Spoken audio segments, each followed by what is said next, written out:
Hey everyone, welcome to Infinity Harry. If you're enjoying our unique takes on Harry Potter and want to see more exciting content, don't forget to hit that subscribe button. Today we will see second part: What if Harry was the father of a magical species?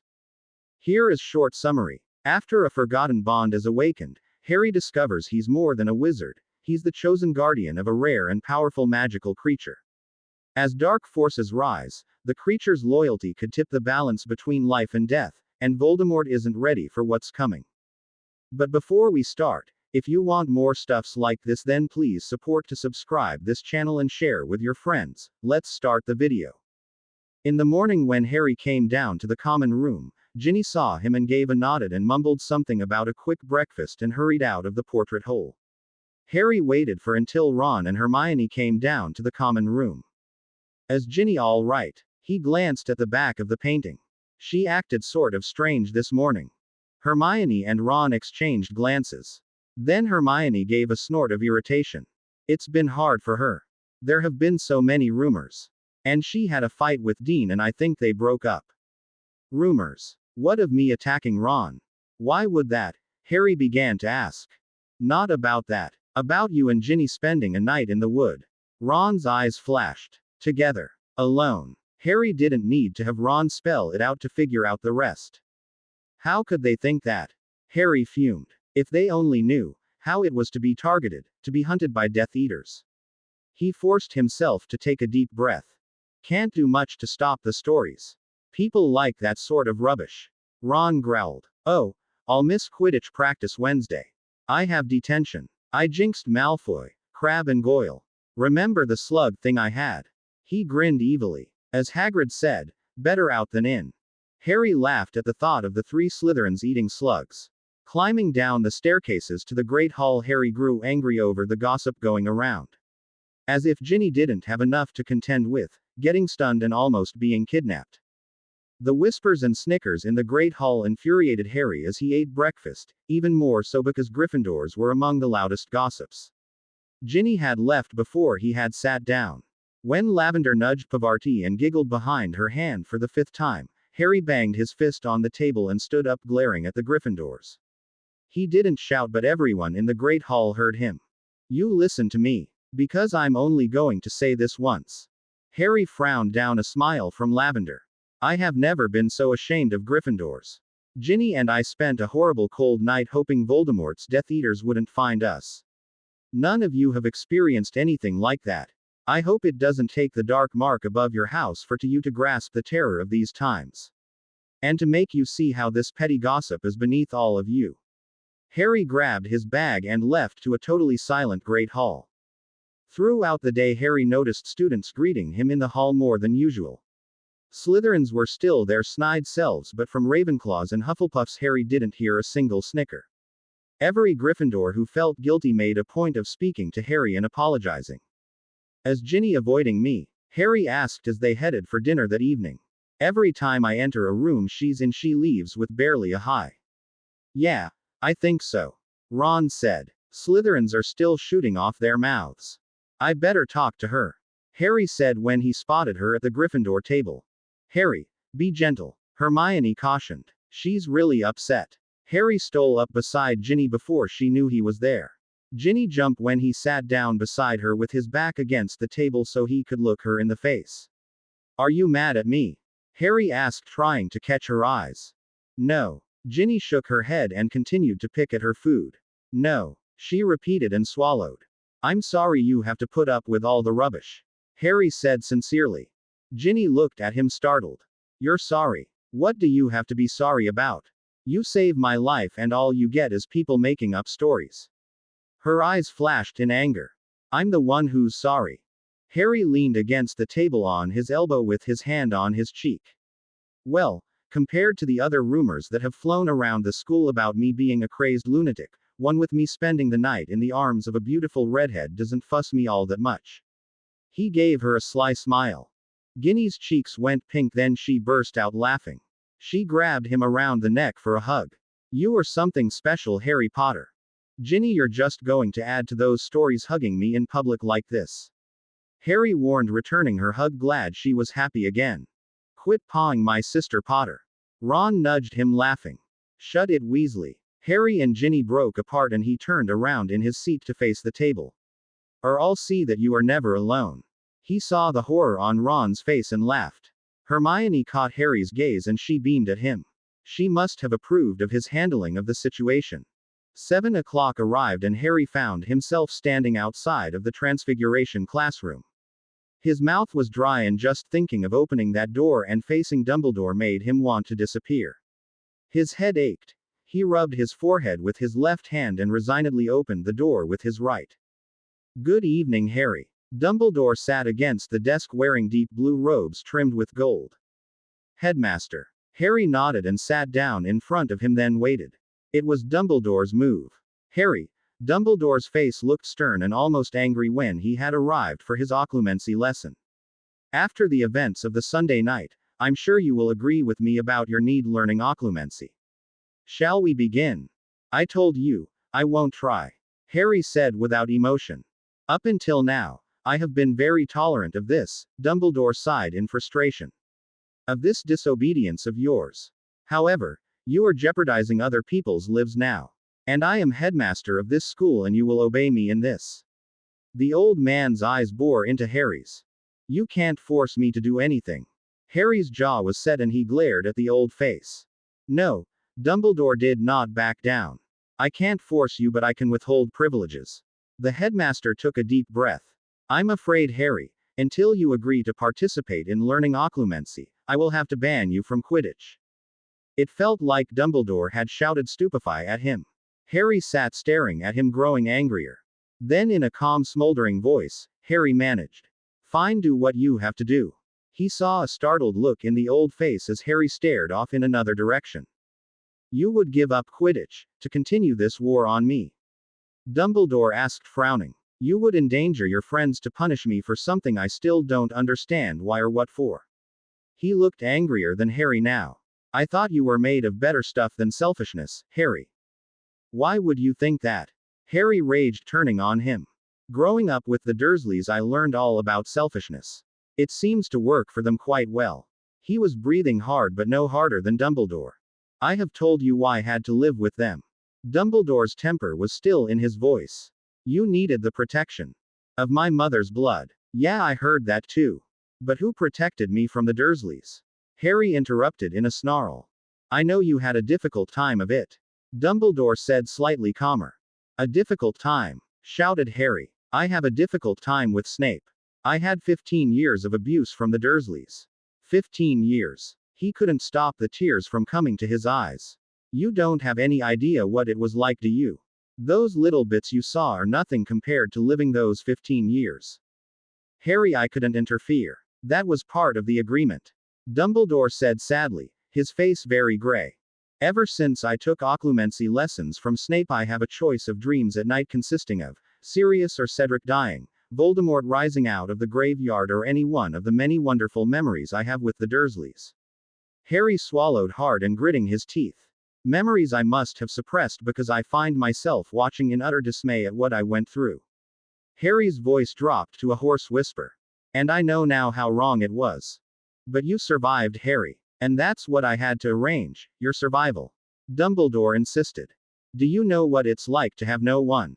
Harry asked, tears still standing in his angry eyes. No one to talk to. No one to hold on to when you're scared. No one to say good job. No one to care if you grew or shrank. He sniffed as his voice choked. He was shaking with anger and built up resentment. Harry, I hated what you had to go through, but I still believe, at that time, it was the best place for you. Dumbledore said firmly. Is this what all the anger has been about? My decision to leave you with your aunt and uncle? Harry didn't answer for a long time. My first year, after you told me about the Mirror of Arised, it was the first time I had met you. You were really kind to me. I'd never known anything like that. And I started daydreaming about what if you had looked after me. I could have grown up at Hogwarts. Harry looked down at his shoes. I had this whole daily routine of what it would have been like. He swallowed hard. But now, knowing you could have taken me away from the Dursleys. And I know you could have if you had wanted to. I'm quite convinced you didn't give a damn about me. Harry snorted. You said something about fools who love too much. You didn't love me any more than the Dursleys did. You were just doing your duty for the magical world. He hadn't looked up but sat staring at his feet. I do care about you, Harry. Dumbledore said, sounding hurt. He sighed tiredly. And you were right. I did need to think of the wizarding world in regards to you. You know the prophecy. You know what is at stake. He will have a power the Dark Lord knows not. Harry slowly looked up into Dumbledore's troubled face. How can I have so much of this power if for most of the first 11 years of my life I knew absolutely none of it? Your mother gave it to you. Dumbledore said softly. When she gave her life to save yours. Did you ever think, Harry said slowly, that this power needs as much training as my wizard powers? That I needed to be exposed to it early in life to be able to draw on it? He snorted grimly at one glance into Dumbledore's startled eyes. I didn't think so. There's nothing I can do to change the past, Harry. Dumbledore said. Even I don't have that power. With the mention of the past, Harry remembered his conversation with Voldemort. He knew Dumbledore was the one to ask. How could Voldemort know what Ginny wrote in Tom Riddle's diary? After giving Harry a startled look at the change in subject, Dumbledore asked. You spoke with him again. Harry gave a nod and Dumbledore considered the question. It is a time paradox. Even though it happened in the future, it affects the past. I don't understand. Harry shook his head as if to clear his ears. The diary is Tom's memories. Even if the memories change, he will still recall what happens because it happened when he was younger. Dumbledore explained. It is rather confusing. And much of it has to do with the spell Tom used on the diary. It is confusing. Harry nodded. But however the method, he does remember what Ginny wrote. That's why he wanted her. He added angrily. He thought she would be amusing. Harry, I am not through talking about occlumency. I will not let this matter rest. Dumbledore persisted. Do you think it was wrong to leave me with the Dursleys? Harry asked slowly. Not at that time, Harry. I stand by my decision. Dumbledore said firmly. Well then, I guess we are done talking about anything. Harry rose, gave a short nod to him. Headmaster. He walked quickly to the door and left the room. He half expected Dumbledore to stop him, to cast a spell to physically drag Harry back to talk to him. But not a word followed Harry from the room. And as Harry climbed the stairs to Gryffindor Tower, his temper rose too. So strong was the anger in him, Harry felt the need to run, but running up the stairs wasn't fast enough. He needed something more. Then Harry realized he needed to fly. Running down a corridor, he transformed into a phoenix. With wings spread, Harry soared up the stairs, forgetting his resentment as he flew. At every window he passed, Harry wished it were open. Higher. Harry wanted to fly higher and farther, to leave these wingless ones far behind him. A bright red flame erupted around him and he burst out of the fire, gliding over Hogwarts Castle. Startled by the abrupt change of scene, Harry faltered in his flight and he sank several meters. But he managed to recover and wing his way up to the astronomy tower. He landed on the battlement clumsily, then folded his wings and peered around, wondering what he should do. If he changed into his human form, he could go down the stairs, but most certainly Filch would catch him. Harry looked around to Gryffindor Tower. His eyes were able to see in the dark and pick out details in the dim light. He spotted the common room window. That's where he would try first. Spreading his wings, Harry dropped off into the darkness with his eyes on the bright light of the window. Concentrating hard to keep flapping, Harry hovered at the window. There might be enough room for an owl to perch, but there didn't seem to be enough space for a phoenix to grab hold. Harry looked inside and gasped. He burst out laughing. Ron and Hermione were snogging next to the fire. The pair broke apart and looked wildly around. They must have heard his phoenix song laugh. Harry thought. He pecked at the window. Ron jumped up and flung the window open. Harry. He watched as the bird flew into land on a chair. Who else would it be? Harry laughed. Thanks. What were you doing outside? Hermione looked reproachful. I didn't intend to go outside. It just kind of happened, Hermione. Harry told her, but her stare made him add. Okay. I was thinking I wanted to fly higher and farther, then all of a sudden I was outside. Kind of cool, really. He grinned at Ron's stunned face. Wow, Harry, that is so cool. Maybe I should become an animagus. Ron considered. I don't know if Dad and Mum would sign the form though. Might think it was too dangerous. Harry, you have to be careful. Until you are in total control of your form, it could be really dangerous for you to go flying high. Hermione lectured him. I do know that, Hermione. Harry said with the patience of 6 years of Hermione's worrying. I landed on the astronomy tower right away and considered going down the stairs but didn't want Filch to catch me, so here I am. He held out his arms like wings. Well, just remember to be careful. Hermione looked at the clock. Aren't you back from occlumency early? She gave him a suspicious look. Is that why you two were snogging on the sofa? You thought you had more time. Harry sidetracked the subject. Both Hermione and Ron went red. Very funny, Harry. Hermione recovered and returned irritated. Are you jealous that you don't have someone to key? Now that you mention it. Harry considered with a sigh. Ah well. Unkindness may defeat my life, but never taint my love. Harry coughed and frowned. Where did that come from? It's Shakespeare again. Hermione laughed. Seems like the charm on the trunk has a lingering effect. I don't care what I say as long as I don't have to wear that outfit again. Harry said as if trying to make a bargain with his mom. I'm going to bed. Snog on you too. He gave a parting shot and headed up the spiral staircase. On Wednesday morning, when Harry came down the spiral staircase, Ron waited with Hermione next to the notice board in the Gryffindor common room. The redhead had his arms folded and a very angry expression on his face. Why didn't tell us you were taken off the team? Ron raged. What are we going to do? We play Slytherin Saturday.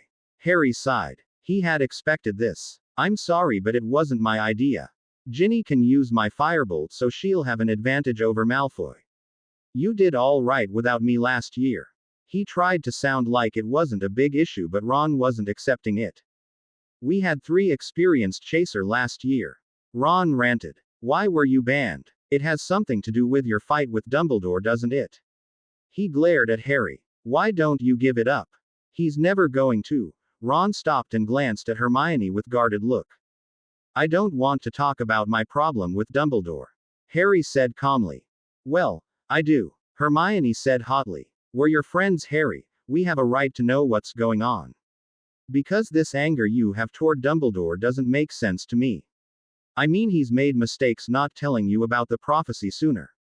But Harry, you need to learn occlumency. Especially after what happened. She broke off with a scared look but then steeled herself. Especially after what happened Sunday. Harry gazed at Hermione's concerned face and Ron's annoyed one for a long time. Considering his response carefully, he said, my anger isn't about not being told what was in the prophecy, Hermione. Actually, I can understand how hard it was for Dumbledore to tell me about the prophecy. Harry shook his head slightly. Who would want to tell a kid something like that? And I can understand the misery he went through each time he didn't tell me. But then why are you so angry with him? Hermione asked again. Because I don't understand. I don't think you would really understand not having lived it. It's hard for Dumbledore to understand. He dropped his gaze to the floor and sighed. Hermione touched Harry's arm to make him look at her. Harry, haven't I been your friend long enough to deserve an explanation? Yes. You have, Hermione. Harry swallowed hard. Sit down and I'll try to explain. Hermione took a seat in the corner away from the notice board. Ron sat down next to her and took her hand on the table in his. Harry sat across from the pair, but he stared at the tabletop. With a sigh, Harry began. Hermione, when Snape gave me occlumency lessons, he brought back a lot of memories I had forgot or suppressed. Memories with the Dursleys and what my life was really like living with them. Harry found this extremely difficult. With physical and mental abuse, no child should be subject to go though. What has that got to do with Dumbledore? Hermione asked quietly. It was his responsibility to figure out what to do with me after my parents died. He is the one who placed me with them. He knew how I was treated and yet he did nothing. Harry's teeth clenched at the thought. But it was for your protection from Voldemort. The moment Hermione said this, she knew it wasn't the thing to say. Who protected me from the Dursleys? Harry's eyes flared as he looked up at her. He took a deep breath and controlled his voice. Hermione, you really don't know what I went through with the Dursleys. His eyes softened and he added. And I really don't think you want to know. A lump came to his throat and he looked down again. I would, If you want to tell me. Hermione reached a hand out to Harry's. Maybe I should know. Harry sniffed, trying to think of something that wouldn't be too horrible. Hermione, do you remember being hugged by your family when you were scared or scraped your knee? Of course. Hermione said quickly. I don't. Not once. Every fright, bruise and cut I went through all by myself. Ron's mom gave me the first hug of comfort I ever had, in the hospital wing after Cedric had died. He blinked to keep the tears back. Before I came to Hogwarts, the number of days I spent locked into the cupboard under the stairs probably equaled the number I spent outside of it. I can see it's been hard, Harry. Hermione started carefully. But you did survive, and that's the important thing. I didn't want to go into gory details, but I guess I'll have to. Harry rubbed his eyes. Right. I was about 7 and I was playing in the back garden, by myself. I found this long dead tree branch and pretended to fly around on it. He bit his lip for a moment, then continued. When Uncle Vernon saw me from the kitchen window, he dragged me inside and beat me so hard I thought I was going to die. Harry looked up at Hermione's horrified face. And the sad thing was, Hermione, I wanted to. In my cupboard afterward, with my arm broken, I just lay in pain hoping this was it, that I could finally leave the Dursleys. He broke your arm. Hermione's hand was on her mouth and tears shone in her eyes. How did he get away with something like that? The hospital surely would have reported something like that to the authorities. I didn't have to go to the hospital. The magic inside of me evidently healed it overnight. So no one knew about the break. Or the beating. Harry snorted. But Dumbledore knew. He could have stopped it. Hermione. I had no idea it was that bad, Harry. Hermione sniffed. For a long time no one said anything. Hermione had a reflective look and said tentatively. Here's a thought, Harry. If you had a different childhood, you would be the person you are today. You would be different. Maybe what you went through has helped you deal with other things. You mean having pain in my childhood has helped me deal with the pain in my scar? Harry said, looking at her intently. Yes, something like that. Hermione nodded. The end justifies the means. Harry asked with an arched eyebrow. Slowly Hermione shook her head. No, it doesn't. You're right, Harry. No child should go through abuse like that. But the past can't be changed. What do you want Dumbledore to do? She asked. To at least admit it was the wrong place to put me. Harry's voice held a bit of the anger he had for the headmaster. To be as horrified as you at what a child had to go through. His eyes flamed again. To be treated like a person who is important and not just because of some stupid prophecy. I think that is reasonable to ask. But refusing occlumency, Harry. What if? Hermione said worriedly. What if Voldemort tries to possess you again? I will admit, Hermione, I am as concerned about that as you. Harry nodded. But in being Dumbledore's puppet, I have very few things to negotiate with. He gazed over at Ron, who hadn't said a word through the whole conversation. The stunned expression on his face didn't need words. All right, Ron. All right. Ron returned. We'll beat Slytherin just for you. He grimly announced. Good, because Slytherin hasn't beaten Gryffindor since we've been at school. And I'd hate break a winning streak. Harry sighed. We better get to breakfast. Thanks for telling me, Harry. Hermione said as they stood up to leave. I know it was very hard for you. Harry nodded at her and they left for the Great Hall. Transfiguration had its ups and downs that day.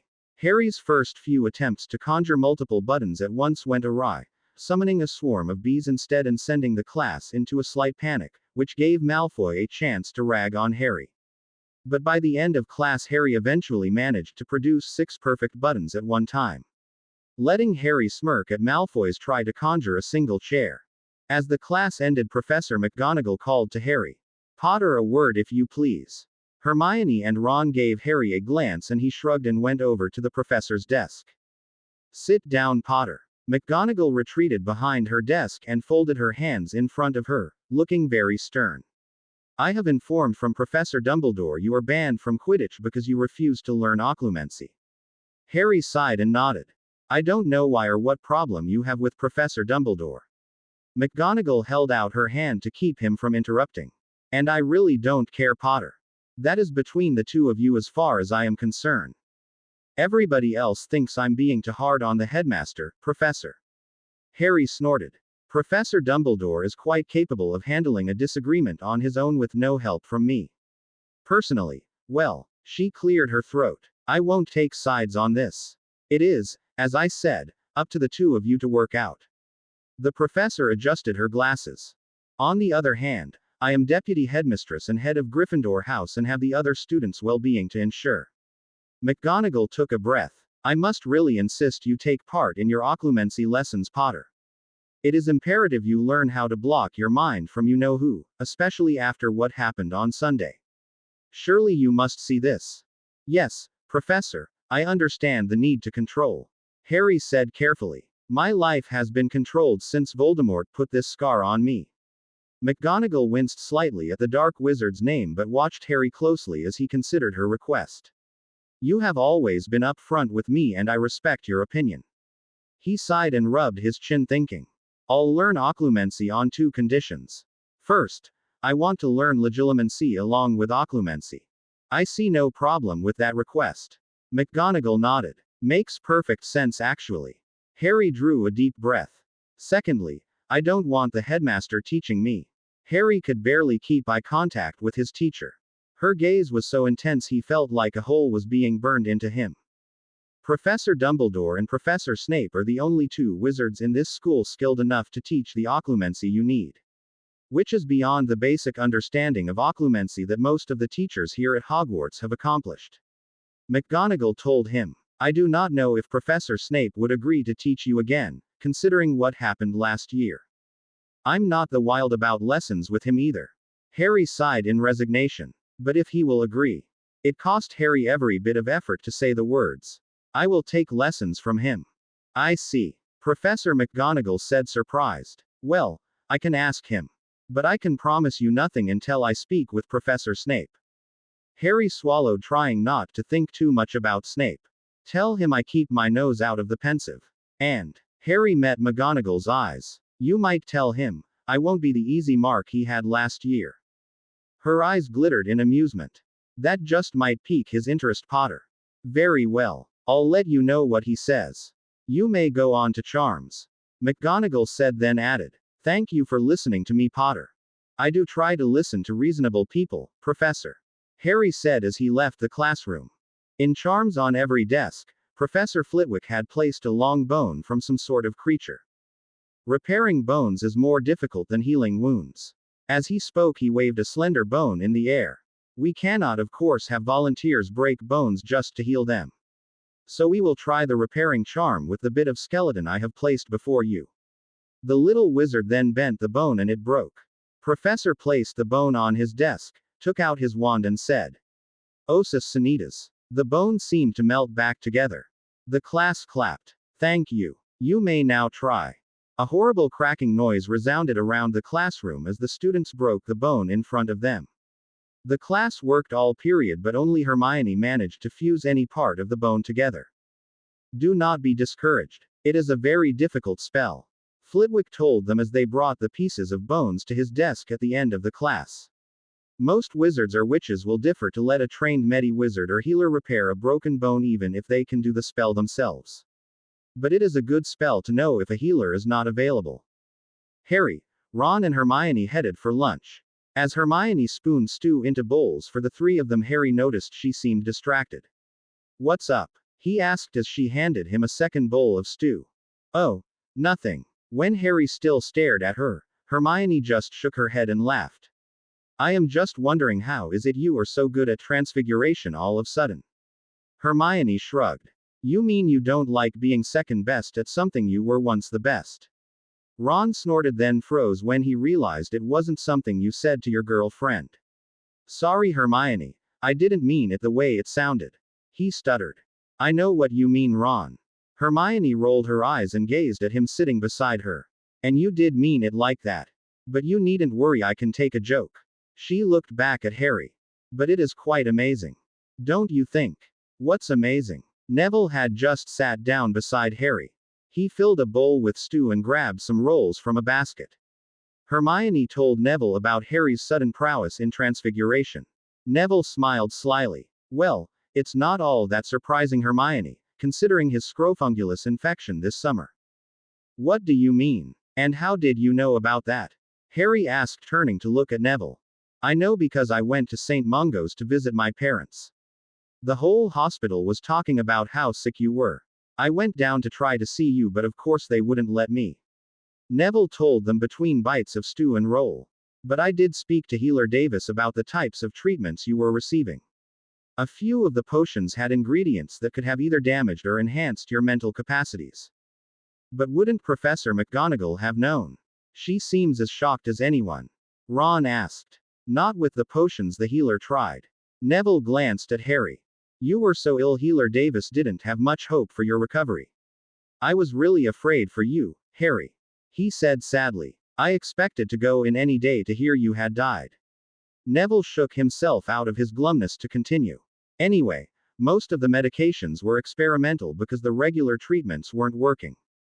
He paused to take drink of pumpkin juice. I went back almost every day to see what new treatment he was trying. What ingredient could cause such a tremendous jump in ability? Hermione asked, frowning. I find it hard to believe it would affect him that much. Well, benzoin awakens higher mindedness, as does Harhound and Galangal. I think he used Eyebright too. Neville considered. I know he used many herbs with protective and strengthening actions. But still, Neville, Harry's ability is too much of a jump for a plant to have influence it. Hermione insisted. For one plant, I would agree, Hermione. But Harry was treated for 3 weeks. With many different plants in mixtures even Healer Davis wasn't sure would cure or kill him. Neville said gravely. You were that sick, Harry, and the healers were that desperate.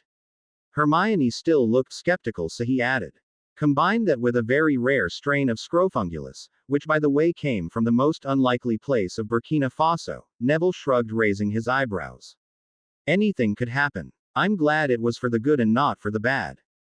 Cheers, Neville. Harry said thoughtfully. For some reason it just hit him how really sick he had been last summer. Then he thought of something. You know, I remember Healer Davis always asking me if I felt any different. Neville, are there any other parts of me these potions could have affected? Neville's round face went pink and he looked down at his stew and stirred it with his spoon. I know he used dragon blood and it can. The color on his face deepened. Increase your virility, strength and passion. He said quickly and took a mouthful of stew. Ron snickered, then sobered quickly. He gave Harry a critical look but didn't say anything. Harry could guess Ron was thinking about Ginny and him, in the wood together, alone. Even though his face burned from embarrassment, Harry said, well, that's not so bad. Might come in handy. Hermione pretended not to have noticed the way the conversation had gone. But what was a strain of Scrofungulus from Burkina Faso doing on Harry's mom's letters? She asked, frowning. That is odd. Nobody seemed to know how the letters could have become contaminated with it. Neville said, shrugging. It's just one of those things you'll probably never find out. He finished his stew and pulled a helping of pudding toward him. Defense against the dark arts class began with its usually set of calisthenics, then a run around the castle. Harry, Ron and Malfoy usually ran at the front of the group when the order came for the sprint to the stone steps of the castle. Ron and Malfoy were both taller than him and had longer legs, but Harry always managed to outsprint them. He assumed his experience running away from Dudley and his gang gave him an edge.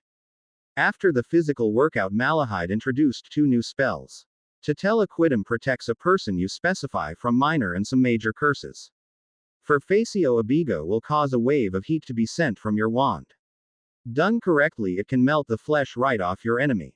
The class broke up into groups of 3, with Harry ending up with Malfoy and Neville. The object of the lesson was for one to cast the protection spell and the other to cast a minor curse to see if the protection was effective. Malfoy gritted his teeth as he cast the new spell on Neville. Evidently the Slytherin was too leery of Malahide to try anything bad. Harry cast a jelly legs jinx on Neville and Malfoy's protection spell held for only a moment before Neville was staggering around on wiggling legs. Not quite there, Malfoy, Harry said as he cast the counter spell to stop Neville dancing. Try again. Harry had too much on his mind, so as long as Malfoy didn't cause any problems he wouldn't. Malfoy glared at him but recast the spell with more force. The curse Harry cast at Neville was deflected. Seemed to work that time. Neville, want to try me? Neville nodded and concentrating hard said. To tell a quid him. As Malfoy raised his wand to cast a curse toward him, Harry saw a flash of anger in the Beon's gray eyes. For Facio Abigo, he shouted. A wave of heat scorched the hair from Harry's face. An outcry from Neville brought Malahide to their side before Harry could curse Malfoy. Hospital Potter. Malahide ordered with his eyes on Malfoy. Malfoy. Get out and don't come back. I told you before I will not tolerate petty quarrels in my units. Malfoy eyed the professor with great loathing but without a word headed toward the lockers.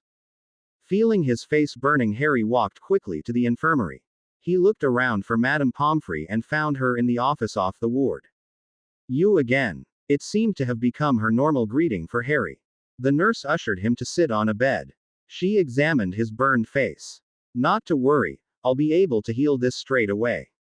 Mainly just a surface wound. Madame Pomfrey bustled away, then brought back a familiar orange paste.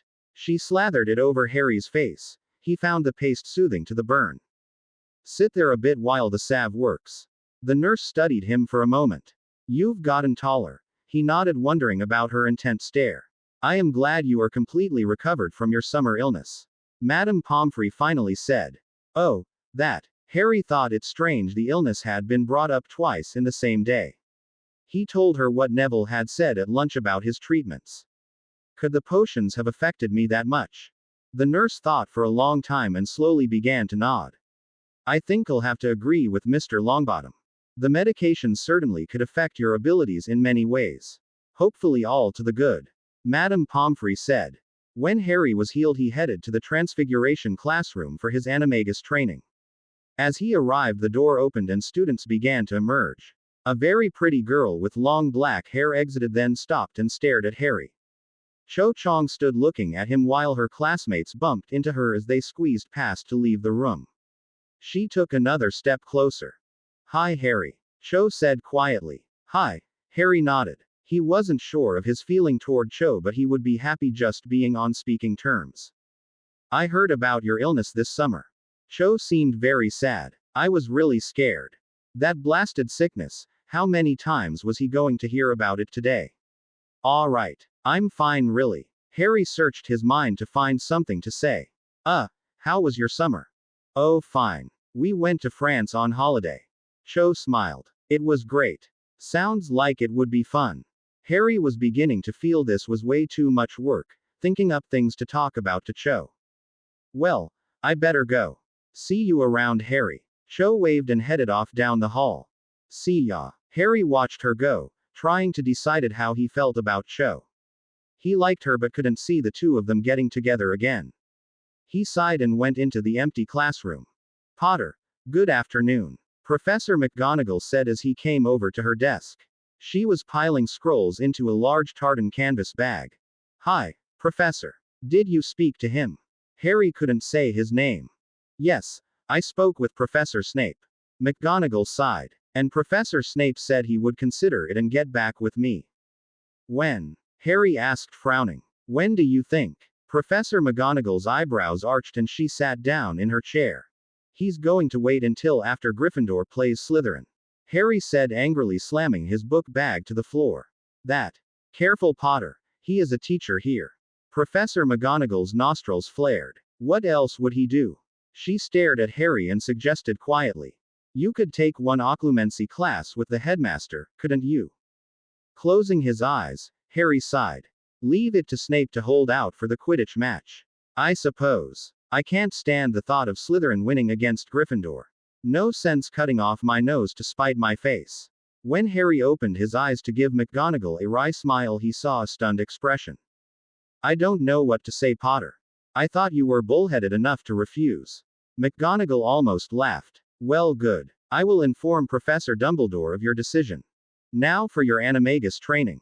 How goes it? McGonagall listened intently as Harry came clean about his unscheduled flight outside of the castle. I didn't mean to, Professor. It just kind of happened. Harry waited for a lecture as he finished the story. Not bad, Potter. Not bad at all. When she saw the surprise in his face, McGonagall said. You handled the situation with a cool head. You did exactly what you should have. Well, maybe you should have come down the stair, but I understand why you chose not to. You're not angry. The words sort of slipped out of Harry. For trying your wings. I should think not. McGonagall seemed insulted. The euphoria you felt, the wanting to fly higher and farther, was the phoenix dominating your thoughts. You must work on controlling those instinctual tendencies without suppressing the natural abilities of your animagus form. Oh, Harry felt amazed McGonagall understood all he had felt. What now? First you will practice transforming, holding it for a specific amount of time and then returning to your human self. McGonagall told him, returning his widening smile in her eyes. In his phoenix form Harry practiced flying around the classroom and landing until the professor would tell him to change back. He learned quickly not to be perched on the back of a chair when turning back into human Harry. When the lesson was over McGonagall put a hand on Harry's shoulder. How do you feel? Tired. A little but not overly so. Harry considered. It's the greatest thing I've ever done. He added smiling. Even better than Quidditch. That is saying something. However, you can't catch the snitch as a phoenix. McGonagall paused for a moment then shook her head. At least I'm pretty sure you can't. Off you go, Potter. I've got things to do. Thanks, Professor McGonagall. Harry started to leave but turned and gave her a quick hug and a key. On the cheek. Thanks so much. Harry disappeared out the door, leaving a very bewildered McGonagall behind him. As Harry walked back through the castle to Gryffindor Tower, he tried to figure out what had come over him back with McGonagall. He was deeply grateful of her help with his animagus training, but Harry rarely felt or acted on any physical contact with people, least of all an authority figure. Still, Harry thought with a smile, he had suddenly felt a fondness for McGonagall akin to older sister or an aunt. Very few people in his life had touched him that closely, and for 6 years now McGonagall was an anchor he could always count upon to be there. Add that to both of them being an animagus, the normal wall that separated them seemed to be at half the height. For some reason tears sprang to his eyes. Harry quickly rubbed them away. Only he would be analyzing a simple show of affection to someone. Most people probably wouldn't give a second thought about it. Most people know when hugs and kisses are acceptable or appropriate. Most people learned growing up about expression of consideration. But he wasn't most people. Harry sighed. Password. Harry stopped in front of the portrait of the fat lady. His thinking had carried him all the way to the tower. Cat's paw, Harry said. The portrait swung forward and he crawled through the hole. Harry deposited his school bag on his bed. Then he went to his trunk for his firebolt, play books and his Quidditch robes. Then he remembered Ron wouldn't be at practice. Considering his options, Harry decided to have Seamus play keeper for the night. He headed back down the spiral staircase. At the bottom Harry tripped and fell hard. A black nose with white whiskers snuffed at his face. Hi Spy Cat. Still getting underfoot, I see. Harry sat up and rubbed the kitten's back. You're growing. Getting kind of fluffy too. The kitten purred loudly and crawled into his lap. Does Ginny know you're out of your crate? Harry knew he couldn't put the kitten back in the girls' dorm. Well, I do have to go. Quidditch, you know. Why was he talking to the cat, he asked himself. Cleo mewed piteously and crawled into a robe pocket. I can't take you with me. Harry told it. I'm going flying. Understand? The kitten gave a cheerful purring meow. You want to fly? Why was he still talking to a cat? Fine, just hang on and don't blame me if you get scared out of your little white boots. When Harry started changing in the locker room, Cleo climbed out of his regular robes and waited until he had put on his colored Quidditch robes. Then she delicately crept into an inside pocket. Harry gave her shrugged. The other Gryffindor team members began to show up. Hey Seamus. Harry called. I need you to play keeper tonight. Ron's got detention with Snape. No problem, Harry. Seamus said. Might be interesting. As he warmed the team up with catching and throwing drills, Harry almost forgot about Cleo until he looked down and saw her white paws on the broom. So you do like to fly? Must have been that flight with Hedwig E.H.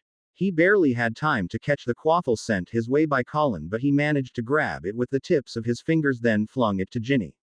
Then Harry had the two beaters slug one bludger back and forth while the rest of the team took turns flying between the two beaters. Harry flew over beside Ginny and nudged her. She gasped when she saw Cleo riding on Harry's broom. He laughed and told Ginny how Cleo had bummed a ride from him. My only worry is she'll want to play Quidditch next. Harry still kept his eyes on the steadily improving beaters Andrew Kirk and Jack Sloper. I never thought a cat would want to fly. Ginny had kept one eye on the bludger hurling toward them. Harry, she warned, and as one the two dropped into a dive and wheeled around as Jack Sloper came in pursuit of the bludger. Sorry. Jack smacked it back toward Andrew. After the warm-up, Harry had the chasers go through some formations they had been working on. Then the chasers tried to shoot goals with Seamus guarding the hoops. With growing irritation, Harry watched his chasers. The teamwork was rubbish. Ginny and Colin were doing great. The problem was Dean Thomas. Anytime he had the quaffle, Dean would never throw it to Ginny. He either kept it or tossed it to Colin, even if Ginny was closer and in a better position. At last he called a halt the practice and sent them to the locker room. Dean, hang on, Harry said above the wind, whistling through the 3 hoops. What? Dean asked, irritated. What it is this. I know you've had a fight with Ginny. Harry held up his hat. That's between the two of you and I don't want to hear about it. But we're a team, Dean. If you can't keep your feelings off the Quidditch pitch, you're no good to the team. Harry gave him a warning look.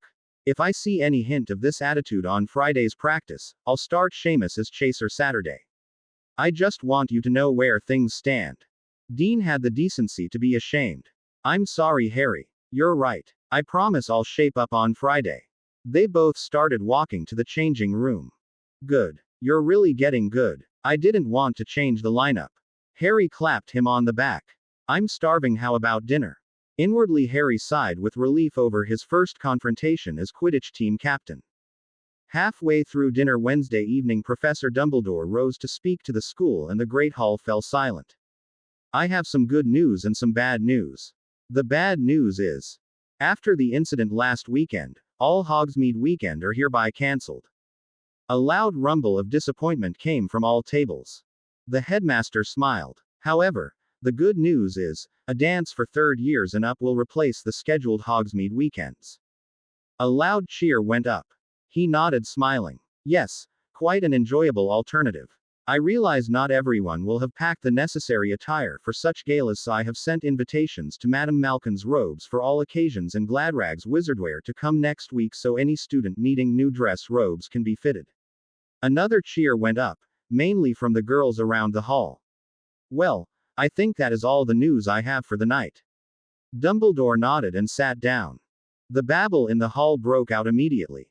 Hermione, will you go to the next dance with me? Ron's face was bright pink, but he grinned broadly. I would love to, Ron.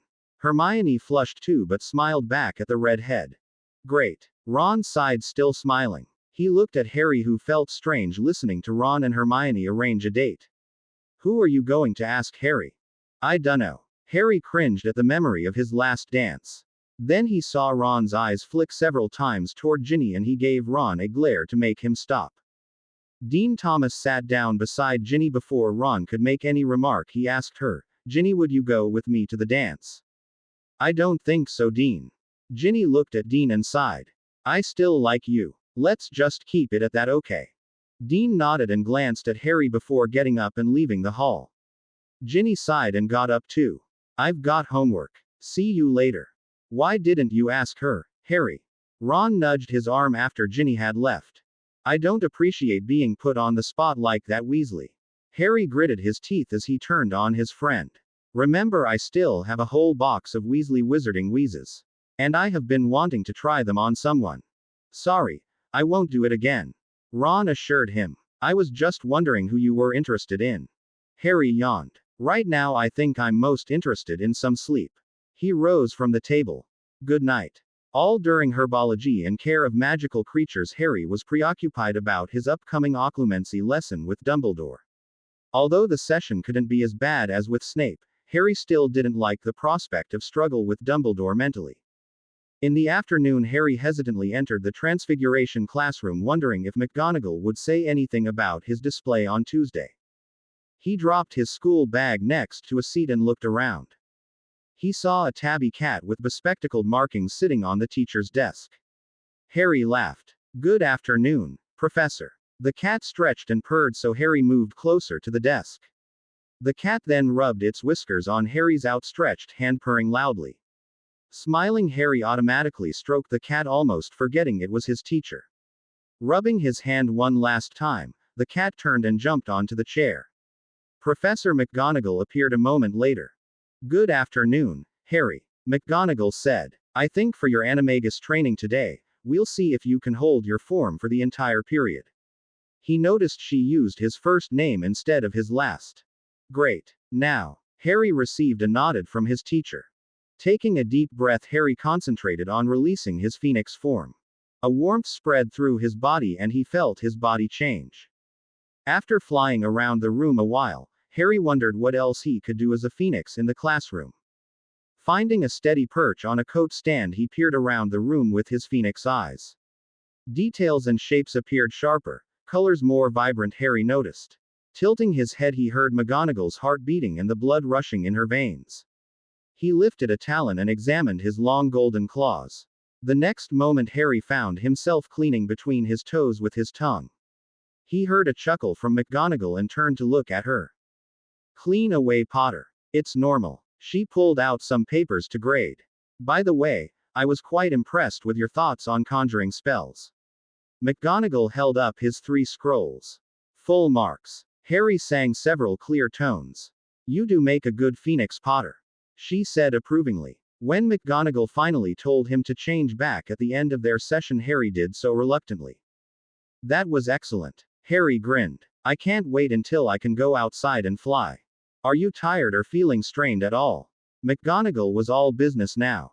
"No, not a bit, Professor," Harry assured her as he picked up his school bag. He frowned. "Why do so few witches and wizards choose to become animagi? Hermione said only 7 this century has registered. I find it incredible. There are a lot more than you think." McGonagall pulling her glass down to look over them. "I think the ministry has estimated for every one animagus who is registered there are 30 who are not. I think that number is a low." "Oh, I should have thought about that." Harry nodded, thinking of his father and Sirius. "Not to mention Rita Skeeter. Thanks for the help, Professor." "You are quite welcome, Harry." McGonagall continued to eye Harry and he looked at her questioningly. Teaching is often a thankless profession, but on occasion a student comes along to make all the work worth the effort. "Thank you, Harry Potter." She gave him a nod and pushed her glasses back on her nose. McGonagall's words kept Harry's mind off of occlumency until he stood at the Transfiguration classroom once again. He knocked on the door, then entered. Dumbledore was sitting at the desk wearing creamy white robes trimmed in gold. "Good evening, Harry," Dumbledore said brightly. "Headmaster." Harry nodded with no emotion. Dumbledore sighed. "Professor McGonagall said you would like to learn legilimency. It is a difficult form of magic, but I think you are up to the task." Dumbledore told him. "I think we should begin with legilimency, since after occlumency you may feel too tired." "Right, Headmaster." Harry couldn't help himself feeling a bit excited about learning something new. Dumbledore eyed him for a moment. "When you cast the Legilimens spell, you'll want to maintain eye contact and think of looking through the eyes to the mind. Being as old as I am, I cannot remove all the secrets in my mind to the pensive. So I will deflect you from memories I do not wish to share." Dumbledore said. "But I must tell some of the things you might see could be disturbing." Harry met the old wizard's eyes and realized the great privilege Dumbledore was allowing him. To enter the mind of what most of Wizarding World considered the greatest wizard of the age. To let down his guard for Harry to see the things he has experienced in his lifetime. Suddenly Harry felt quite disconcerted and very undeserving. He swallowed nervously. "I am ready when you are, Harry." Dumbledore prompted and waited. Harry took out his wand and noticed his hand was shaking. Gripping his wand tighter to stop the tremble, he gazed unblinking into those brilliant blue eyes. "Legilimens," Harry cried tentatively. Nothing seemed to happen. "A bit more force is needed," Dumbledore suggested, not blinking. "Right." Harry took a deep breath and tried again. "Legilimens." He pushed his mind into Dumbledore's. A gasp formed on his lips as images flashed past him. Dumbledore with his arms outstretched at the welcoming feast. Year after year flashed by, counted by the change of robes and the color of Dumbledore's hair. A tall, handsome man stood beside a beautiful bee-owned woman holding a baby. Pride and love flooded into Harry. The scene changed with a flash. An older Dumbledore cradling a battle-ravaged young man in his arms on what looked like a theater of war. Sadness and grief almost overwhelmed Harry. He pulled away from that memory in search of happier thoughts.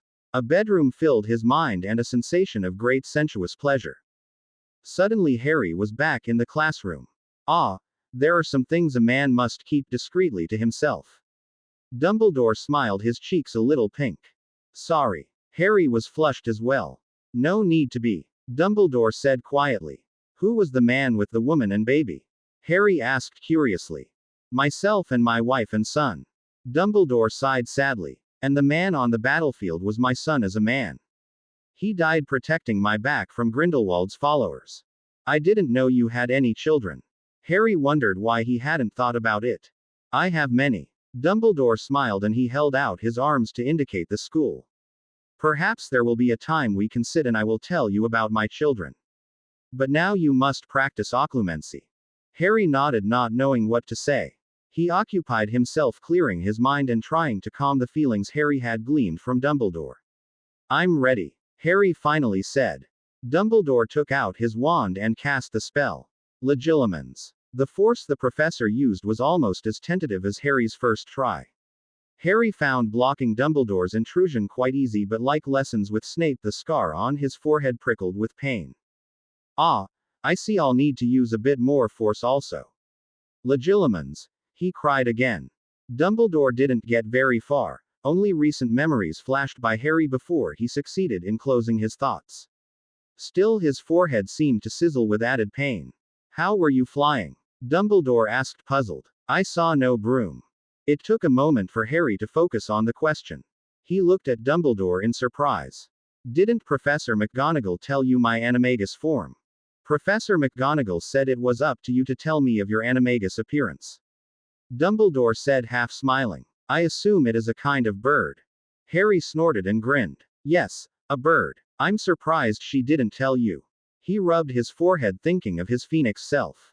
I can show you. Harry offered, still blinking with the pain. I would like to see your animagus form. Dumbledore gave a slight bow and smiled. The smile slid from the old wizard's face when Harry's phoenix self appeared before him. By Merlin. Extraordinary. A phoenix. He looked at the colored bird in awe. When Harry changed back to his human shape, he could help but laugh a bit at the headmaster's shock. Pretty cool, Extremely so. Dumbledore laughed but continued to stare at Harry in wonder. How Professor McGonagall kept this from me I will never know. Do you know if you can fire travel? Nodding, Harry told him about his flight outside. Then Harry looked stunned and put a hand on his forehead. The pain in my scar, it's gone. Harry rubbed a finger on his scar. Do you think my animagus phoenix relieved it? I see no other explanation. Astounding. Dumbledore said, obviously thinking hard. Do you know how unusual being a phoenix animagus is, Harry? Never in all my days have I heard of such a transformation possible. The old wizard shook himself out of his amazement. We should continue with occlumency. Harry nodded and Dumbledore raised his wand. Legilimens. The next moment Harry found himself locked in the cupboard under the stairs, hot and stuffy, so it must have been summer. A sharp pain made him gasp as the memory changed to earlier childhood thoughts. Barely able to keep his eyes open, Harry concentrated on pushing the intruding mind away. Slowly he repelled Dumbledore and the classroom reappeared. Harry was on his knees, panting and clutching his forehead, squinting as if in bright light. Are you all right, Harry? Dumbledore took his arm to help him up. But Harry couldn't stand yet. The pain continued to intensify. He's angry with someone. Harry managed to gasp. He felt sick and closed his eyes. A hand was rubbing his back as he shook with pain, trying not to throw up. Slowly the pain subsided and Harry chanced to open his eyes. Dumbledore knelt beside him, half holding Harry as he rubbed his back. A very worried look was in the headmaster's face. Perhaps you should see Madame Pomfrey. Dumbledore said, still rubbing Harry's back. It goes away eventually. Harry found the back rub soothing despite himself. Why does it hurt so much? Lessons with Snape were about the same. My scar hurt worse afterward. I didn't know the pain you experienced was this intense. Dumbledore said. I understand why you didn't want to participate now. Harry pulled away from the old man and stood up on swaying legs. It wasn't because of the pain today. It is the pain of the past that's unbearable. Harry said angrily. He leaned heavily on a desk taking deep breaths. Straightening up, Harry faced Dumbledore, still gritting his teeth from the pain. I'm ready. The old wizard surveyed Harry and nodded. Legilimens. By the time Harry left the Transfiguration classroom, he was shaking and sweaty. Waiting until he had climbed to the third floor, Harry changed into the Phoenix and immediately flew to the fat lady's portrait. The pain was gone, but Harry was tired and wrung out from the occlumency session. Barely giving Ron and Hermione a greeting, Harry went up the spiral stairs to the dormitory. Fully clothed, Harry collapsed into his four-poster bed and was asleep before his head hit the pillow. Saturday. A curtain of gray clouds blocked the morning sun. The Gryffindor Quidditch team went down to breakfast in the Great Hall to find their captain already there eating toast. Nerves had made for restless night for Harry, so he had risen early. He was always a bit anxious for a game, but combine that with being captain of the team this year and Harry definitely felt the strain of command. A rain-filled breeze blew as the team headed across the castle grounds to the Quidditch field. Harry hoped the heavy rain showing in the distance would hold off until after the match. Everybody changed into their colored Quidditch robes and looked expectantly at their captain. Harry cringed when he realized he had to give them all a pep talk. He hadn't even thought about saying anything to the team before the game. Taking a deep breath, he tried to remember some of Oliver Wood's better comments. He exhaled. Harry couldn't recall a single thing worth repeating. He would have to wing it.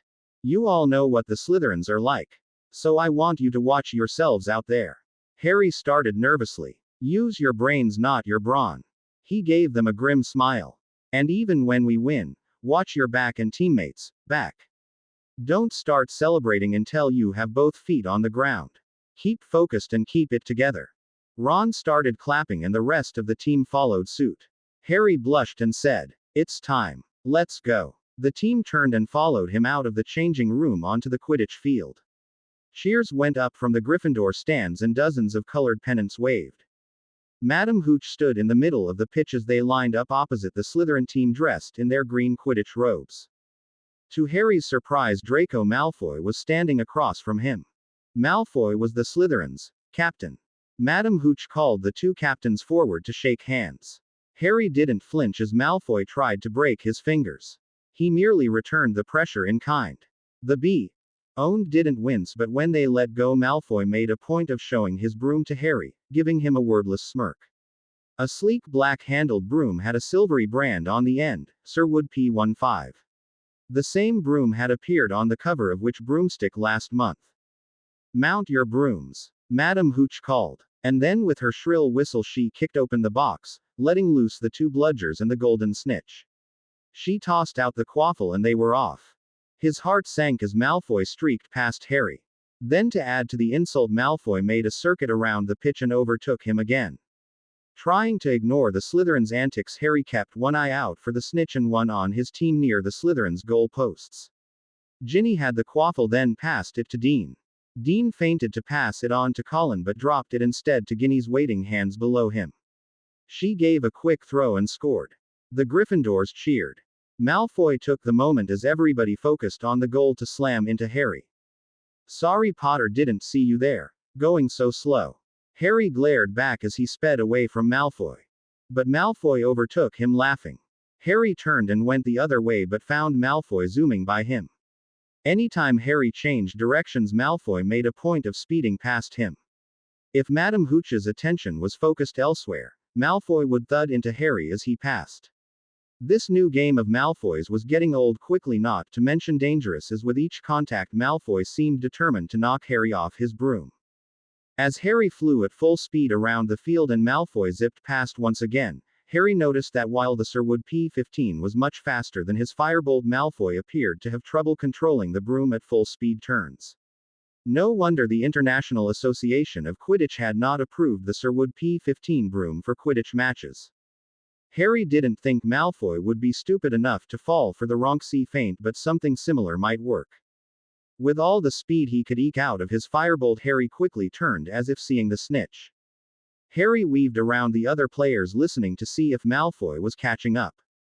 When a telltale whistling approached from behind and to the right, Harry streaked off toward the stands straight for the solid wall below the watching crowd. As Malfoy put on a spurt of speed to get ahead, Harry pulled hard left. There was satisfying crunching noise, and when Harry looked back, Malfoy was sprawled on the ground. A timeout whistle blew from Madame Hooch. Harry glided around the field looking for the snitch as Madame Pomfrey patched up Malfoy. Glancing down, Harry saw two little white paws gripping his broom handle. "How on earth did you get here?" Harry glanced around. He didn't want to find out too late that it was against the rules of Quidditch to fly with a cat.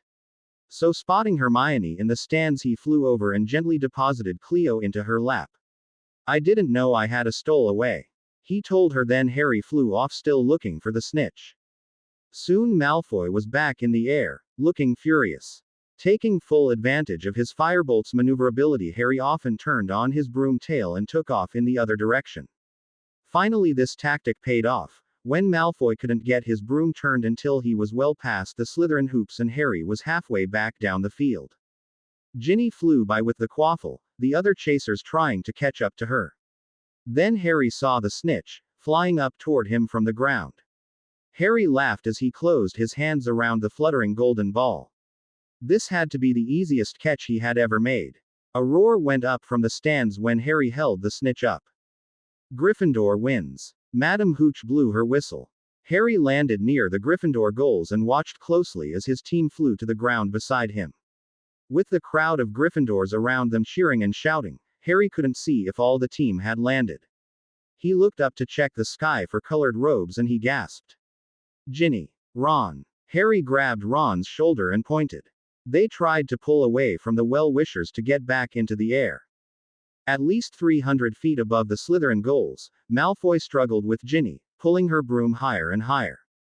He saw Ginny take a swing at Malfoy and connect, but then a scream issued from the stands as Ginny lost her grip and fell. Ron and Harry broke free of the crowd, but it was no good. No broom could catch her now. From somewhere inside him, Harry heard the clear song of a phoenix. Breaking into a run, Harry changed into his phoenix form. But as he soared upward, Harry knew flying wouldn't be fast enough. Concentrating on being there, Harry burst into flames and appeared a second later in a flash of fire just below Ginny. Flicking his tail into her flailing hands as she dropped past him, Harry felt her grab hold. Giving several beats of his colored wings, Harry flew over to where the Gryffindors stood looking up in awed silence. Harry slowly lowered Ginny to the ground near Ron, Hermione and Professor McGonagall, then landed beside them. The crowd exploded with shouts and cheers.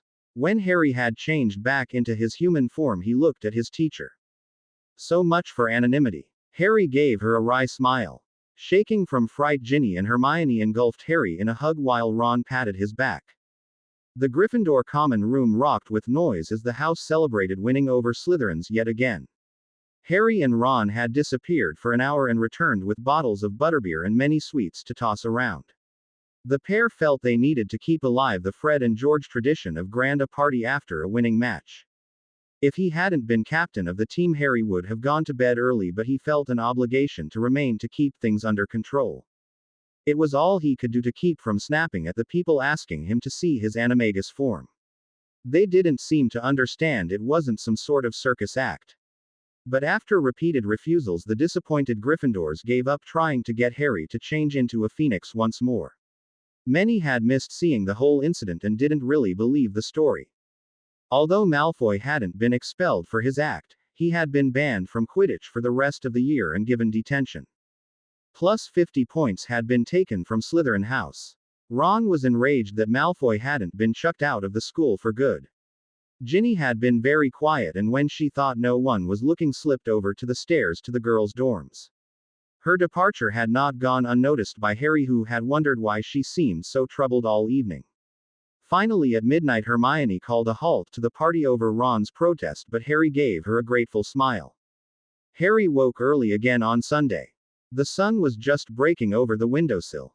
Feeling the need to be outside in the sun, Harry dressed quickly and got his firebolt from his trunk. He hurried down the spiral stairs. In the common room was a small figure sitting near the fire. "Hi, Harry," Mark Evans said quietly. "All right, Mark." Harry stopped, looked at him closely. It looked like Mark had been crying. Yeah, Mark shrugged. I'm going to the Quidditch field to fly around a bit. Want to come along? Harry offered. He felt a little guilty for not paying more attention to the boy from his neighborhood. Fly. With you. Mark's eyes flew open. I don't fly too well. And I don't have broom. I can get you a broom from the school shed. As for flying, it takes practice. Harry said. Ah, you don't want me slowing you down. Mark shook his head. If I didn't want you along, I wouldn't have asked. Harry told him. So come on. He pushed the portrait open and climbed out with Mark close behind him. At the broom shed, Harry picked out the best broom he could find in the school's assortment. Which wasn't saying much as the twigs stuck out even after Harry trimmed some of them off. He told the first year to follow his movements.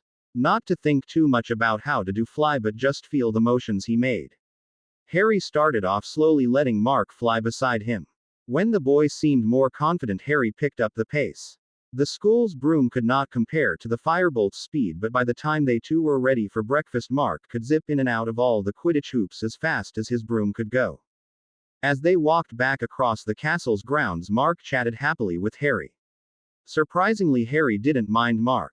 He wasn't awestruck annoying like Colin Creevey had been. I wrote my folks about you being here at Hogwarts. Mark told him. At first they told me to stay away from you. Then he added in a hurry after Harry gave him an annoyed look. Because of them thinking you went to St. Brutus's and all. But I told them that was all a lie from the Dursleys. Cheers. Harry sighed. They still aren't sure about all this magic stuff. Mark said hesitantly. Me too, if you want to know the truth. Having trouble fitting in. Harry glanced at him. So that's why the first year had been up so early. I don't know. Mark watched his feet as the pair climbed the stone steps to the castle. The 4 other guys in my dorm are friendly, but they all knew each other before they came here. And you're kind of left out. Harry sighed. Neville in my year seemed like the odd kid out, but I never minded him hanging out with Ron and me. I don't think Dean and Seamus did either. My advice, Mark, is to find something you like to do and concentrate on that. How will that help me make friends? Mark asked as they entered the Great Hall for breakfast. Because somebody else is bound to be interested in the same things, and there you go. Harry smiled at him. Or if nothing else, your dorm mates will come to you for advice and help with the subject. Let's get some breakfast, I'm starved. You want me to sit with you? Mark's voice squeaked. Harry gave the boy a push down on the bench. It's not like I'm asking you on a date or anything, but yes, you can sit with me, you prat. Harry growled. Not all the time, but now is okay. Thanks, Harry. Mark said after they had piled their plates with bacon and eggs. I feel better than I did this morning. I thought you looked a little homesick. Harry nodded. Never had that problem myself. Mark snorted. Don't blame you there. Dudley is bad enough. His old man is just as bad. I ran across his front garden one time and he yelled at me like I'd ripped up every blade of grass. Ron and Hermione joined them. They greeted Mark warmly but kept giving Harry furtive glances. When they finished eating, Harry noticed Mark's dorm mates were staring enviously at him. Loud enough for the other boys to hear, Harry clapped Mark on the back and said, I've got some homework to do. I'll see you next Sunday on the Quidditch field, okay? Mark beamed and nodded his thanks. Before Harry reached the doors to the Great Hall, the other first years were all over Mark, plying him with questions. That was very nice of you, Harry. Hermione said as the 3 went back to Gryffindor Tower. I knew he was having problems, but I didn't know how to help him. What's up? Harry asked. You two kept looking at me funny all breakfast. It's Ginny. Hermione sighed, stopping at the portrait of the fat lady. She's really confused and I think she just needs to talk to you. Why? Harry looked at Ron, then back to Hermione as they exchanged looks. Quit doing that. Just tell me, will you? He frowned. You're driving me crazy. Harry, it isn't that easy. Hermione sighed. Because we don't know how you feel about Ginny. How I feel about Ginny? Harry felt warmth in his face and rolled his eyes. Hermione, I don't want to be pushed into asking her to the dance. I'm not trying to push you, Harry. It's just no one has asked her to go to the dance because of what happened in Hogsmeade. And now with you saving her again, Hermione told him. I doubt anyone will. She finished. Look, Ginny's my friend and I care about her. Harry gave Ron a glare when he snorted. But I really don't think she thinks of me as anything more than a friend. Remember, she gave up on me months ago. That's what you said, Hermione. Harry knew he had started ranting but didn't care. So let's not try to stir anything up, okay? He gave the password to the fat lady and scrambled through the hole into the common room. Harry went up to get his homework and found an empty table in a corner of the common room. Burying his nose in the charms book, Harry ignored Ron and Hermione for the rest of the afternoon. But he couldn't help notice Ginny. She sat with a group of fifth years talking and laughing. Like she really needed to talk to him. Harry thought sullenly. He went up to bed early that evening, mainly because Ron and Hermione kept moving closer and closer together. Before Harry went to sleep, he tried to clear his head of emotion and thoughts, but he found it very difficult. His mind kept drifting back to Ginny. How did he feel about her? He sighed. She was so different than the first-year little girl infatuated by the famous Harry Potter. Instead of clearing, his mind filled with images of the red-haired girl, brown eyes flashing in anger, a sly mischievous smile, and the warm concerned look she had given him last year when he had wanted to talk to Sirius. If Harry was honest with himself, he had to admit he was attracted to Ginny. But it also worried him. What right did he have to drag her closer to Voldemort? A voice in the back of his head answered. She's already been a target and it wasn't your doing. Harry closed his eyes and began to doze. His worst nightmare visited him that night. The graveyard surrounded him as Voldemort rose from the steaming cauldron. Harry shook as the red eyes bore into his and he looked away. Cedric's dead body lay on the ground a few feet from him. But wait, it wasn't Cedric. This body had beautiful red hair. A horror filled Harry. No, not Ginny. No. Sitting up in bed, Harry looked wildly around him, his heart pounding frantically. Harry put his face in his hands.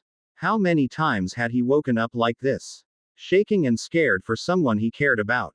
Wiping his face on his sheets, Harry reached for his glasses, then slipped out of bed. He went to the window and poured a glass of water. His hand still shook when he sipped the water slowly. When he finished the glass, he crawled reluctantly back into bed. Once again, Harry heard muttering in the corridors as he went to class. And even though this whispering was for the most part in good spirits, by the end of Tuesday classes, Harry had gotten tired of everybody knowing he was a Phoenix Animagus.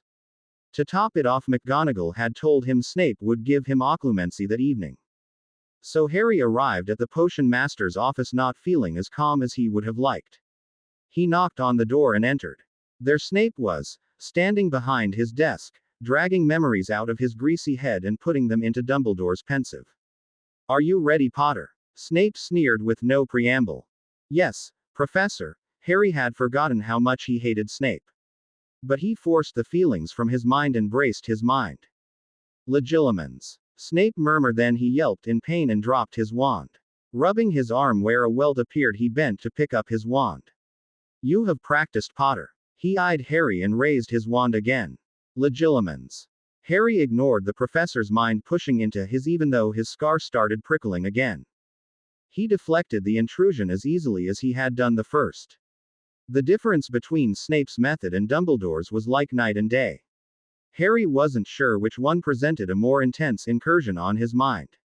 Snape used much more force, but the gentleness of Dumbledore's mind could lure one into a false sense of security before he knew it.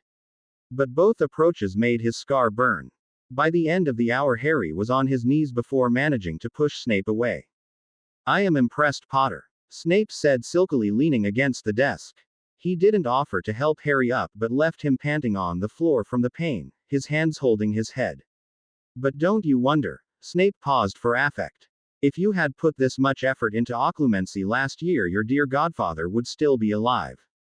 "You bastard." Harry's head snapped up, his eyes watering with pain and fury. He struggled to his feet but got tangled in the chair and fell hard on the cold stone floor. There was nothing for it. Harry had to wait for the pain to recede before he could get up and leave. He put his head in his hands again, not wanting Snape to see any sign of his grief. To Harry's surprise, Snape didn't yell at him for calling him a name. "Tell me, Potter, why did you ask for me to teach you occlumency?" Snape's voice was as mocking as ever. "Because I didn't want the headmaster to teach me." Harry spat back. "Manners, Potter." "Yes, I've heard about this ridiculous power struggle between you and the headmaster. Very foolish, even for you, Potter. Snape smirked, then knelt beside Harry but not close enough to touch him. I'll tell you why. You picked me because I know how the Dark Lord will try to invade your mind. The Dark Lord will not do it with kindness, like our dear headmaster. No, he will use every weakness he can find to break into that thick head of yours. Snape stood up. Get out, Potter. Oh, and 10 points from Gryffindor for calling me a bastard, and be grateful it isn't more. With every step up to Gryffindor Tower, Harry regretted agreeing to lessons with Snape.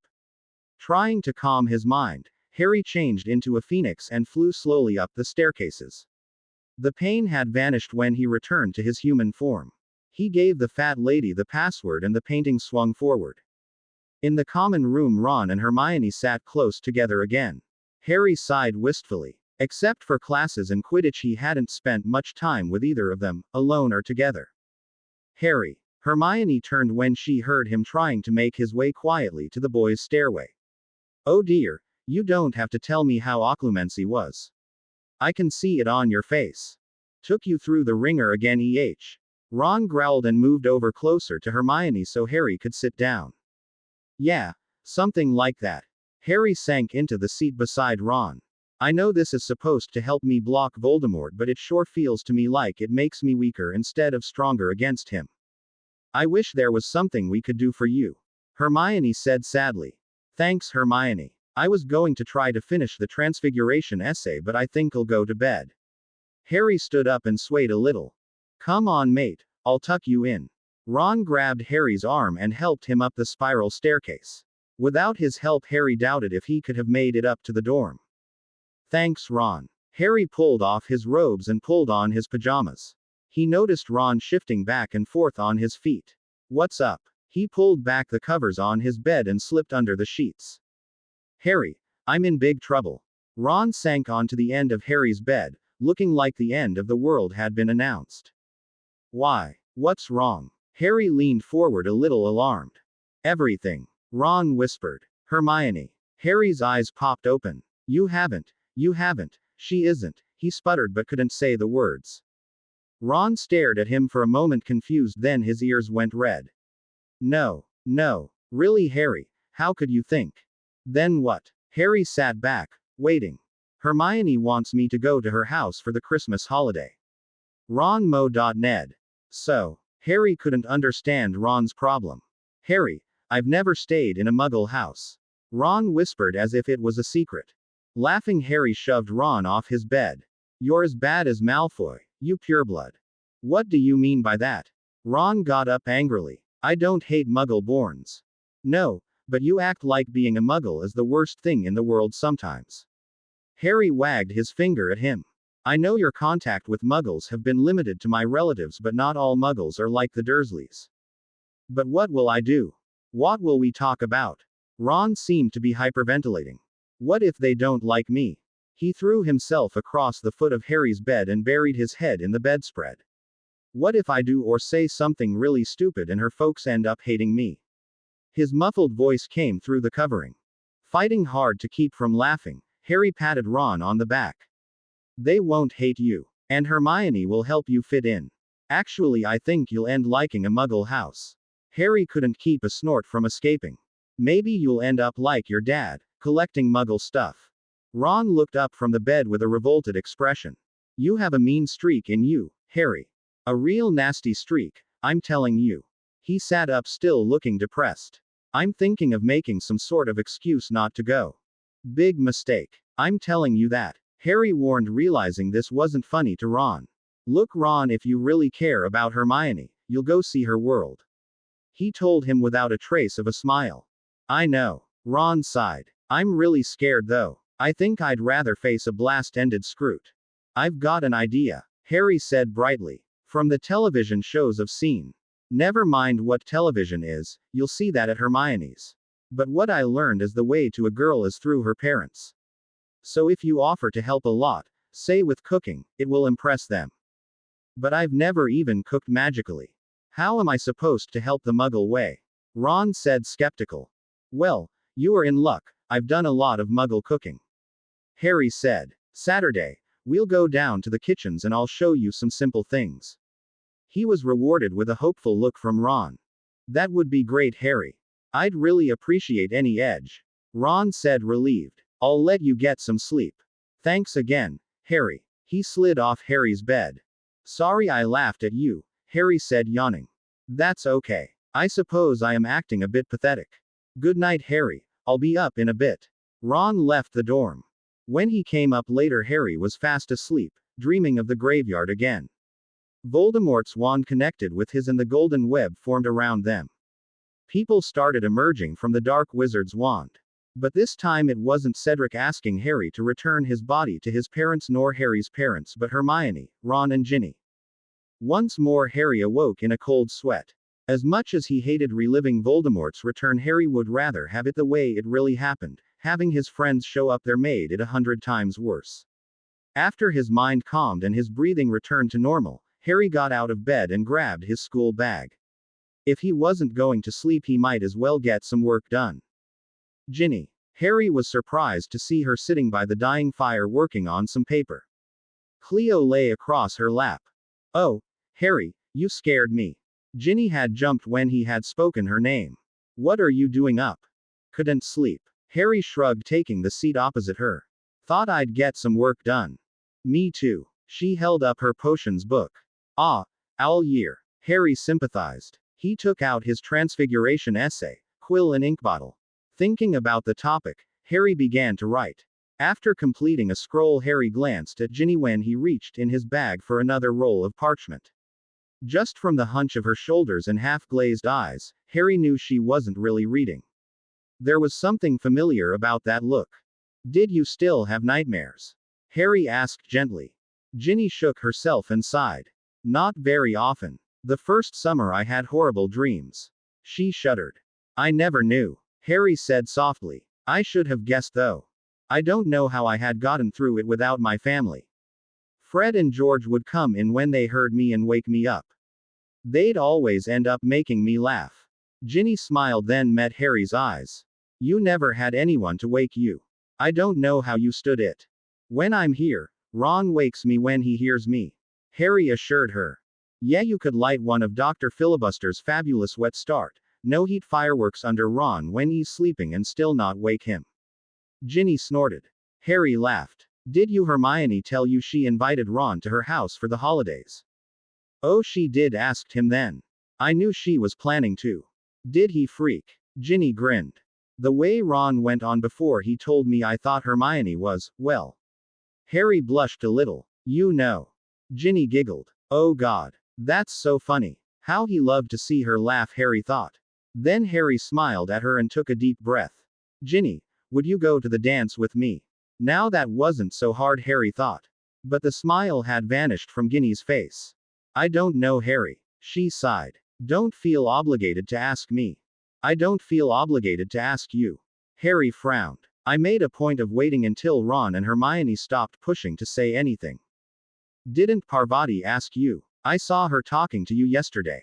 Ginny dropped her gaze and fingered the edge of her book.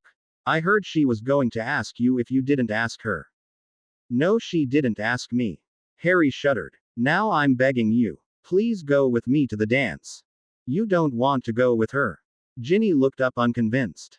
Parvati is nice, but if I had to smell that perfume all evening long, I think I'd gag. It would be like dating Trelawney. Harry told her. Ginny smiled a little at the image but still resisted. Things are so confusing for me right now. What things? Harry didn't understand the reference. I don't understand. I don't know if I can explain. I don't know if I really understand. Ginny shrugged. You don't want to go with a basket case like me. Harry gazed at her for a long moment. I did save your life 3 times. Harry tried a different tactic. You should at least save me from Parvati. You would hold that up to me. Ginny's eyes flashed with sudden anger. I can't believe you said that. Well, since my natural charm and sympathy didn't work, I thought I'd try a little guilt and see how that went. Harry grinned as Ginny's mouth dropped open. She burst out laughing. Wiping tears of mirth from her eyes, Ginny gave him a shy smile. You really me want to go with you. Ron's little sister. I do recall this summer noticing you weren't a little girl anymore. Harry smiled back. Blushing, Ginny tried not to beam too much. Okay, I'll go with you. Great. I wanted to ask before the robe places visited, just in case you needed new dress robes. I know I do. Harry settled back in his seat feeling he was still grinning like a fool, but he didn't care. They both returned to their homework, not know what else to say to each other. Harry. Ginny's soft voice broke the awkward silence. Yeah. Harry glanced up from his parchment to see her worried face. Is this just two friends going to the dance, or is this a date? Ginny watched his eyes. Harry answered quickly. It's a date. He leaned closer to her, gazing into her surprised brown eyes. And all the benefits and perks of a date. What do you mean? Ginny asked, intrigued. Harry turned toward her ear and whispered. It means if the opportunity arises, I get to key you, Miss Weasley. By the size of Hermione's smile Wednesday morning, when Harry entered the common room, he knew Ginny had told her he had asked her to the dance. Ron alternated between giving him approving nods and apprehensive scrutinizing looks. Did you see the notice? The robe shops are going to be here today and tomorrow. Hermione told Harry as they went to classes. No, I didn't. I'm glad you told me. Harry said. I'll go see what they have this afternoon. After a grueling defense against the dark arts class, which included Ron getting sent to the hospital wing to have his left ear reattached, Harry headed to the unused classrooms where the robe stores had set up shop. As he browsed through the different colors of robes, Harry felt someone touch his shoulder.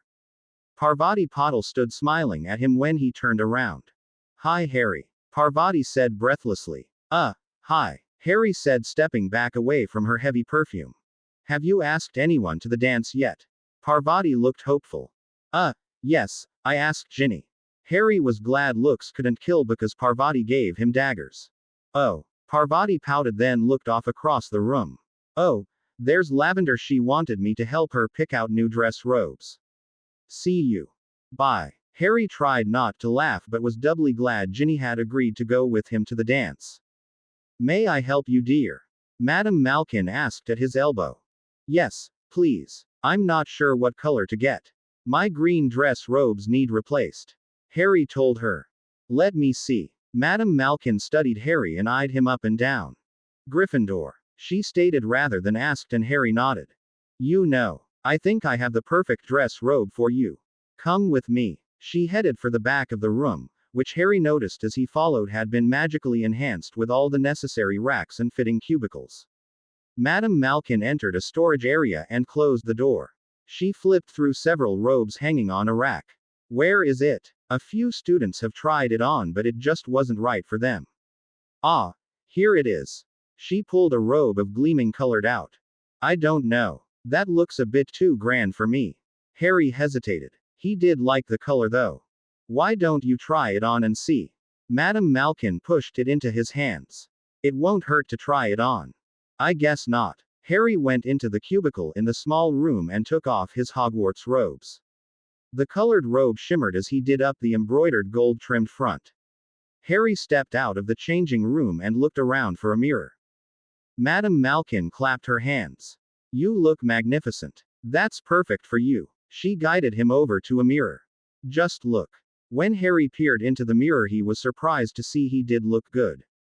The black Hogwarts robes always made him look harsh and pale.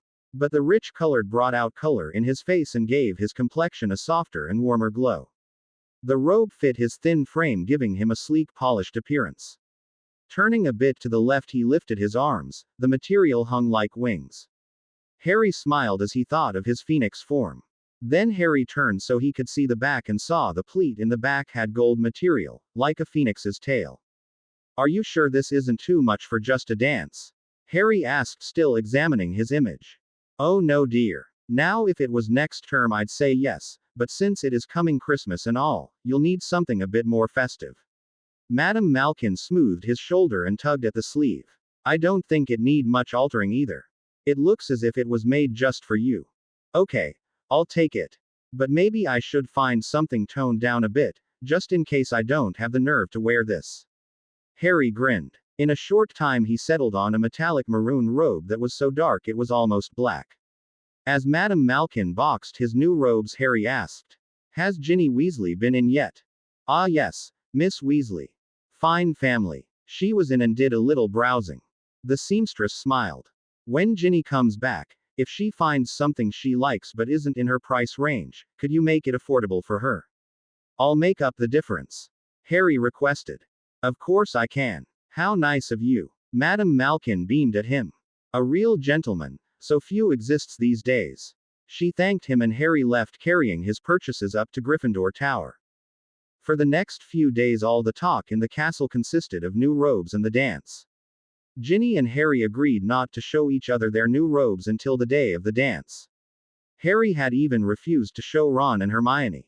Harry endured occlumency with Snape over the next couple weeks. Each session made Harry feel like the entire student body had trampled him. The strain almost made Harry forget about legilimency, which he finally remembered to bring up to McGonagall one afternoon after animagus training. Ah, yes, McGonagall shifted her papers around. Professor Snape refused that request. I will bring it up with the headmaster if you still wish to continue it. Yes, I do. Harry wondered why she was being evasive. It was part of the deal. He reminded her. I'll speak to Professor Dumbledore about it then. McGonagall said. Thanks. Harry left the Transfiguration classroom. After he had eaten dinner, Harry waited until the last moment to go to occlumency, which caused him to arrive 10 minutes late. 10 points from Gryffindor for being late, Potter. Snape snapped the moment Harry opened the door. Harry glared at Snape but didn't reply. Get ready, Snape said and drew his wand out. Hurriedly Harry took his wand from his robes. Legilimens, Snape cried. With force stronger than he had ever used, Snape pressed into Harry's mind. Harry braced for the oncoming struggle. Pain shot through his forehead but he shoved Snape away. Not waiting for Harry to recover, the potion master attacked again. Struggling with the pain as well as the invasion on his mind, Harry couldn't see the classroom anymore. Eyes closed against the agony, Harry once again was on the cold stone floor panting when Snape finally relented. Not bad, Potter, Snape grudgingly admitted. Why does it hurt so much? Harry gasped. I saw Cedric. The curse that killed him didn't hurt. He just looked surprised. He grabbed onto the chair and pulled himself into it. Why is there so much pain from this curse that failed? Even occlumency with the headmaster caused the pain. Snape eyed Harry for a moment. I don't know, Potter. The headmaster and I have discussed the matter and have yet to produce a solution. Professor, would you mind if I changed into my animagus form before we continue? I can get rid of the pain. Harry asked, holding on to his head as if it would explode if he let go. Be quick about it, Potter, Snape said stiffly. Gritting his teeth from the pain, Harry calmed his mind enough to let his phoenix out. He sighed with relief as the pain disappeared. An instant later he returned to his human shape. Shall we get on with it? Snape asked, indifferent to Harry's discomfort. With all his extra activities, occlumency, Quidditch, teaching Ron some basic cooking on Saturday and flying every Sunday with Mark Evans, Harry almost forgot about his mother's trunk and November's full moon. And when Harry did think about the chest, no rush of insight came to him as to how to open the box. Nor did Hermione, Ron, or Ginny have any different ideas to try the Monday evening they stayed up for the full moon. 2 hours had ticked slowly away with Harry trying every combination of the words he could think of. Every one of them was yawning wide. I can't keep my eyes open any longer, Harry, Hermione finally said. We're just going to have to leave it until next month. Ginny and Ron agreed. I think I'll stay up for few more minutes, Harry said as the three rose. I won't be long. Good night, Harry. Don't forget tomorrow we have classes, Hermione reminded him as she started up the stairs. Ron and Ginny bid him good night and went to bed. After they left, over and over Harry repeated the poem to open the trunk. One to unlock might, with blood in sight, on Mooney's night. The words said right, and a summoned light. On Mooney's night, Harry considered. If Remus and his mother had been friends, maybe this meant she didn't want him to see what was in the trunk. Harry blinked. And with Remus changing into a werewolf, wouldn't it seem likely Prongs and Padfoot were with him? So what was so serious that Lily Potter didn't even want her husband and her husband's best friends to look into after the trunk was closed? Something she alone contrived. This thought caused Harry to sit up straight. Alone. One to unlock might. One person. His heart pounded and he swallowed hard. Quickly Harry grabbed the chest and moved it into the fast-fading moonlight. In Parseltongue Harry said, "Hear no evil, see no evil and speak no evil." A beam of moonlight glowed on the keyhole and right next to the plate a small hole could be seen, a wand-tip size hole. His hand shaking Harry put the tip of his wand in the hole and then muttered, "Lumos." There was a click and the lid creaked open. A light mist obscured the contents for a moment, then Harry peered inside. On top an assortment of baby things could be seen. Blue booties and a black lock of hair tied with a blue ribbon. A photo album. Harry carefully took the book out and opened it up. His baby pictures, page after page of him, from birth until, from the looks of it, to just before his parents went into hiding. Setting the album aside, Harry saw several videotapes and video camera with a note attached. Protected and charmed to work in and near magical houses. But don't expect it to work at Hogwarts. Way too much magic around there for these charms. Lily. Confused more than ever, Harry continued to extract baby things from the trunk. Why on earth did his mother put such a powerful spell on a trunk with his baby stuff in it? At the bottom of this first shelf, underneath a baby blanket, was a letter tied with a red ribbon. Carefully Harry pulled the ribbon to untie it. The letter unfolded itself and began to speak in his mother's voice. "Dear Harry, my son, how do I begin to explain this chest? I don't know if I can, but here goes. For reasons probably known to you now, your father and I will have to go into hiding soon. And I have to help you in ways that the other wizards and witches may not, well, actually will not approve. Since you have opened this trunk, you know the way, but perhaps not the exact reasoning. Only a person of my descent alone and speaking the words in Parseltongue on the full moon could open this trunk. For years I had kept hidden that I am a Parselmouth. I could talk to snakes before I even knew I was a witch. After entering Hogwarts, I learned quickly the wizarding world looks down on those with such abilities, so I kept quiet about it. I never even had the nerve to tell James. Below you will find items of dark magic. I do not practice the dark arts, but I do recognize the desperate situation of a war against a dark wizard. You will not win without some knowledge of such things, and the sooner you learn the better. As the saying goes, sometimes you have to fight fire with fire. Tell few people about these things and only those who you know to be true friends. I hope there is someone who you can turn to help you. The only person I can think of who would know anything about these items would be Severus Snape. Professor Dumbledore trusts him. Many, including your father and Sirius, do not. I'm not sure. So I'll leave that up to you. Now I must finish packing this trunk and send it off to my sister. All my love, Mom." To Harry's relief, the letter did not burst into flames like a howler. He picked up the parchment and reread it. He set it aside and carefully took all the baby things out of the trunk. There was a finger hole to lift in the shelf. Harry tugged it up and beneath the bottom were 5 books. One by one Harry read the titles. The Darkness Within by Reginald Black, Spells to Darkness by Albert Weasley, Dark Above Light by Cedric Snape, and The Power of the Shadow by Cedric Snape. The last book was tattered and looked like it would fall apart. Gently he lifted the palm-size book out and turned it over to see the cover, but there was no title on the crumbling brown front. As carefully as he could, Harry opened the cover. The brittle paper flaked off. The title page bore the words, Power Over Dark by Salazar Slytherin. Harry gasped and almost dropped the disintegrating book. How did his mother find a book by Salazar Slytherin? It alone must have cost a fortune. Who would part with such a book? He turned another page and read a short ways. The reading was difficult, for it was all hand-written with many loops and scrolls to letters and words that time had changed spelling and definition. Harry yawned and set the book aside. He was too tired to read but in no mood to go to bed. Below the books another board could be removed. Harry pried it up and found a bundle wrapped in soft leather. Beside the package was a large egg-shaped container, which Harry could see was hinged in the middle. Picking up the bundle, Harry laid it in his lap and unfolded the layers of leather. Peeling off the last bit, he turned the item over.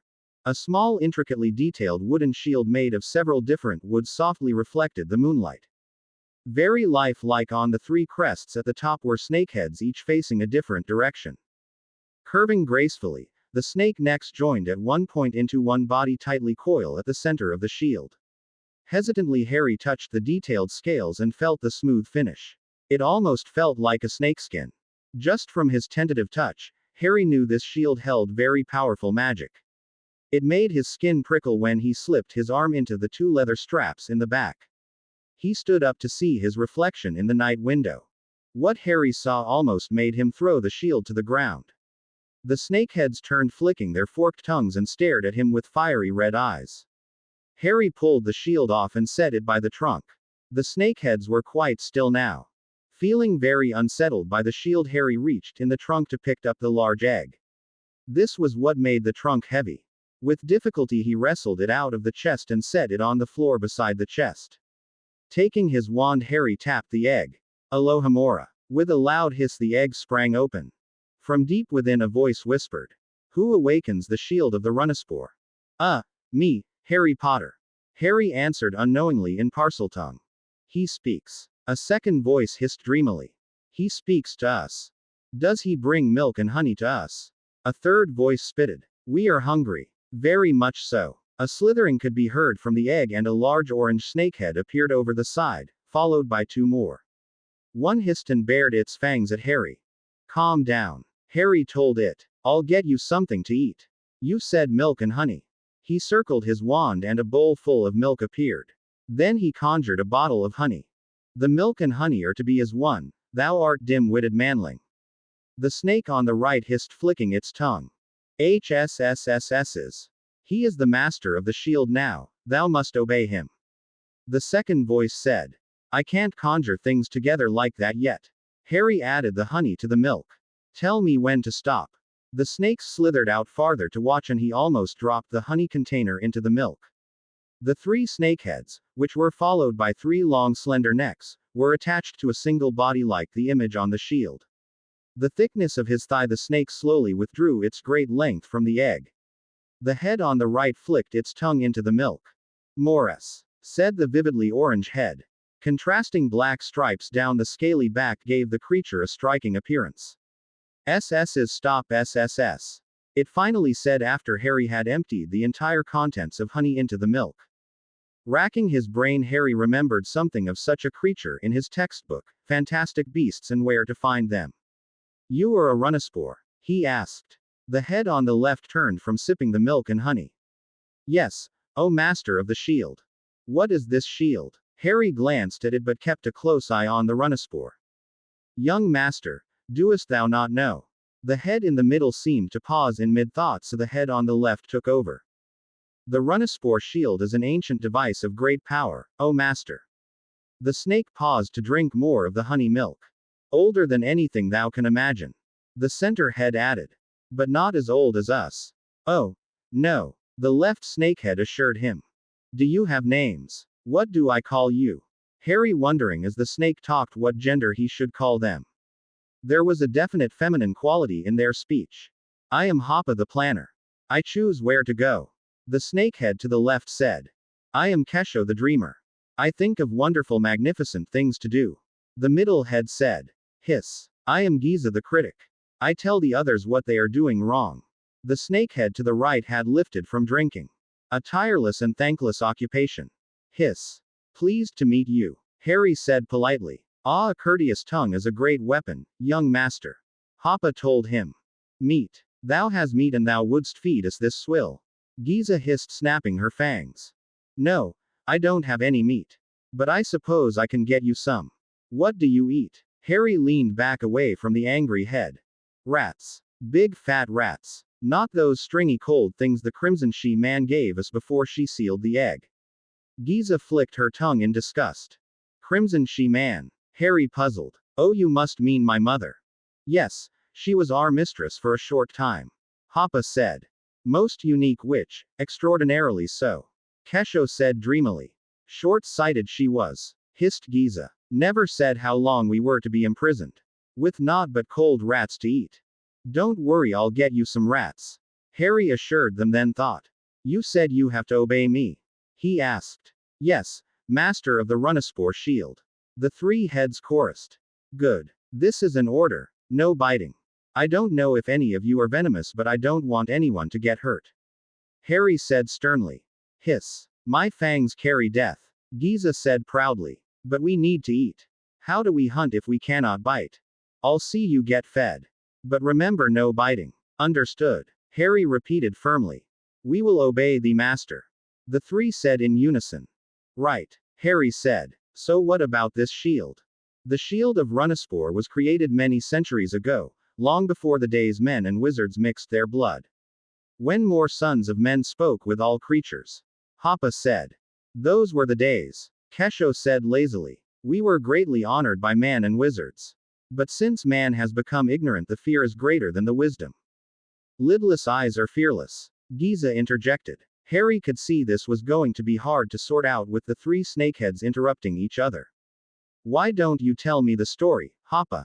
I do need to get some sleep tonight. Is certainly. Burkina Faso is where we left our shell. Before the Great Men Wars, when wizard kind was greater and more powerful than all others. When we were the size of your finger, the Hoppa touched Harry's index finger with a flick of her tongue. A sorcerer called Tavok found us one day basking in the sun. Nothing bothered us, for we knew little of the world outside our forest. Tavok brought us sweet mice and news of wars in places of little concern to us. Then one day many years later, and we were as thick as a sapling and he was an old man, Tavok asked us to guard something for him. We could hardly refuse. A great friendship had grown between us. Thus he put a spell on us, binding us to the shield forever. Many long years passed. We guarded the treasure, Giza teaching death to all who could not speak our tongue. And the more time passed, the more our speech was forgotten. Then a wizard finally arrived, knowing our speech with milk and honey in a bowl. Long had it been since we talked to men. Names of old were no more. New places and names speckled his words. His name wouldn't have been Slytherin. Would it? Harry wondered. Salazar Slytherin. We have heard of the wizard. But no part did we play in that game. This wizard lived long before the Hogwarts 4. He needed the shield for a war against an evil sorceress. It was ordained in the spell for us to help those who could talk our talk, so we allowed him to take thy shield. Hoppa said. But what does the shield do? Harry wondered if he would ever get a straight answer from the serpent. Saves thee from magic, master. Only one magic it cannot stop. Hoppa told him. Let me guess. Avada Kedavra. Harry interrupted. Yes, the killing curse, no magic can stop it. Hoppa flicked her tongue. How did my mother get the shield? Harry asked, not wanting to go into how he had once survived the killing curse. Mistress Potter heard tell of us from an acquaintance. How she tracked our trail to where we had been hidden many long years I do not know. She said there was not much time for long speech and she must finish the spells upon the chest before her mate returned. Hoppa said. She had great plans for us. Kesho admired. We would be there to help her blood defeat an evil wizard. Harry didn't know what to say. Opening the trunk seemed to have brought up more questions than it had answered. Some noise from the dormitories above told Harry the occupants were stirring. I've got to get this stuff out of sight. You stay here. I'll be back for you. Carefully wrapping the soft leather around the shield again, he laid it back in the trunk with the dark magic books and his baby things. He put the baby blanket over the edge of the chest so the lid wouldn't close and carried it up to his school trunk and stowed it inside. Neville stirred and sat up. Morning, Harry. You're up early. Morning, Neville. Harry nodded. Had some things to do. He closed the lid of this trunk and hurried down the spiral stairs. What to do with the Runaspor? Harry thought as he gazed at the serpent still drinking the milk and honey. He heard Giza complaining the milk was cold. There was no way he could keep a snake this size a secret. I've got to show you to the head of my house. Harry told them of his decision. I'm going to pick you up now, all right. He didn't want to startle the Runaspor into snapping. Anything for thee, master. They hissed. Picking up the Runaspor wasn't easy, for it had to be 15 feet in length and very heavy. He draped it around his neck hoping it wouldn't strangle him and looped its coils in his arms. Awkwardly Harry managed to scramble out of the portrait hole. Luckily there was no one in the halls yet. He was grateful he didn't have to explain the Runaspor. Arriving at Professor McGonagall's quarters, Harry knocked lightly. Getting no answer, he rapped harder. Come in. McGonagall's sleepy voice answered. Harry managed to turn the handle and push it open as his teacher came out of her bedchamber putting on a dressing gown. She let out a half scream. Potter. What on earth are you doing? I'm sorry to disturb you, Professor. But I managed to open my mother's trunk and this was in it. I thought I better show you. Harry tried not to smile too much at the look on McGonagall's face. I should say. She peered closely at the serpent. My word, a Runaspore. Where on earth did Lily get such a creature? And by the size it must be extremely old. McGonagall jumped back as the Giza hissed at her. Careful, Potter. The one head is quite poisonous. Don't worry. I made it promise not to bite anything. Harry told her. It will be okay for me to keep it, won't it? If I tell the guys in my dorm, it won't hurt anybody. McGonagall hesitated. I don't know, Potter. I think the headmaster should see this. I'll just be a moment to get dressed. Harry was glad she was just a moment because the Runaspore was getting very heavy on his shoulders and arms. Then the two hurried through the castle to Gargoyle at the entrance to the moving stairs. Ice mice, McGonagall said, and the Gargoyle jumped aside. They stepped onto the moving stairs. The Runaspore hissed as its tail scraped the wall and Harry tried to tuck in all its length. They arrived at the top and McGonagall knocked on door to the headmaster's office. It swung open and Harry and the professor went inside. Before one word of greeting had been spoken, pandemonium broke out. Fawkes the Phoenix gave a cry of attack and launched himself at the Runaspore. The three snakeheads hissed and snapped at the bird and Harry tried to protect the Runaspore from Fawkes' sharp beak and claws as well as keep the serpent from biting the bird. Hissing and spitting along with cries from McGonagall and a phoenix tone that wasn't the soothing song one usually heard from Fawkes filled the normally quiet headmaster's office. Finally Harry had pinned all three snakeheads tightly to the floor, telling them to behave or he'd put them back in that egg, and Dumbledore managed to get Fawkes to settle back on his golden perch by the door. Are you all right, Harry? Dumbledore asked. I've never seen Fawkes behave that way in my office. He stroked the colored bird, trying to calm the flashing eyes.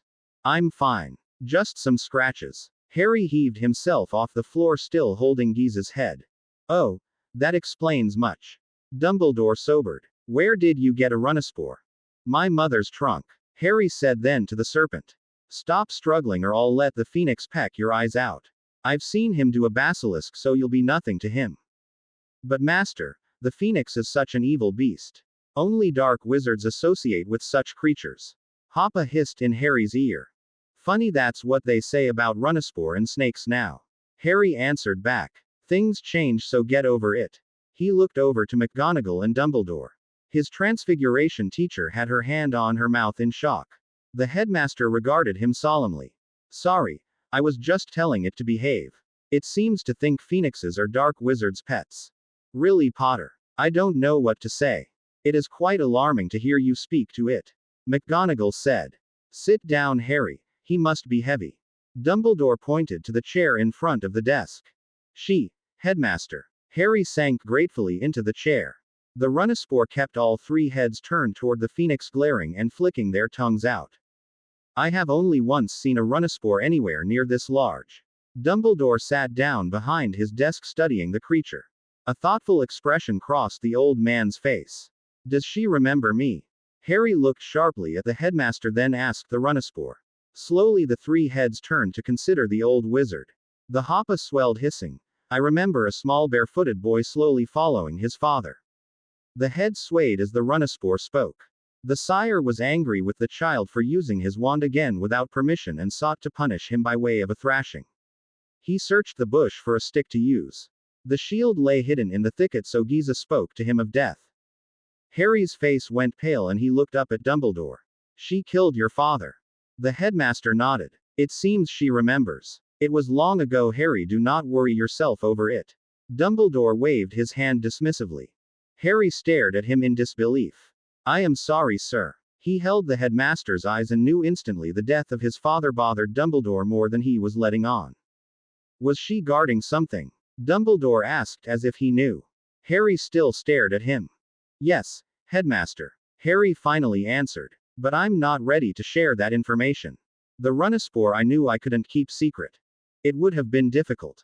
Dumbledore nodded. If all the students in Gryffindor Tower agree, you may keep her in your dorm. If any object, we must find other accommodations. I understand. Harry nodded, then yawned. Have you been up all night, Potter? McGonagall frowned. Well, yes. I found out my mother's trunk could only be opened at full moon. But I have only 2 classes this morning. I thought I could catch up on sleep this afternoon. I'll skip animagus training just this once, if you don't mind. Harry said. Of course. I will go and inquire if anybody has a problem with the Runaspore. Perhaps you should stay here until I return. McGonagall glanced at Dumbledore, who nodded. She left his office as the morning light struck the odd instruments on the spindly table Harry had once destroyed. How far back does she remember? Dumbledore asked, still scrutinizing the serpent. I'm not sure. She speaks of times long before the Hogwarts Four, as she calls them. Harry turned speak to the Runaspore. Who was it that made the shield? Tavok of Phoenician. Hoppa answered. Tavok of Phoenician was the first wizard to speak to her. Harry relayed. I have not heard of that name. Dumbledore's eyes almost glowed. Do you realize the wealth of information contained in your new friend, Harry? Centuries of past knowledge beyond the binding of books. Then his enthusiasm seemed to wane and he sighed. More wisdom than our short lives could ever hope to learn. They gazed at the Runaspore as it looked back at the Phoenix. Then a sharp rap came at the office door and it opened. Headmaster, I need to talk to you about. Snape stopped as the Runaspore hissed. Harry put a hand on Giza's head and reminded her to be nice. What the? A Runaspore? Here. Snape scowled and looked at Dumbledore. A gift from Harry's mother. Dumbledore said briefly, then his eyes twinkled mischievously. Weren't you just saying, Severus, how you wished you had some Runaspore eggs for some potion you were working on? Perhaps you can make some sort of arrangement with Harry for any she may produce. Snape went paler than usual and glared at Harry. Just to irritate him, Harry gave Snape a kind and gentle smile. But the potion master saw the underlying smirk and his eyes narrowed. I think we could make some sort of deal, Professor. After all, I can be just as fair to you as you have always been to me. When Harry returned to the Gryffindor common room with the Runaspore, the room was packed. Several first years screamed as Giza hissed at the crowd. A path opened for Harry as he tiredly carried the serpent up the spiral staircase. You opened it. Why didn't you wake me? Ron stopped short at the 3 hissing heads. Blimey, Harry. What are you going to do with it? McGonagall said I could keep her here. She can be in the common room as long as nobody is bothered by her. Harry listened to the hissing, then spoke back. Where would I get some rats? She's hungry. He paused to listen to more hissing. Excuse me, she's very hungry. Rats. Ron shrugged, thinking, then his face brightened. How about Hagrid? He seems to have a supply of food for just about anything. Great idea, Ron. Harry put the Runaspore on his bed. You stay here, okay? I'll be back with some food for you. Remember your promise, no biting. Harry, that's freaky to listen to, Parseltongue. Ron gulped. Cool, but freaky. Come on, I'll help you bring something back for it. What else was in the chest? I'll tell you when we're alone, okay? Harry whispered as they passed some people in the corridors. Better that I show you than tell you anyway. Harry yawned but kept moving. By the time he and Ron had returned to Gryffindor Tower with a bag of rats Hagrid had given him, Harry didn't know if he could climb back down all those stairs again. He was very tempted to change into animagus form and fly to herbology, but he was so tired Harry wasn't sure of his strength to maintain his phoenix. Dragging, Harry endured his 2 morning classes in a haze. At morning break he filled in Hermione and Ron about the things in the trunk as they stood in the cold, windy courtyard. Both stood with their mouth open as he described the books and shield.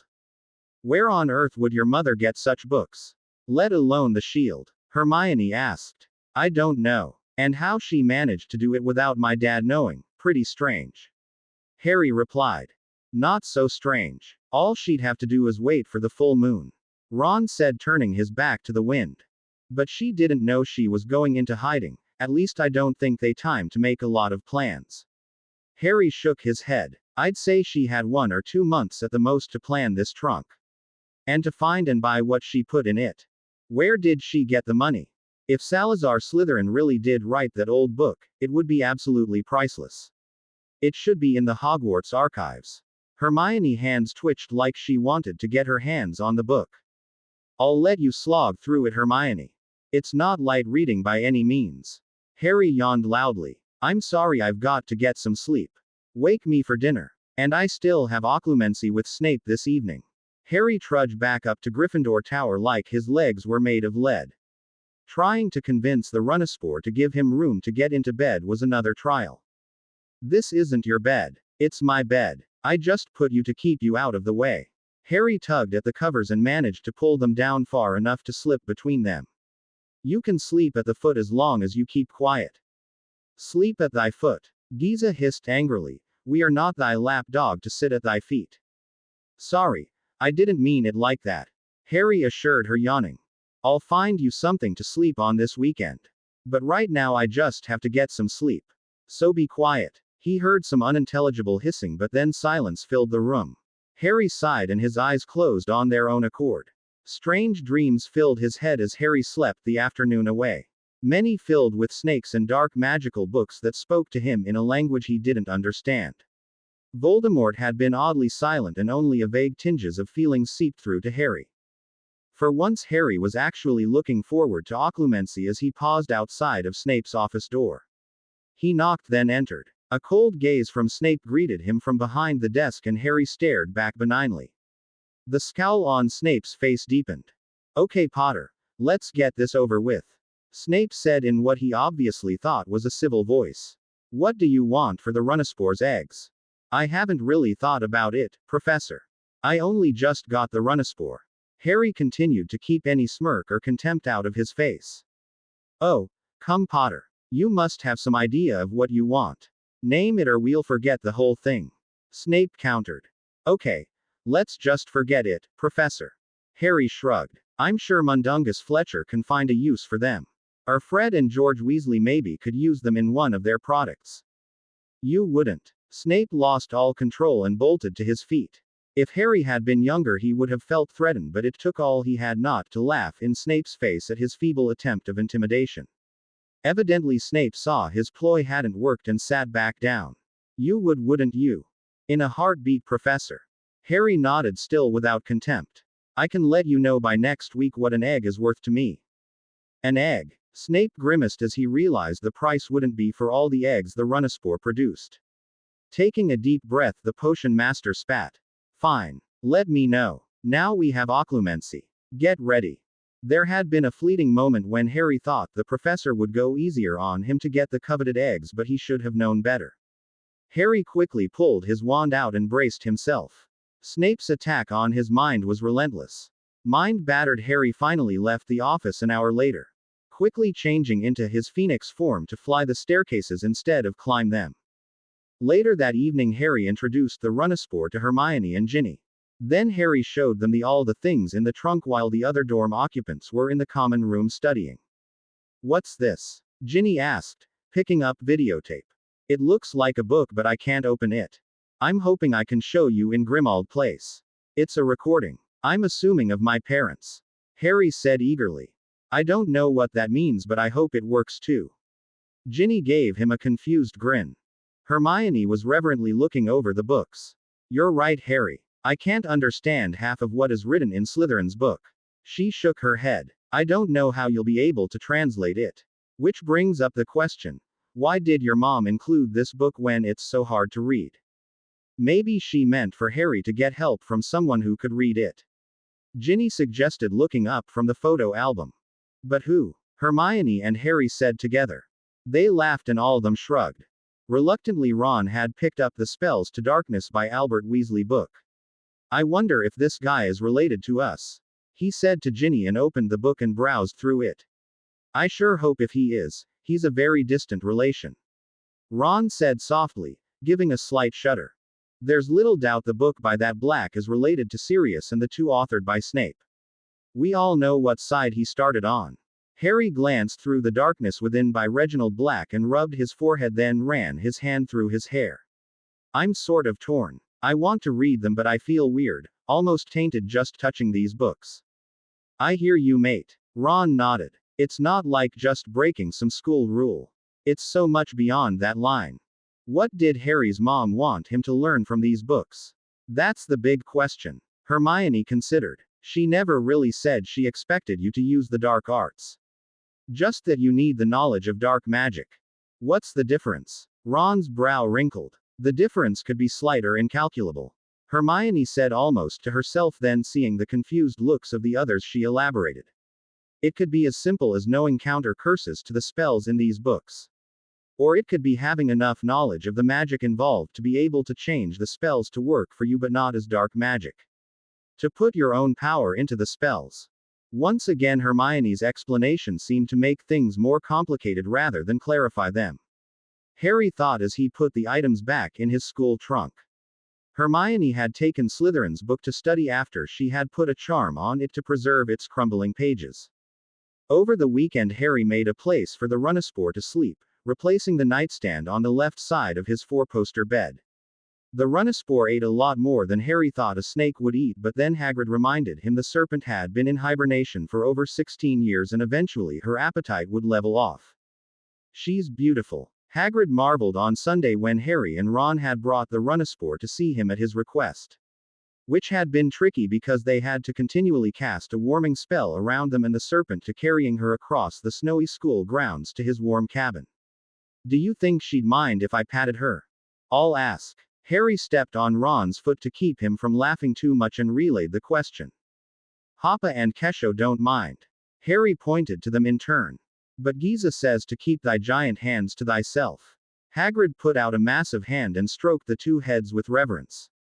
Does it understand us when we speak, Harry? Ron asked. Do you? Harry hadn't thought of this. Do you understand what they are saying? The Runespore's 3 heads hissed, almost snorting.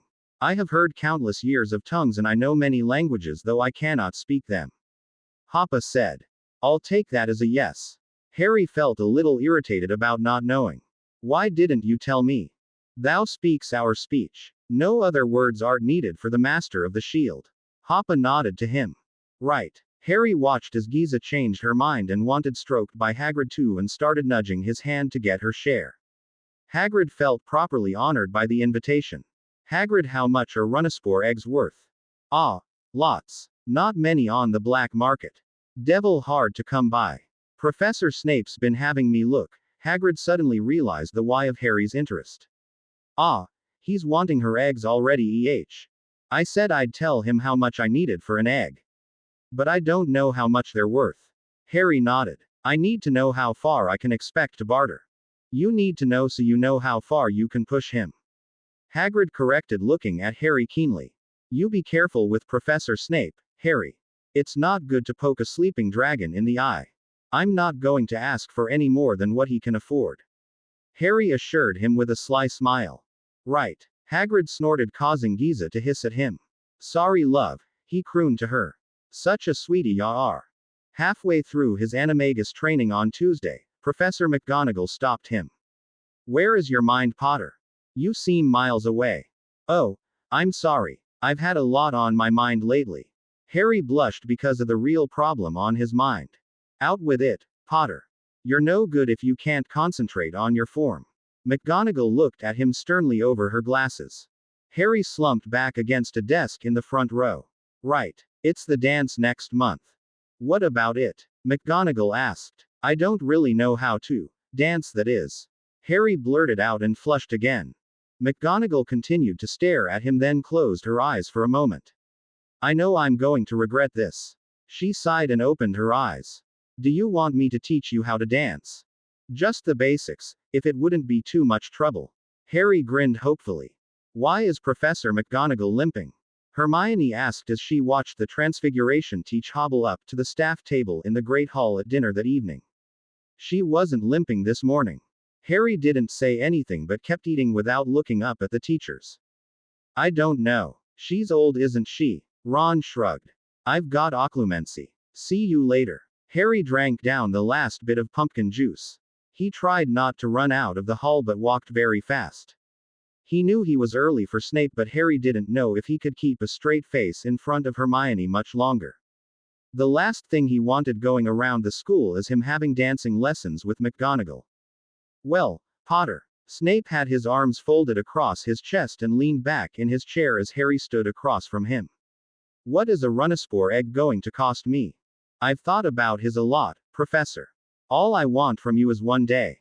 Harry paused to savor the surprise in the sallow face. For 24 hours, no unfair treatment of Gryffindors. No points taken and no nasty remarks. As Harry spoke, Snape's eyes blazed with anger. Is that all, Potter? Snape sneered. No, the day I want is the day of the dance, Professor. Harry replied. Snape stared at him for a long time without speaking. 2 Runaspore eggs for that, Potter. Snape finally countered. I do have my reputation to uphold. Professor, for 2 Runaspore eggs you have to dance one dance with every female teacher attending the dance as well. Harry didn't know how he managed to keep a straight face. The appalled look on Snape's face was priceless. The internal struggle in Snape was obvious. He wanted the eggs so badly, but what Harry was asking was so against his nature. Fine, Potter. It's a deal. Snape finally snapped. If by some chance she produces an egg before the dance in December. But a serpent that has hibernated for so long probably won't produce anything, so I really don't have to worry about it. Well, Professor, if she produces an egg afterwards and you haven't honored the agreement, then the deal is completely off. No eggs, period. Harry refused to back down from the fury in those black eyes. There was a strangled growling noise from Snape's throat. Fine. I'll do it, he snarled. But if she never produces an egg, I'll have a deal for you, Potter. Right. It's a deal then. Harry flinched at the images of what Snape would make him do if the Runaspore didn't produce any eggs. Shall we get on with occlumency then, Potter? You've wasted enough of my time. Snape stood up, withdrawing his wand. Harry quickly followed his lead and stood ready. Snape showed no mercy. Relentlessly he launched an attack on Harry's mind. Harry held off the assault to enter his thoughts for a long time, but the pain was excruciating. Ultimately Harry ended up on the floor gasping in pain once again. It isn't working. Harry moaned, Ned holding his head. He doesn't enter my mind from the same direction.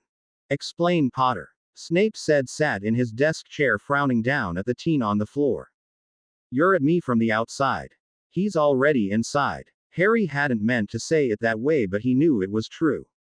What do you mean? Snape leaned forward. I don't know. It's just different. Like he's already has a way in, his own private entrance. Harry managed to open his eyes and look up at Snape's startled face. The potion master recovered his emotionless face. It makes no difference, Potter. You would just use the same power to deflect him back from whichever direction he enters. Snape seemed pleased with his answer to Harry's struggle. You don't know. Harry met the man's eyes. You're just guessing. Well, it is the best guess we have, Potter. Snape drawled. By we, I assume you mean Dumbledore and yourself. Harry flared. So he didn't know if this would work either. Occlumency is the only thing open to you to discipline what little mind you have, Potter. Snape sneered. But you once said the usual rules don't seem to apply to me. So you really don't know if it's helping or making the contact stronger. Harry's eyes blazed, daring him to lie. No, Potter, but it is the most logical way to go. Snape admitted. I'm getting bloody tired of being a guinea pig for you and the headmaster. Harry began to rage. You don't know how this feels and you don't care. Potter, this isn't the day we have agreed upon, and I have no qualms about taking points from you and putting you in detention, today. Snape growled back. Do what you want. Harry snarled back. I'm through with this rubbish. He grabbed his school bag and stormed from the room. He heard Snape yell at him to come back, but he had already transformed into a phoenix. With a burst of flame, Harry found himself once again gliding over the castle. In the snowy gray night, he winged his way to the astronomy tower and landed on the wall. More than ever, Harry wanted to fly far away from this place. Far away from Dumbledore and Snape. Unbidden, the name Voldemort came to his mind. Could he fly away from Voldemort? Harry doubted it. Still, he had that desperate feeling of not wanting to be Harry Potter anymore. Not wanting the pain, both mental and physical, or responsibility that went with being him. He lifted his wings to fly off far from this place, from himself. But the image of Ron, Ginny and Hermione flashed into his mind, followed closely by Mr. and Mrs. Weasley and Remus. How could he leave people who really care about him? How can he leave them to fight Voldemort without him? Dropping his wings, Harry changed back into his human form. He found it hard to be angry as a phoenix, and he wanted to be angry. The wind and cold was biting and he was soon shivering, but Harry didn't care. He was so tired of being deceived. He was tired of the pain, and even though the pain in his scar had left, the memory lingered. As he trembled leaning against the wall of the tower, Harry saw a flash of light high in the sky over the lake, then another flash nearly in the same spot. Not wanting to freeze to death on the astronomy tower, Harry transformed back into the phoenix he roosted on the wall, watching the peaceful snow-covered grounds and not feeling the cold as a bird. A burst of flame erupted above him. Harry watched as Fawkes lowered Dumbledore beside him. "Please, Harry, don't go," Dumbledore said quickly. Harry transformed back into himself. "I wasn't going to." Harry shivered. "I was cold and my phoenix self doesn't seem to notice it." With a wave of his wand, Dumbledore created a blazing fireplace, a hearthrug, and 2 chintz armchairs. "Please sit down, Harry, we need to talk about what happened." "How can I believe what you say anymore?" Harry stood stubbornly outside of the fire's warmth. "Why didn't you tell me occlumency might not work?" "I believed it would. I had no reason not to until now, with your description of Voldemort's means of entering your mind to Professor Snape." Dumbledore insisted as he sat down near the fire and warmed his hands. "Then how come Snape seemed to know there was a slim chance that occlumency wouldn't work?" Harry stepped closer, snow swirling around his ankles. "If he knew, you knew. But you didn't see fit to tell me about any doubts you had. Occlumency works for most mind intrusions. I saw some progress from you, so I had no reason to believe it wasn't working. The pain I kept having might have been a clue. I kept working hard, trying to put up with the pain, but you never once said it might not work.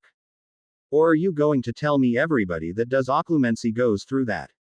Harry was now shaking with anger rather than cold. "Do you get some perverse pleasure out of seeing me in pain all the time? I know Snape seems to like it." He turned away from the headmaster and strode toward the opposite wall. Dumbledore lifted his wand and Harry was gently deposited into the empty chair beside the fire. "No, Harry, I don't like seeing you in pain. I am highly insulted you would say such a thing," Dumbledore said, irritated. Then the old wizard sighed tiredly. "Harry, everything I do lately seems to drive you away from me. We have to be on the same side to win against Voldemort. Don't you see that?" Harry felt his chest tightened. He took deep breaths and swallowed, trying to keep the knot out of his throat. "Right," Harry whispered, leaning closer to the fire and put his face in his hands.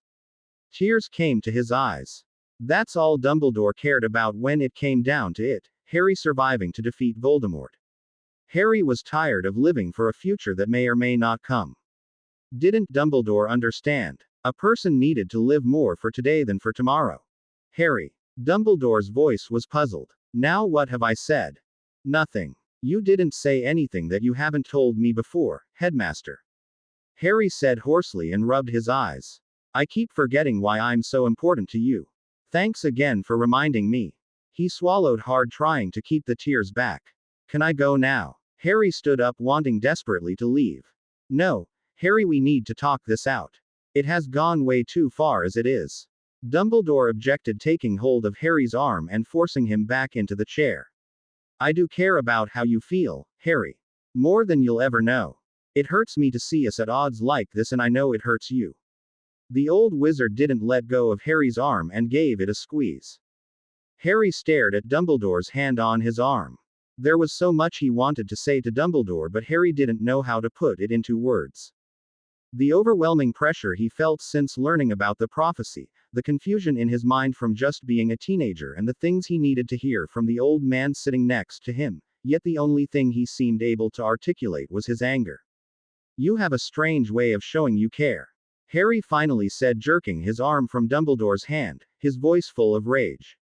"Leaving me with people that showed me nothing but hatred. That again." Dumbledore sighed. "Oh, I'm sorry my childhood is so unimportant. But let's face it. It makes me who I am, doesn't it?" Harry rose from the chair again. "I don't want to be like the Dursleys, but I'm not sure I want to be like you anymore either." Harry paced to the edge of the fire's warmth and stared out into the night.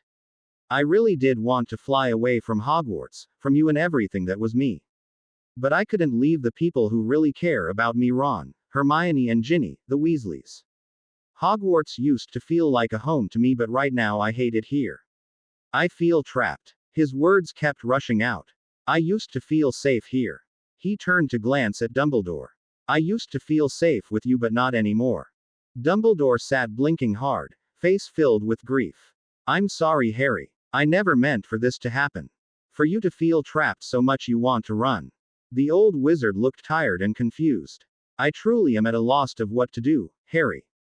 Whatever I say seems to anger you, so perhaps I fear to say the things I should. Harry was only half listening. Something Kesho had said came to his mind. Anger is the egg of fear. He said softly. Pardon. Dumbledore said. Something Kesho said, but I'm sure I've heard it somewhere before. Anger is the egg of fear. I've been so angry with you. Do I fear you? Harry asked himself. I hope not. Dumbledore frowned. You have no reason to fear me. Fear comes from within, not from without. Again Harry spoke to himself. Same way Voldemort turns up in my mind. Interesting thought, isn't it? Harry finally looked over to Dumbledore again. There are similarities, although I'm sure where his mind lies. So perhaps I do fear you because you can hurt me the most. I would never hurt you, Harry. Dumbledore insisted. Harry snorted. You already have. So why should I believe you won't again? I don't know what you want from me, Harry. I cannot change the past. Dumbledore kept his voice calm. And I still believe at that time, and I had very little time to decide, your aunt and uncle were the safest place for you. The anger flared in Harry's eyes. And for the rest of the world, yes, that too. What can I do to put these past events behind us? Dumbledore asked. After a long silence, Harry answered slowly, his eyes meeting the headmaster's. 3 days. I beg your pardon. Dumbledore asked, confused. I want you to spend 3 days with me as a child with the Dursleys, before I came to Hogwarts. Harry's gaze bore into Dumbledore's eyes. I'll even let you pick which memories you visit. The old wizard looked stunned. If, after seeing what I went through for just 3 random days, you still think that was the best place for me, Harry sighed. I'll agree to disagree about this and make peace with you. Let me see if I understand you correctly. You want me to take 3 random days from your memories and spend the time watching you with the Dursleys? Dumbledore repeated almost as if confused. I assume you want me to put the thoughts in the pensive then enter into them. He received a nod from Harry. Any 3 days? Any. Harry nodded. I know you are a busy man, headmaster. So if you can't do all 3 at one time I understand, but you have to do all 3. I see. Interesting idea. Dumbledore nodded, putting his fingers together and tapping them. And what does it mean? You'll make peace with me, Harry? He asked thoughtfully. It means I will never bring the subject up again. And between us it never happened. Harry said in a stone-cold voice.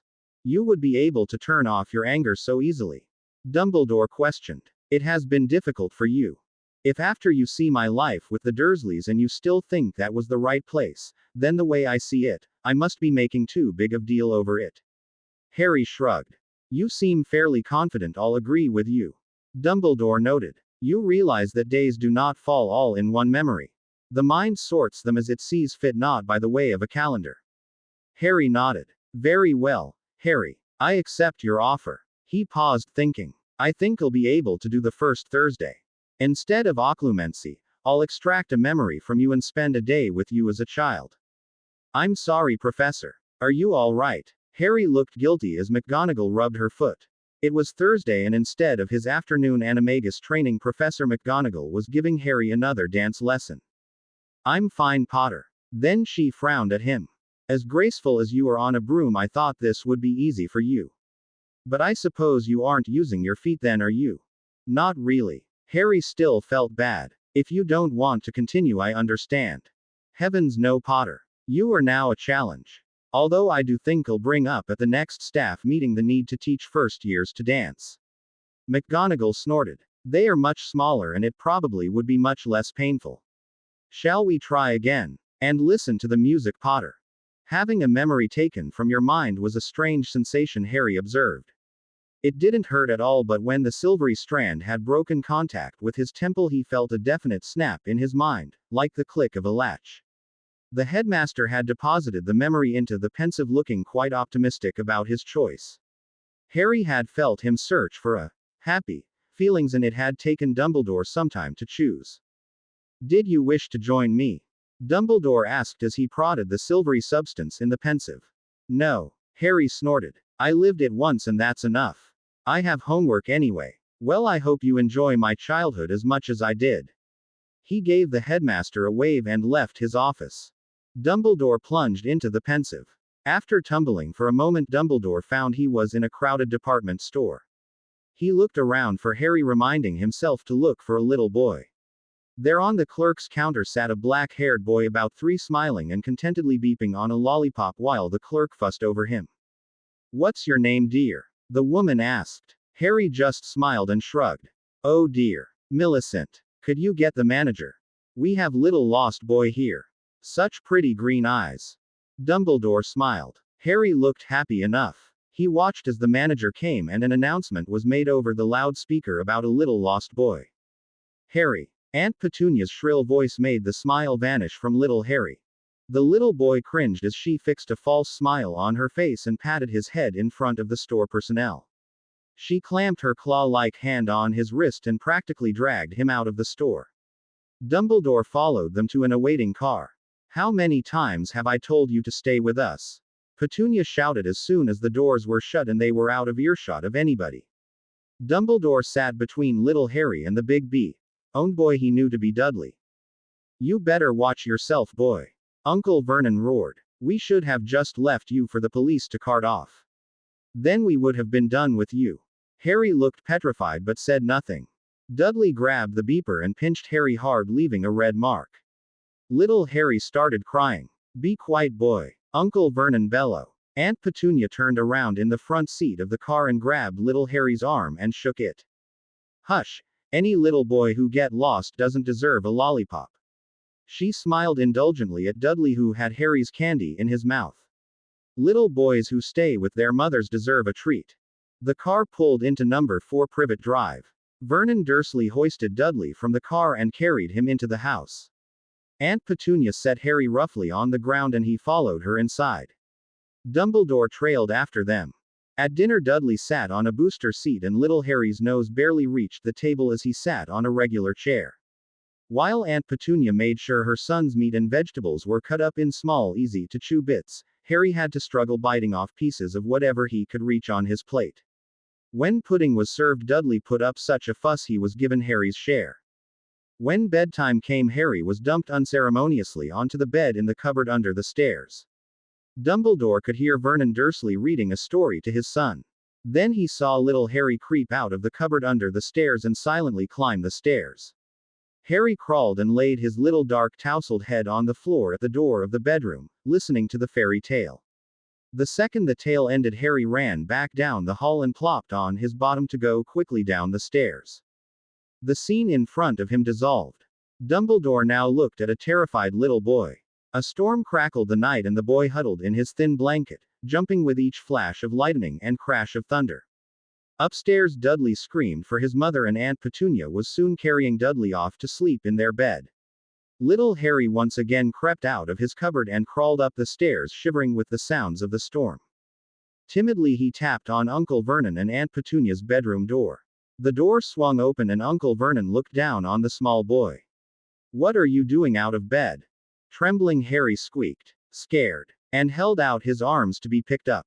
Dumbledore was relieved when the big man lifted the boy, but the relief was short-lived. Uncle Vernon didn't take him into their warm, comforting bed but back down to the cupboard under the stairs. Boys who don't have parents need to learn to buck up. Nothing to be scared about, just a storm. Uncle Vernon dropped little Harry back in his bed and shut the cupboard door. "You stay there. You hear me, boy?" The place changed. A morning sun shone brightly through the front door window. Dumbledore followed the 3-year-old Harry into the kitchen. Aunt Petunia was breakfast feeding to Dudley in his booster seat. Harry hung on to a chair waiting until she was finished. She cleaned Dudley up and set him down on the floor. Dudley tottered over to Harry and pushed him down. Little Harry scrambled away from the bigger boy's kicks, squealing with fright. "Duddykins, be careful, you might slip." Aunt Petunia turned her back on the two boys and little Harry quickly crawled under the table and ran to hide behind her legs. "Go, boy, I've got things to do." She glared down at him and sighed. Aunt Petunia grabbed a piece of bread and buttered it hastily, then handed it to Harry. "There, now don't get it all over everything." She frowned at him. Dumbledore felt a knot form in his stomach as he watched little Harry gobble down the piece of bread, not dropping a crumb. The rest of the morning Dumbledore followed the 3-year-old around. Little Harry could have been invisible for all the attention he received from the family. Only if he made noise, cried or did something wrong, did the Dursleys even speak to him. And then it was in the form of a harsh order or reprimand. Dumbledore returned to his office after his day with little Harry was over. He sat for a long time gazing at the pensive. Then he picked the stone basin up and stored it in his cupboard. The old wizard went to the window and looked out over the snow-covered grounds deep in thought.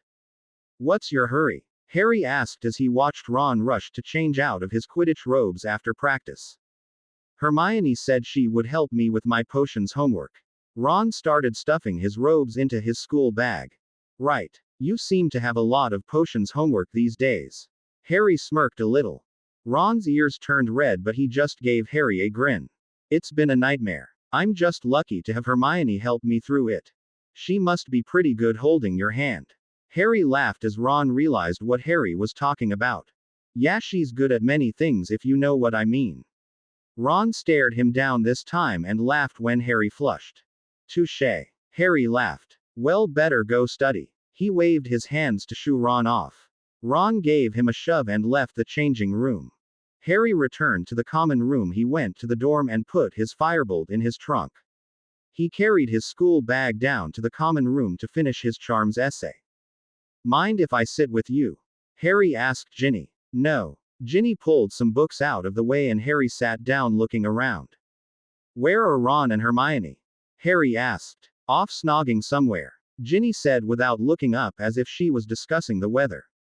Harry snorted as he pulled out his charms book.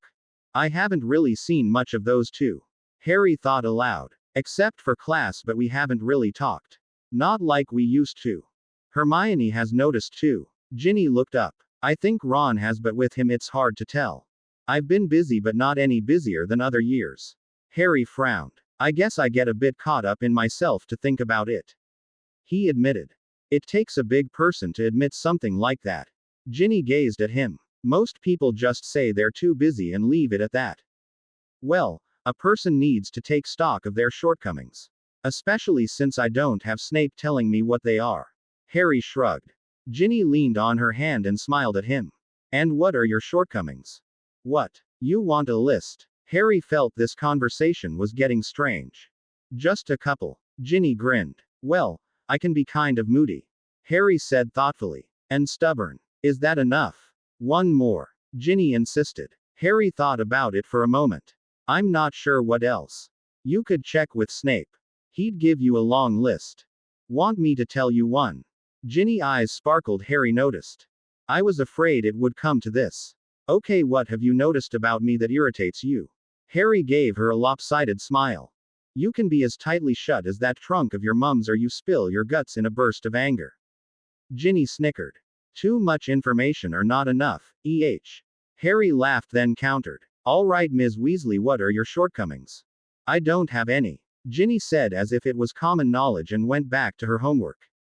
"I know. You probably snore and drool in your sleep," Harry teased, trying to get a rise out of her.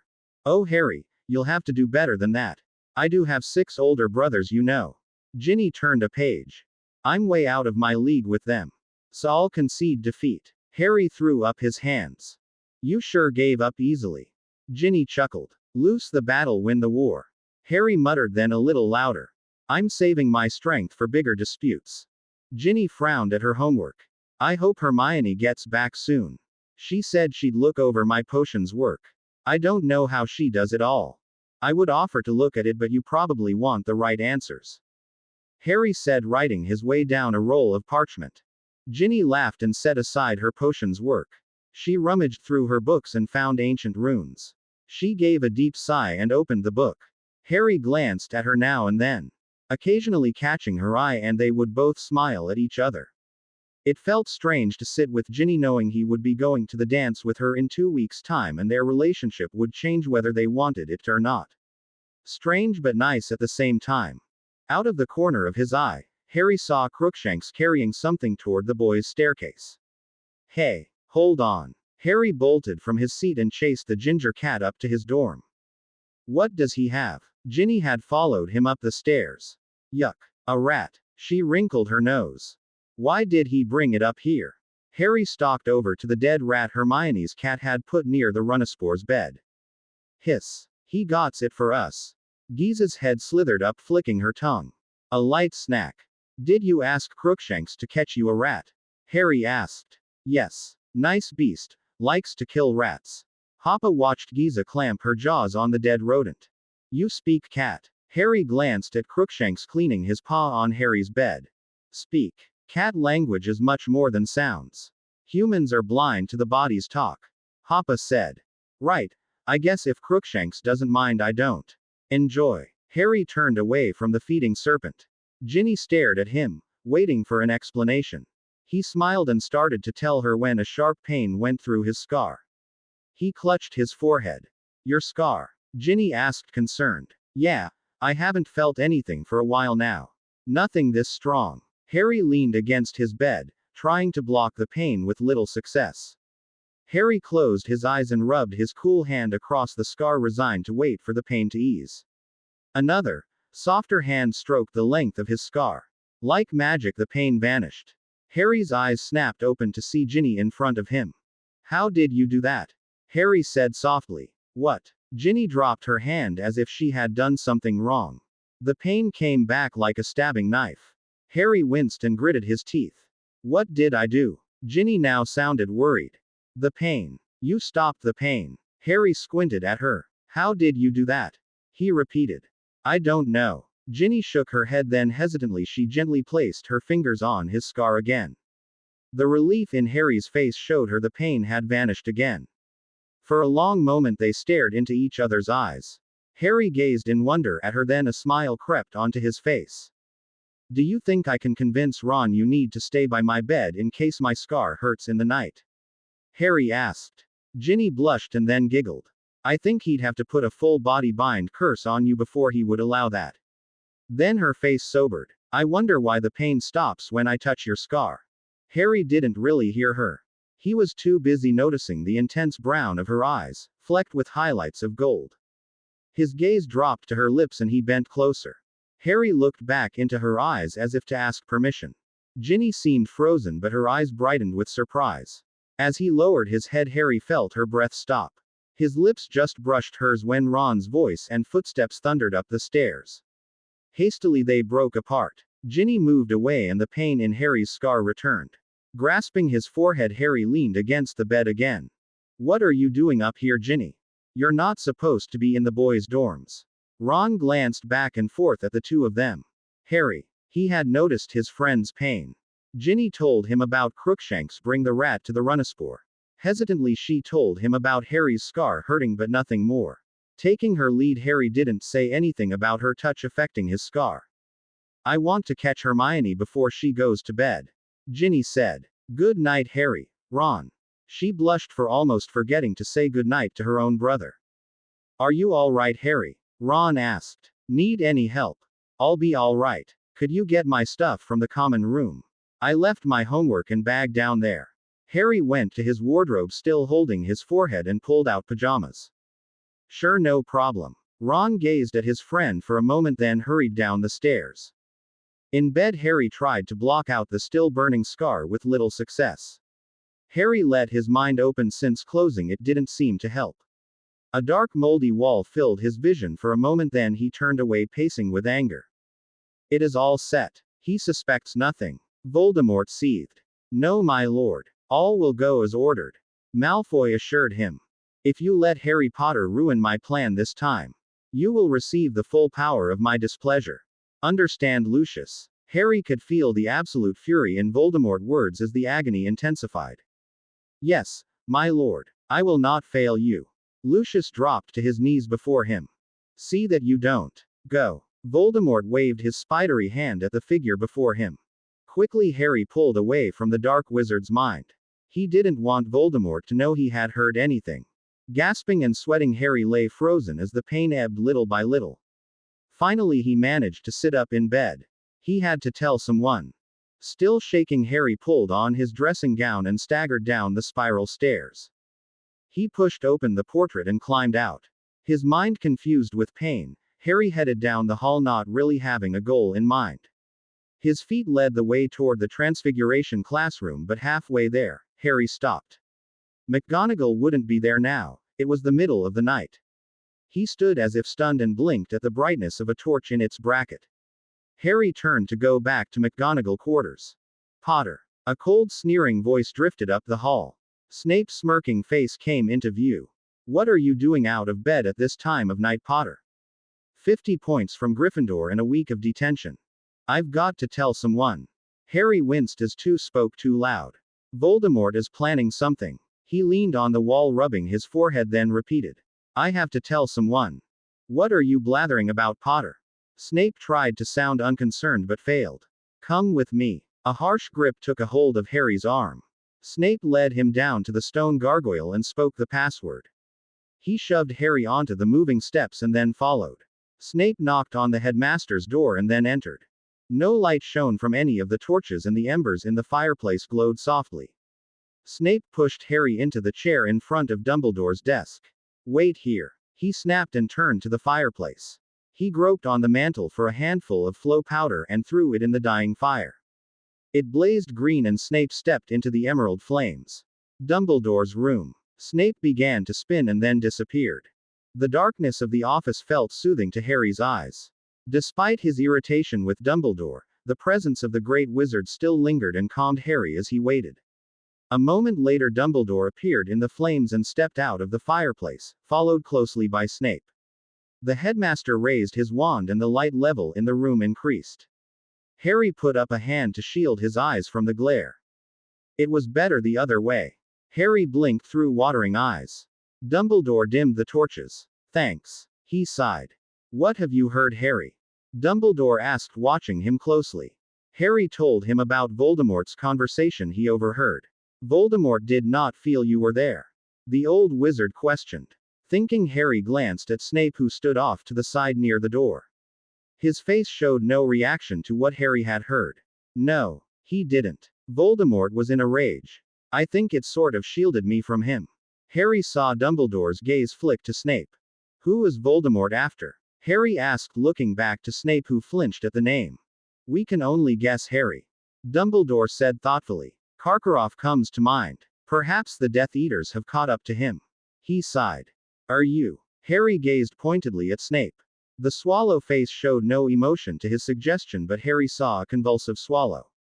Perhaps. Snape said softly. But I doubt it, Potter.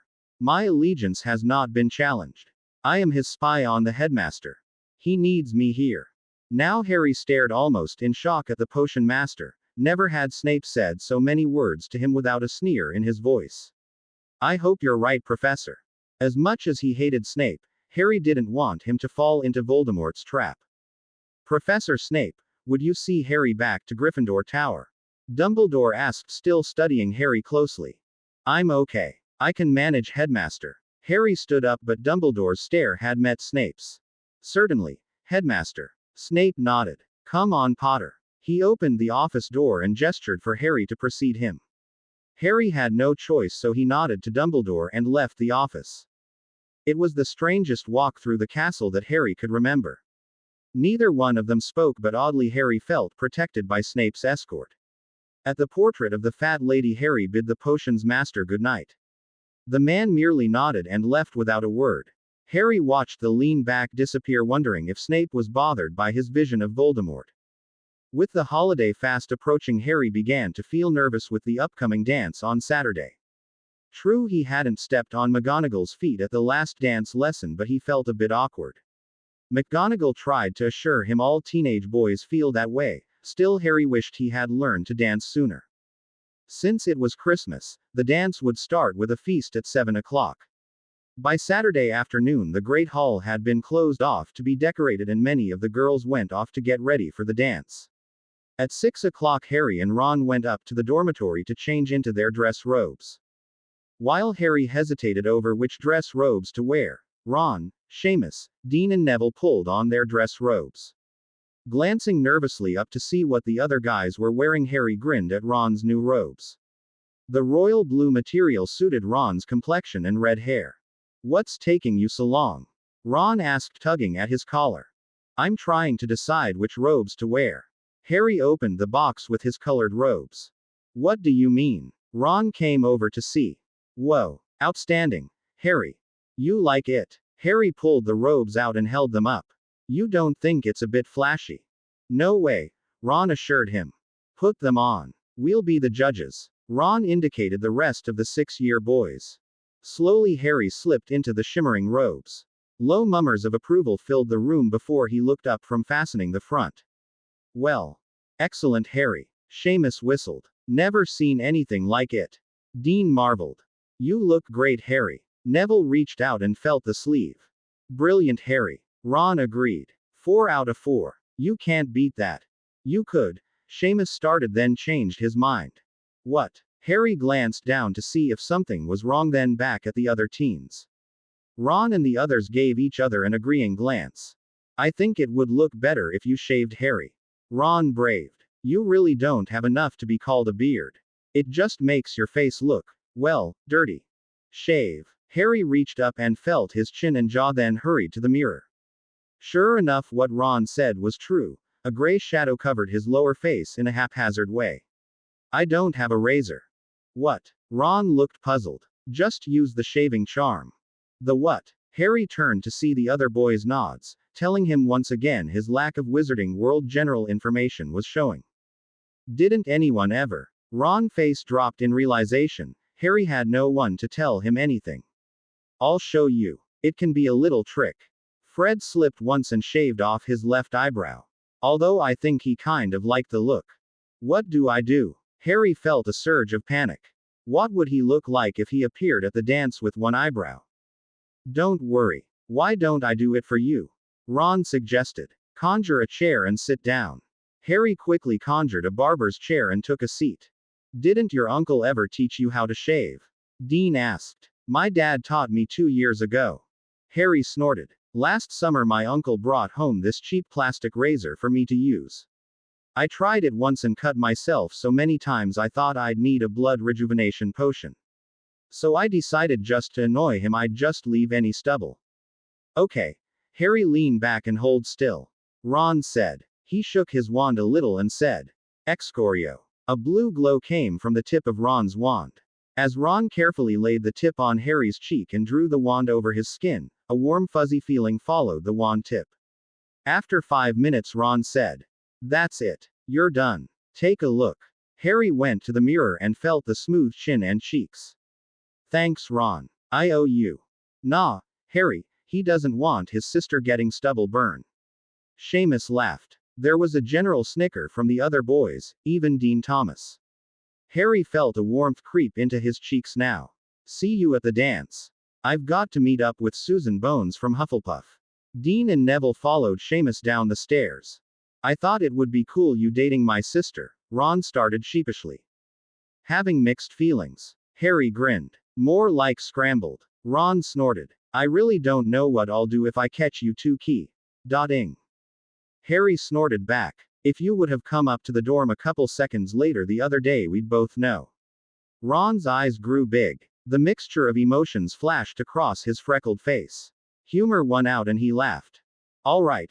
I know it is inevitable. Ron nodded, then soberly he said. Just don't hurt her, Harry. His brow furrowed. Never. Harry met his best friend's eyes. Ron, I have too much respect for Ginny and for your whole family to do anything that would jeopardize our trust of each other. He held out his hand to Ron. Ron grasped it firmly and clapped Harry's shoulder. Thanks, Harry, that means a lot. Ron said. Well, we better get downstairs. Can't have the women waiting for us. Hang on. I want to get my camera.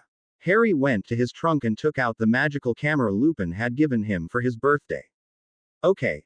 Let's go. They hurried down to the Gryffindor common room, where it was much like the night of the Yule Ball when the Tri-Wizard tournament was held, with many different color robes milling around waiting. Parvati came down the girls' stairs with Lavender.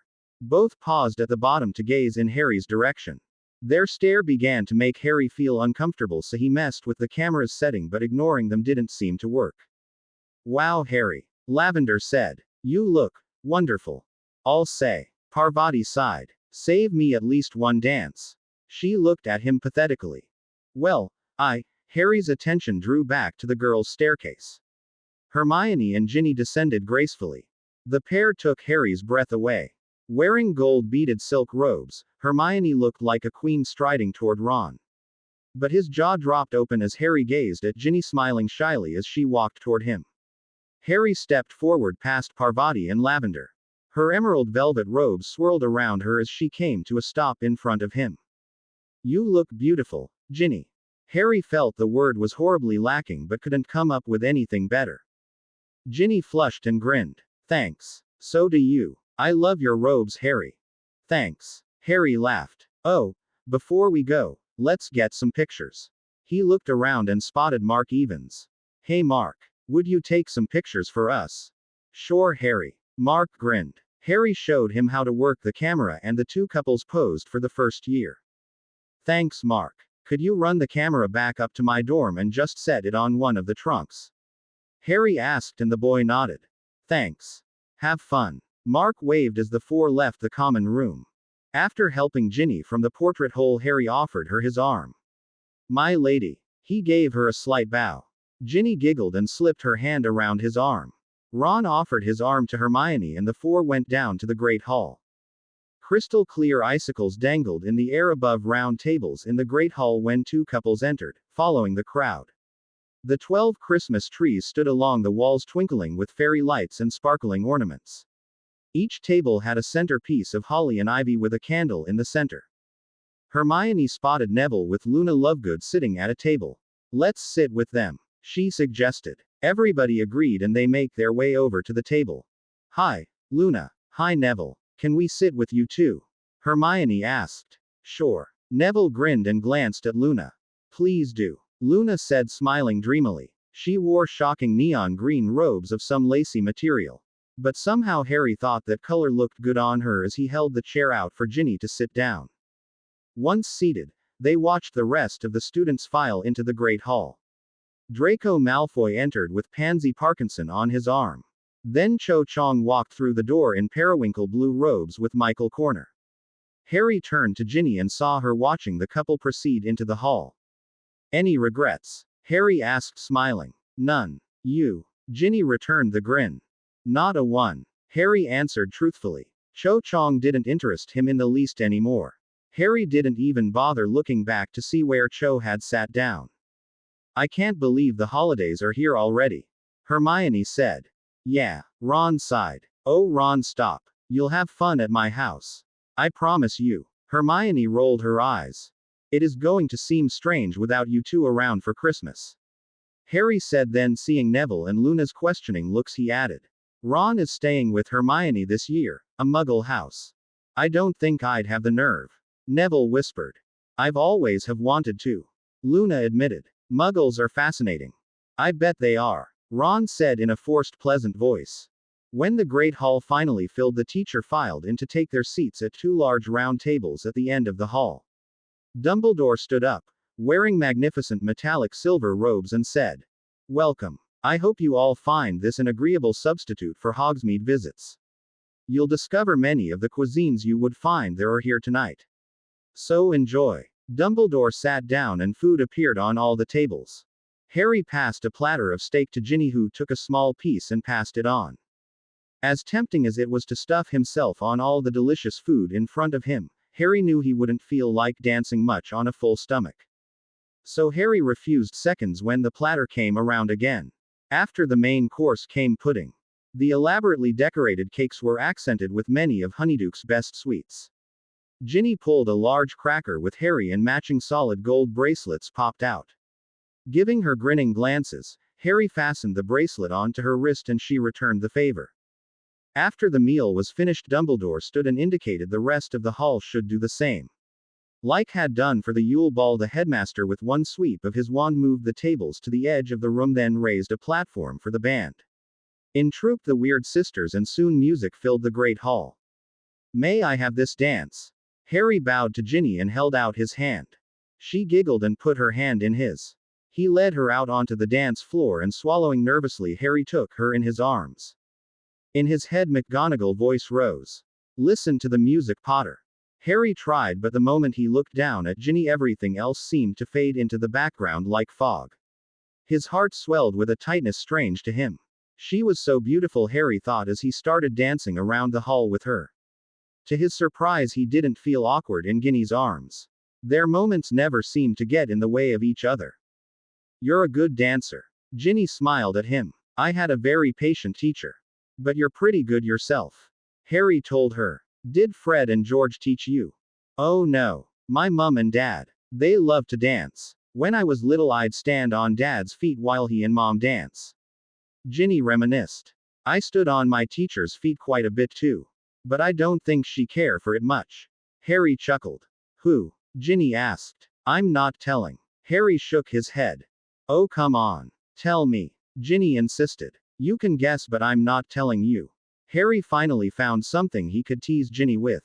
"Hermione." "Nope. Not even warm." Harry felt a couple brush past them. Ron and Hermione looked their way and grinned. "Your aunt." Ginny guessed. "Yeah, right." Harry snorted. "Tell me." Ginny obviously didn't like not knowing. "I'll tell you after the dance if you can't guess." Harry conceded. "You better." Ginny warned. "Or what?" Harry challenged, leaning closer, touching her nose with his. "You really don't want to know." Ginny gave him a wicked smile. "Oh, that's really scary." Harry cringed. "You sound like Fred and George." "I am my brother's sister." Ginny stopped dancing. Harry just then realized the song had ended. They clapped for the band. The next song was a fast-paced, and Harry and Ginny quickly plunged into the rhythm of the beat. Afterwards, laughing and breathless, they headed back to the table to quench their thirst before another dance. Harry had seen Snape dancing with Professor McGonagall. He hated to admit it, but the man could dance. "Let's trade dance partners," Hermione suggested when Neville and Luna arrived for a drink too. "Sounds like fun." Ginny agreed. "Come on, Neville." She grabbed his hand and headed to the floor. "Hermione." Harry took her hand and followed, leaving Ron with Luna. "How's it going?" Harry asked as they dance. "Pretty good. We've been missing you though." Hermione gave him a kind smile. "Ron and I didn't mean to shut you out." "You haven't," Harry assured her. "I know you two will always be there if I need you." Then he frowned. "That doesn't sound quite right, does it? Only going to you if I need something." "I know what you meant though." Hermione squeezed his hand, then she frowned. "How did you get to be such a good dancer?" "I'm not telling." Harry snorted. "I didn't even tell Ginny, yet. You two look wonderful together." Hermione grinned. "Although Ron has been kind of weird. Part of the time he's all for you two getting together, then the next moment he brooding about it. I think I calmed some of his worries before the dance." Harry said. When she looked at him questioningly, he added, "I told him I have too much respect for his whole family to do anything that would jeopardize that trust." "That's exactly what Ron needed to hear, Harry." Hermione smiled. "You're getting pretty good at this feeling stuff. You know, I was thinking. You are like my sister. I should make him give me a similar promise." Harry looked at her appraisingly. To his surprise, tears sprang into Hermione's eyes and she gave him a hug. "That's the nicest thing you ever said to me, Harry." She blinked back her tears. "You can be so sweet." Harry saw her bite her lip as if she wanted to say more but held back. "What?" Harry asked, wondering what just went through her mind. "Oh, nothing." But when Harry still stared at her, Hermione sighed. "You are so nice and all this stuff happens to you." She blinked back tears. "It just isn't fair. And I know, life isn't fair, but you do get more than your share of heartaches." "Tell me about it." Harry snorted. Then, considering, he looked into her eyes. "But for the absence of all the pain, I couldn't and wouldn't give up the friends I have right now." "Stop it, Harry. You're going to make me cry." Hermione laid her head on his shoulder. "Despite what you tell yourself, Harry, you are a very special person." She whispered. "Thanks, Hermione." Harry felt a lump in his throat and hoped he wouldn't start blubbering here in the Great Hall. Luckily for him, the dance ended and he took Luna for the next turn around the floor. "How's it going, Luna?" Harry looked into her protuberant eyes. "Lovely," Luna said. "Are you and Neville seeing a lot of each other?" Harry asked. "Oh, now and then. He's really sweet, you know." Luna smiled. "Ginny and you look like you were made for each other." Thanks." Harry didn't know what to say to that. "I like your robes." It's a good color for you. Thank you. It isn't quite the shade I wanted. I may have to experiment with some charms to brighten them up a bit. Luna said. Yeah, that might work. Harry swallowed and tried not to laugh. If Luna's robes got any brighter, they would burn everyone's eyes out. He thought. Harry glanced over to see Ron and Ginny dancing, grinning at each other. Hermione and Neville moved into view, and Harry noticed Neville wasn't stepping onto Hermione's toes. Neville looks like he's had a few dance lessons. Harry noted. Oh yes, I insisted on it. Luna nodded, looking critically at Neville. Dancing is not to be taken lightly. A person could get seriously hurt with a wrong step. Right. Harry agreed, again trying not to laugh. It's good to see you happy again, Harry. Luna met his eyes. You are quite elegant looking tonight, a striking representation of a powerful wizard. Thanks. Harry didn't know what else to say as he gazed into the honesty of her eyes. You're quite welcome. Luna nodded. Oh, the song is over. She looked toward the band. They are very good, aren't they? She added, clapping. Yes, they are. Thanks for the dance, Luna. Harry said as they went back to the table. Thank you, Harry. You are quite a good dancer. Luna spotted Neville and beamed. But not as good as Neville. The next song was a slow one, and Harry reclaimed Ginny for the dance. As Ginny laid her head against his shoulder, Harry felt the swelling in his chest again. With his cheek softly touching hers, Harry swayed Ginny to the music. Then he felt her sigh and wondered how many times he had sighed since he had taken her into his arms. Nothing in his life had ever felt as good to him as holding Ginny close. I hope this song never ends. He whispered and felt her sigh again. Me too. Ginny breathed and he pulled her closer. Halfway through the dance, Harry pulled away a little to look down at the floor. Ginny glanced questioningly at him. I just wanted to see if my feet were still on the ground. Harry whispered in her ear and pulling her close again. He felt her giggle and sigh once more. Eventually the tune changed and the pace picked up in the next few sets, after which Harry and Ginny paused to quench their thirst with butterbeer. Can I have this next dance, Ginny? Dean Thomas asked when Harry and Ginny had risen to go back out on the dance floor. Do you mind? Ginny looked at Harry. No, not at all. Harry shook his head, then glanced across the great hall. In fact, there's someone I want to ask for a dance myself. Go on then, Ginny said in an odd voice that confused Harry. But when he saw who was standing near the person he wanted to ask, Harry understood. Cho Chang stood in the direction he had glanced, and Ginny was jealous. Harry grinned as he walked closer to his intended goal. Cho's eyes lit up when she saw Harry walking toward her. But he stopped before he reached Cho Chang. Professor McGonagall, may I have this dance? Harry bowed and held out his hand. A rare smile broke on her face. I would be honored, Mr. Potter. She put her hand in his and let him sweep her on the dance floor. Harry got a fleeting glance of the disappointment on Cho's face as he turned in step with his teacher. You have made your dance teacher proud tonight, Harry. McGonagall said. Thanks, I owe her a lot. Harry grinned. I must say, Harry, you have the poise and grace tonight of another student I remember. McGonagall told him, then added. And I do not mean your father. Oh, James had poise and grace, but with a touch of arrogance which diluted those other qualities. She smiled. No, I am reminded of another long ago, when I attended Hogwarts. A boy friend? Harry asked, trying to imagine McGonagall as a girl. No, he was in 7th year when I was started my first. But he was the type of person one does not forget. McGonagall smiled. I am speaking of Professor Dumbledore. Thanks. Harry was a little taken aback. It was a compliment, Potter. She snorted, amused. You and Ms. Weasley make a fine couple. I keep hearing that. Harry grinned. Professor Snape doesn't dance half bad. McGonagall frowned. Did you put him up to dancing tonight? He never dances at the teachers' parties. Runaspore eggs. Harry gave her an evil look. That explains it. McGonagall laughed. I hoped you made a good deal. She chuckled more when Harry told him of the agreement. Woe to you if that serpent doesn't lay any eggs. His teacher said. I don't have to worry about that. Harry said. Then he spotted Snape dancing with Professor Sprout and again was surprised at how well the man could dance. Too bad, Harry thought as the tune ended.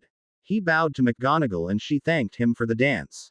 Why didn't you tell me it was McGonagall you wanted to dance with? Ginny poked him as he took her from Dean Thomas.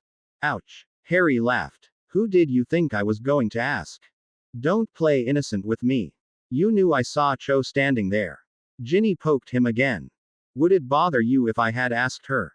Harry asked. Well, yeah, a little. Ginny blushed. Didn't it bother you to see me with Dean?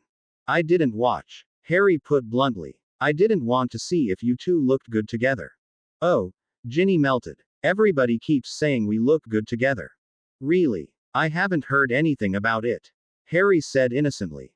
Yeah, right. You were a lousy liar, Harry. Ginny laughed. I think you might be a legilimens Miss Weasley. Harry flinched. Please keep your powers to yourself. I think I'll need all the power I have to keep up with you, Mr. Potter. Ginny grinned and Harry took her off for another waltz around the hall. After the dance ended, Harry asked Ginny to take a walk outside to cool off. Soon they were walking the conjured garden paths in front of the castle, Harry's hand firmly holding Ginny's. He marveled how a simple thing like holding hands could give him such pleasure. The softness of her skin, how her smaller hand seemed just right for his, and especially how she held his hand too. It's so pretty out here. The teachers really did go all out for us. Ginny sighed as they passed a statue fountain and a long bench. It is beautiful. Harry agreed, but he wasn't looking at the castle grounds, and when Ginny saw him looking at her, she flushed and became unusually shy. I mean it, Ginny, I can't take my eyes off you. Thanks. Ginny gazed up at him for a few moments, then turned to walk on. Harry held her hand so she couldn't move on and drew her back to him.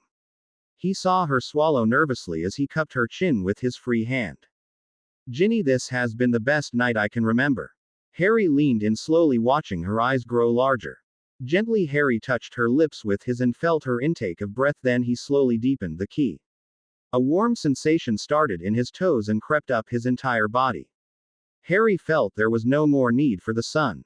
He could merely melt the winter snows away with a key. From Ginny. All too soon the key ended. Wow. Harry whispered, still holding her cheek. Yeah, wow. Ginny agreed. Harry slid his hand down to take her waist but had to awkwardly avoid her Easts. What was that? Ginny giggled, leaning her head against his chest. I didn't want to touch. Well, I want to, but I know I'm not supposed to. Harry stuttered, then laughed. Quit laughing. This is supposed to be romantic. I'm sorry. Where were we? Ginny looked up at him innocently. When Harry leaned down to key her again, their noses banged together. Ouch. Sorry. Harry flinched too. His glasses had jammed against his nose. I've not had much practice at this, to tell you the truth. Ginny looked at him. Didn't you and Cho Ki? Well, Cho Ki ed me. I didn't start it or anything. Harry didn't want the memory of Cho's crying to taint his time with Ginny. Can I try again? Sure. Ginny nodded, but the moment his lip touched hers, she began to giggle. I'm sorry, Harry. She got ready again, but this time started giggling before he even touched her lips. I can see I'm getting nowhere with this. Want to go dance? Harry laughed to show her he wasn't mad. I don't, about the affect I have on women. When they key me, they either burst out cry or dissolve into laughter. I said I was sorry. Ginny took his hand. That first one was really good. Thanks. Harry grinned, then his face fell. In front of them stood Snape. Then he remembered the deal he had made. Good evening, Professor Snape. Enjoying the dance? The snarl on Snape's face would have made first years run for their lives. His eyes narrowed at the confidence in Harry's face. Don't push it, Potter. I almost hope the Runaspore never produces an egg just so I'd have you in my service. Oh, I almost forgot. Harry fished into his robe pocket and withdrew a carefully wrapped package. Here's half the payment. He held it out to Snape. The man's dark eyes flashed and he licked his lips as if in anticipation. Very good, Potter. Snape took the egg, weighing it in his hand. Have any trouble getting it from her? I heard Runaspore can be moody about giving up eggs. Perhaps, but Hoppa, Kesho and Giza are very old and are quite used to it. Harry told him. Biting his lips, Snape glanced back to the Great Hall. Better get back to the dance, Potter, Weasley. He turned on his heel and left. The last dance of the evening moved slowly and tranquilly. Once again Harry turned Ginny gently around the hall. Her arms were around his neck, his hands on her waist with their foreheads together gazing into each other's eyes. Harry felt his heart swell again as he thought how wonderful this night had been and wished it could go on forever. When the last note died away, Harry experienced a loss when he finally had to let go of Ginny to clap for the band. Then he took her hand and they followed Ron and Hermione out of the Great Hall. As they made their way up to Gryffindor Tower, Ron kept looking back at Harry and Ginny, who were walking much slower than normal. "Come on, you two." Ron paused, waiting for them. "Ron, I think Ginny and I know our way back to the common room. You and Hermione go on." Harry glared at Ron. The redhead realized what was going on. Ron grabbed Hermione's hand and hurried on. Hermione gave Harry a grin as she was pulled along. "My brother is so thick at times." Ginny mused. "Yeah, but he eventually gets the point," Harry said. They walked along in silence for until they reached the 7th floor. Harry pulled her the opposite way from the fat lady's portrait. "I want to say goodnight here, so Ron won't freak out." "Okay," Ginny said softly and followed him down the corridor and around the corner. Harry stopped and took her other hand. "Ginny, thank you for the best night I've ever had." Harry leaned closer. "It was such a fun time." "I had a wonderful time too, Harry." Ginny leaned closer too. "I promise not to giggle this time." A smile flickered on Ginny's lips as Harry kissed them and he carefully drew her into his arms. By the time Harry was finished kissing her, both were rather breathless and neither smiled but gazed amazed at each other at the feelings the kiss invoked.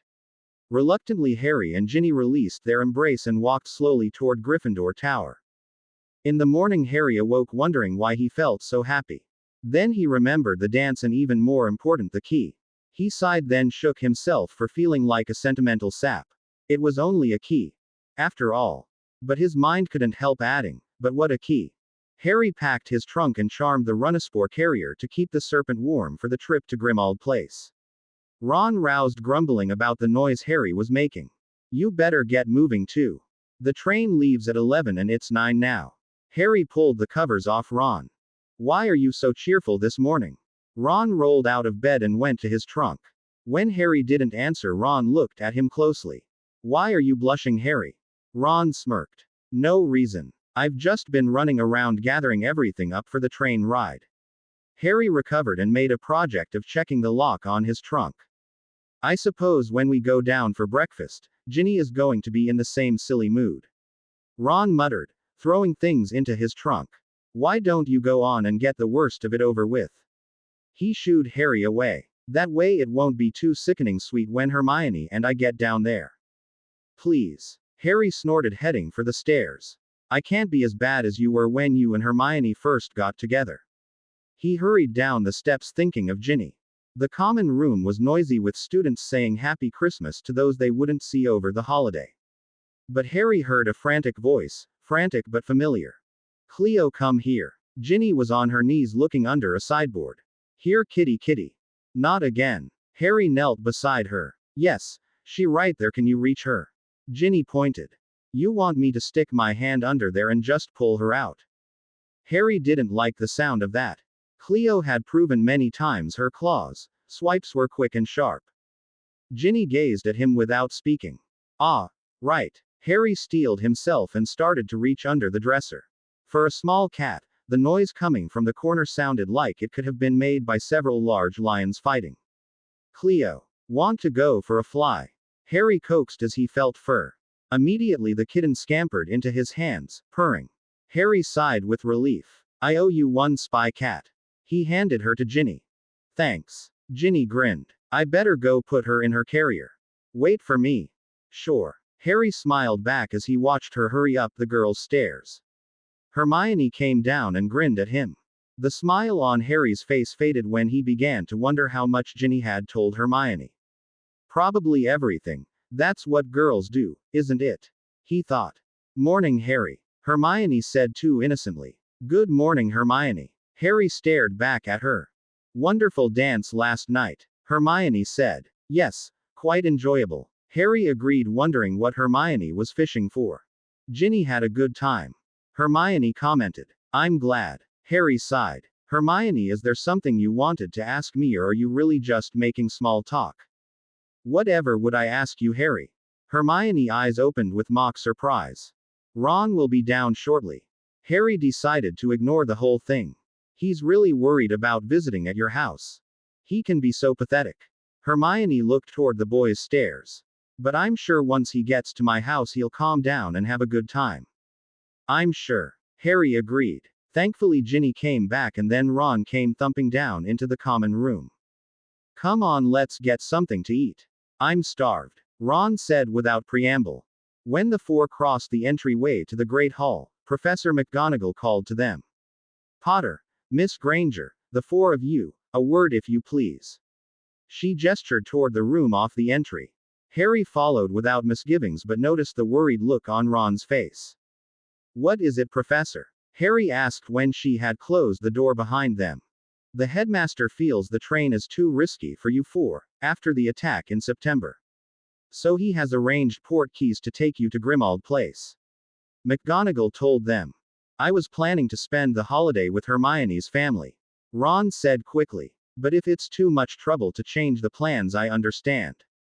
No problem at all, Mr. Weasley. Dumbledore entered the room carrying 2 teacups. Oh good. I wouldn't want to miss visiting with the Grangers. Ron did an admirable job hiding his disappointment, Harry thought.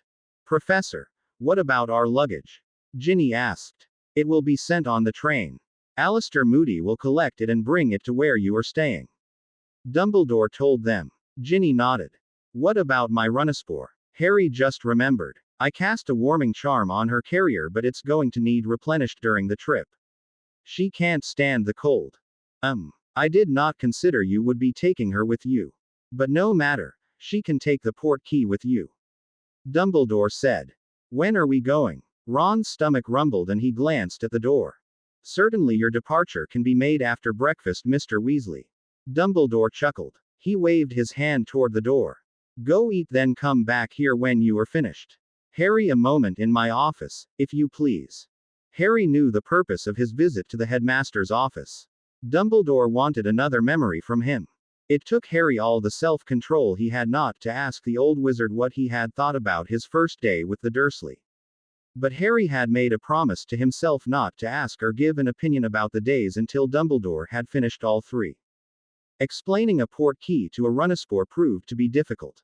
The serpent did understand they would be leaving Hogwarts and insisted the shield be placed in the crate with her. All 3 heads questioned him incessantly as Harry floated the carrier down the many steps to the room off the entryway. Is everyone ready? Dumbledore asked when Harry came in with the hissing crate. As ready as we will ever be. Harry sighed, then he hissed at the Runaspore to be quiet for a moment. He looked back to the others. She doesn't understand about portkeys. But let's go. Have a happy Christmas. Hermione gave Ginny a hug, then Harry. Ginny hugged her brother and Harry noticed a mist in her eyes. She's going to miss him for Christmas. He thought. Harry shook hands with Ron and gave him an encouraging slap on the shoulder. You'll be fine. Happy Christmas. Harry said. Yeah, Happy Christmas. Ron stepped toward the teacup Dumbledore held out for Hermione and him. Ron took the cup and Hermione placed a finger on it. 1, 2, 3. Dumbledore counted. The pair disappeared. Harry sighed and heard Ginny sniff a little. Now it is your turn. Dumbledore held out the blue teacup. Ginny took it as Harry picked up the carrier in left hand and touched it with his right. 1, 2, 3. The familiar hook behind the navel jerked him forward in a rush of sound and color. A bump from a soft shoulder told Harry Ginny was beside him. The dim kitchen of Grimmauld Place erupted around them. The teacup fell to the stone floor and shattered. The weight of the Runaspore's crate made Harry overcorrect and he stumbled, dropping the carrier. With a loud crack, the wooden box split and a spitting head emerged, followed by 2 more very angry serpent heads. Ginny, Harry, Mrs. Weasley rushed forward to hug them but then screamed and pulled her wand. A snake. Wait, Mrs. Weasley, she's with me. Harry turned, trying to calm the Runaspore down. All 3 were very angry with him, calling him all sorts of rude snake names. Get back, Harry. It's a Runaspore. Mrs. Weasley screeched, pulling Ginny away. A servant of evil wizards. She shot a stunning spell at the serpent which bounced away before making contact but only served to make the creature angrier. Stop. Mrs. Weasley. Harry shouted back. He put his body in front of the coiling Runaspore. Mom, stop. Ginny grabbed her wand arm and pulled it down. It's okay. She's won't hurt anyone. It's yours. Mrs. Weasley stood shaking and glared at Harry. Yes, it was in my mom's trunk. Harry put an arm around the Runaspore's thick body. I won't have. Mrs. Weasley stepped back as the serpent curled its way up Harry. I won't have it in my. Her face fell and tears sprang to her eyes. It's a vile evil creature, Harry, and you'll have to decide it's either us or it. I will not have my family near it. Harry's mouth dropped open and he stared at Mrs. Weasley. He had thought he was part of the Weasley family. He swallowed and turned to face the Runaspore. He pleaded with it to be quiet. Mrs. Weasley, do you think I'm evil? He closed his eyes when no response came. Mom, how can you think that? Harry has saved my life 3 times and yours and Dad's too, Ginny defended. And I tried to kill Ron. Harry said hoarsely, not turning around. That's it, isn't Mrs. Weasley? No, no, Mrs. Weasley whispered. It's just, you arguing with Dumbledore and talking to you know how, that snake and you talking Parseltongue to it. Slowly Harry turned to face Mrs. Weasley. There was a look in her eyes he had never seen before, utter terror. Barely able to speak, Harry said, I'll take her upstairs and wait for someone to make a port key back to Hogwarts. The Runaspore draped around him. Harry pushed the kitchen door open and headed up the stairs to the room he had used over the summer. His hands shook as Harry took the loops of the Runaspore off of him and placed her on his bed. Tears started down his cheeks and he wiped them away. A pressure in his chest made him feel like he was suffocating. Nothing the Dursley had ever done to him had hurt this bad. He was never a part of the Dursleys' family, Harry had always known that.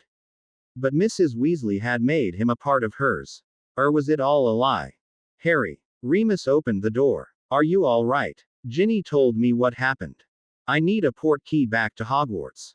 Harry didn't turn around and managed to say it without emotion. I'll just stay there. I don't want to ruin anyone's holiday. He stroked Hoppa's head. Molly hates snakes, any not just yours. Remus put a hand on Harry's shoulder. She doesn't hate you. No. Harry turned to face him.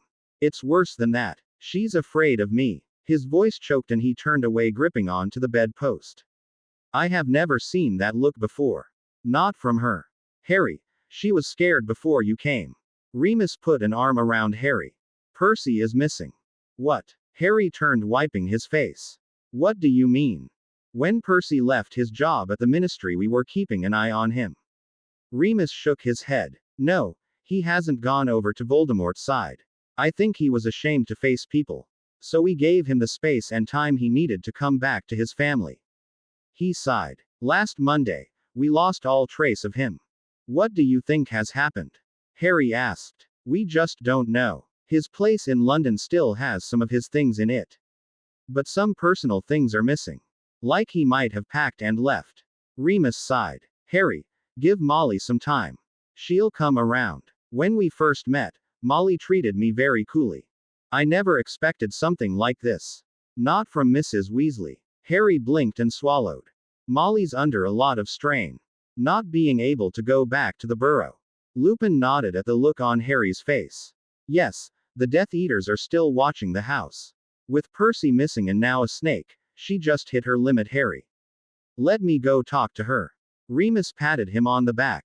Believe me, Harry, once she realizes what she has said to you, she'll come up here and apologize. Harry shrugged. After Lupin left, Harry still hung on to the bedpost, waiting for the pressure in his chest to go away. In his mind he kept seeing the Mrs. Weasley's face filled with fear of him. Harry added. Tears welled up in his eyes. How could she do that to him? His hand shook as he brushed away the tears on his cheek. Would she want to take the hand with his name on it off her clock? A knot in his stomach joined the weight on him. Sinking onto the bed, he leaned his face against the pole and hung on with both hands. Harry. Ginny's soft voice came from the door. Then he felt her arms wrap him. Better go, Ginny, your mom won't want you here with me. Harry said hoarsely. I can't believe she said those things to you. Ginny raged. That wasn't Mom. You know that, don't you? Harry shrugged, not trusting his voice. Harry, she'll be sorry she said those things. Really? Struggling to keep back his tears, Harry tried to pull away from Ginny, but she wouldn't let him. Ginny, I just need some time alone, Harry whispered. Mrs. Weasley's face flashed through his mind again. Please. No, I'm not leaving.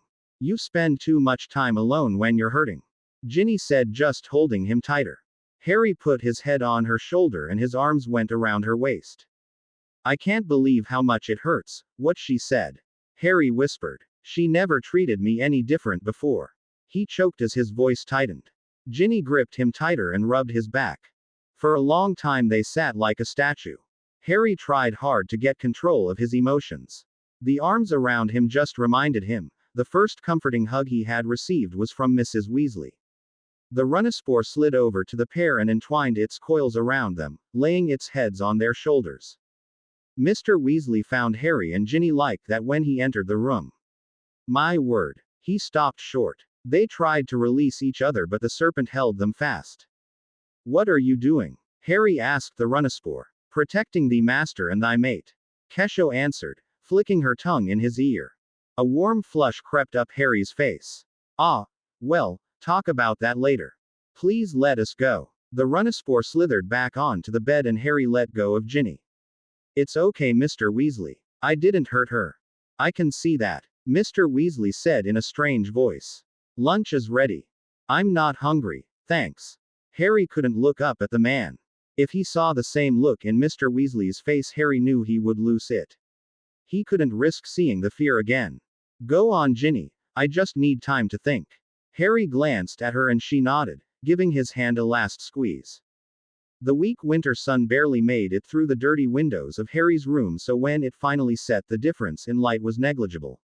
He didn't move to light a candle or fire until the Runespore complained about being cold. He wasn't having much success in getting the fire started since he couldn't use magic. But Harry hesitated in going to get someone to light it magically.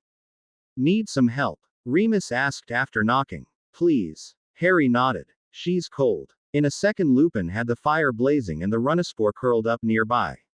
She was in Lily's trunk. Lupin shook his head. Where would Lily get such a creature, without telling James? He frowned. That is one of the big questions concerning the trunk. Harry studied Lupin for a moment. Dumbledore never told you what was in the chest. No, he thought it best if you tell me. He said, unless it was something extremely important that we both should know, we should keep what you tell us to ourselves. Remus said. Dumbledore didn't want it to seem like we were spying on you for each other. He looked closely at Harry. Oh, Harry understood the reasoning. Then he didn't tell you my animagus form. No, he didn't, but Molly did. Ginny wrote to her after you saved her from that fall.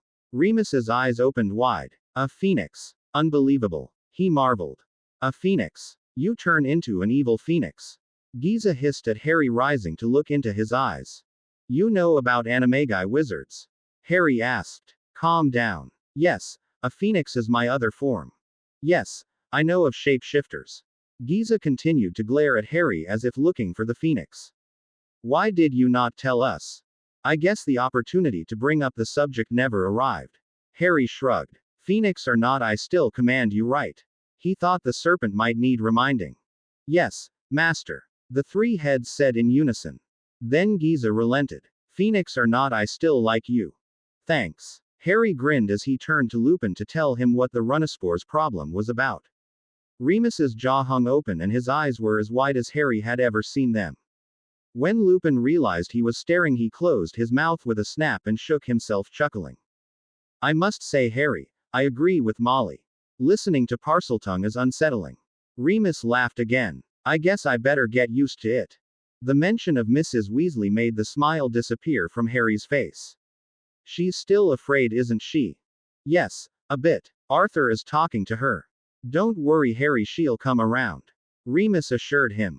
Closing his eyes, Harry tried to think of something else to talk about. So you knew nothing about the Runespore?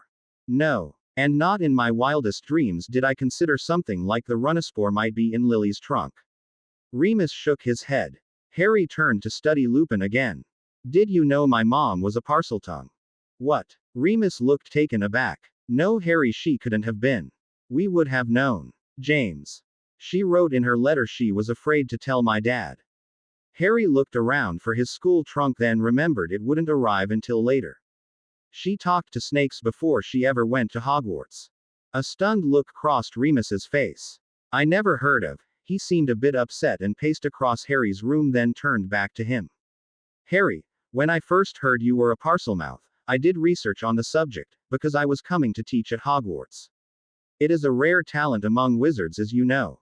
But never in any of my searching did I come across a Muggle-born Parselmouth. Then how? Harry stared at him. I have no idea, Harry. And I thought I knew Lily fairly well. Remus rubbed his neck. I wonder if there ever were other Muggle-born Parselmouths. I'll ask. Harry turned to the Runaspore and put the question to it. Yes, many. Before the using of the blood, when the children of men talked to all the beasts.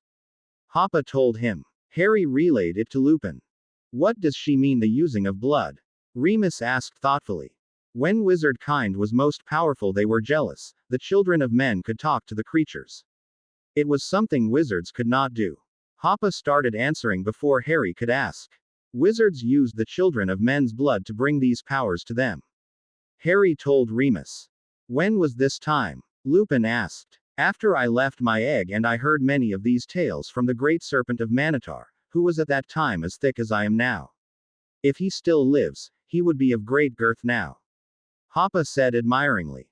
Interesting. Remus said when Harry relayed the message. You know, Harry, we should really make a record of all the tales this Runaspore can tell us. The amount of knowledge she must have. Remus froze as the Runaspore slipped forward and bumped Lupin on the cheek with each great orange head. Harry laughed. I think she likes you. You are properly humbled by her intelligence. That I am. Remus laughed, a little relieved the serpent had pulled back. While you're on holiday, we can get several stories. A shriek came up from downstairs. Molly. Both Harry and Remus ran to the hall. The scream had set off the portrait of Sirius's mother, and Lupin tugged the drapery back across it. Then they raced down the stairs. A strangled wailing sound made a knot in Harry's stomach. They burst into a crowded kitchen. Mrs. Weasley clung on to a red-haired man, sobbing. Mr. Weasley looked tense but relieved as he looked on at his son, Percy. Ginny, Charlie, Bill with Fred and George gazed at their brother with mixed emotions. Albus Dumbledore had taken a seat to wait out the family reunion. Moody and Mundungus looked on with stern faces, as did Kingsley Shacklebolt and Tonks. Percy. Remus sighed. Thank Merlin. No, Remus, thank Professor Dumbledore. Mr. Weasley said quietly. Finally Mrs. Weasley let go of her son and Percy glanced at the people around him. He didn't look like the pompous strict headboy Harry had known at Hogwarts. The tattered robes and broken glasses wasn't the reason though, it was the look in Percy's face that had changed. The brown eyes reflected fear and look of absolute humility. Nobody spoke for a moment. Then Dumbledore cleared his throat. We are all glad you are not hurt, Percy, but this is not my house, so the decision to let you stay here doesn't rest with me. The old wizard looked at Harry and Lupin. That rests upon Remus and Harry's shoulders. Harry and Remus exchanged glances. There was no doubt in Harry's mind that Remus would let Percy stay. And sure enough, Lupin spoke. I have no objections. Then all eyes looked to Harry. The air in the kitchen felt overused with so many people standing waiting for Harry's judgment. He stared at Percy, thinking of all the things this man had said. Percy could barely meet his eyes. Finally the redhead broke the silence. If you don't want me to stay, I'll understand. Percy said. I really don't blame you, Harry. He looked down at the floor. I think an apology is in order, don't you? Harry said grimly and walked around the table closer to him. Percy looked up. I'm sorry, Harry, I really. Not me, you prat. Harry growled and glanced at Mr. Weasley. You owe it to your folks. Yes, I know. Percy nodded and swallowed, then raised his head to meet his father's eyes. I'm so sorry, Dad, Mom. Everything I said, I can't begin to take back. Can you ever forgive me? Tears stood in his eyes and Harry could see him shaking. You're my son and you will always be my son. Mr. Weasley held out his hand and as Percy took it, engulfed him in a hug. Mrs. Weasley gave a sob and flung her arms around the pair. Percy pulled away from his parents and looked at his brothers and Ginny.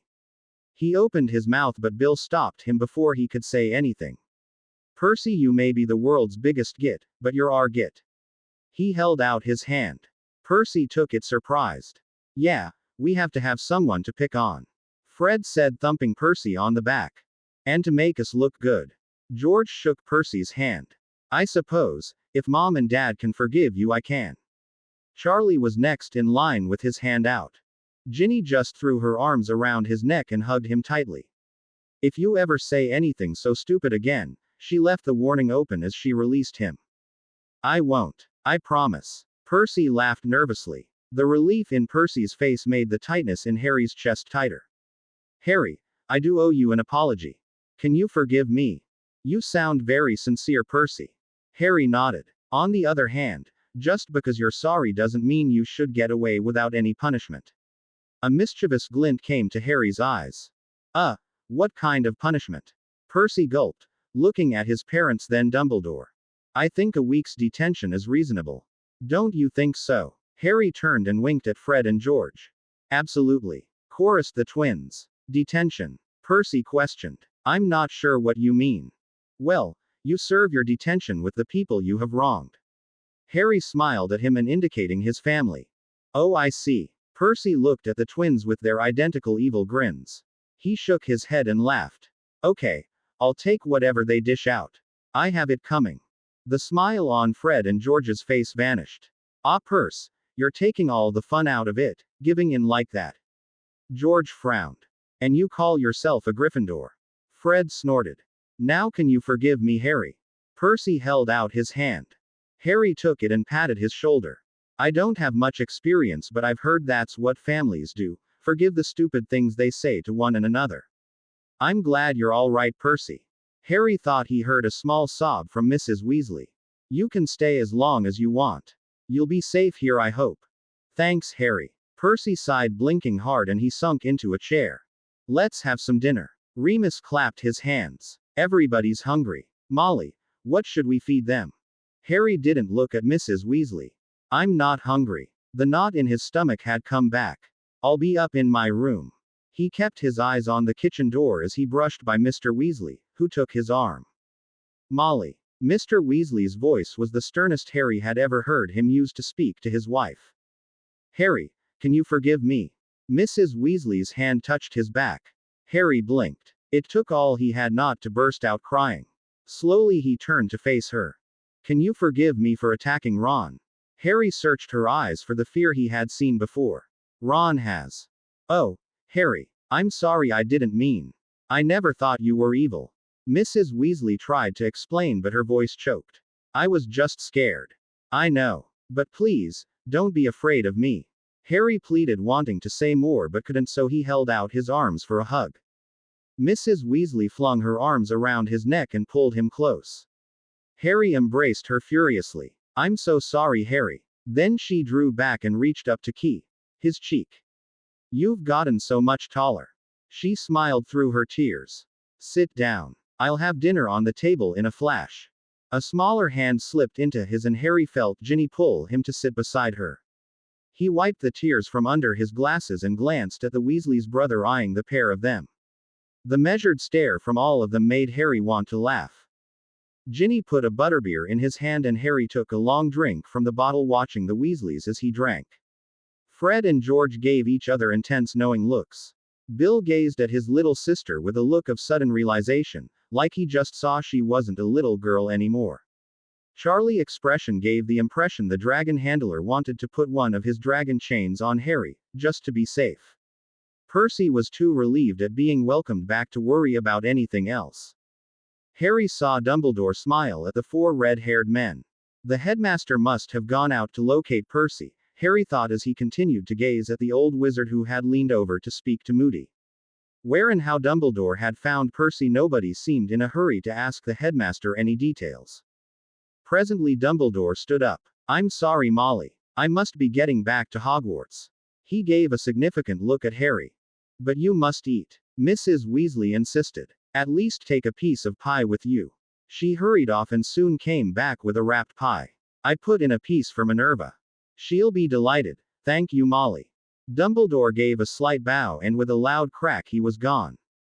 The pensive gave an odd light as Dumbledore stirred the contents with his wand. When he found the memory he was searching for, the old wizard stopped and leaned forward to touch the silver substance. A bright classroom materialized around Dumbledore. 6 children stood in a row at the front of the class.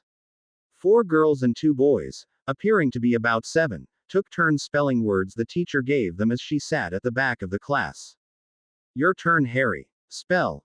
Picture. The teacher said. Some of the class snickered as the small dark-haired boy with taped glass and very baggy clothes stepped forward. Picture. Picture.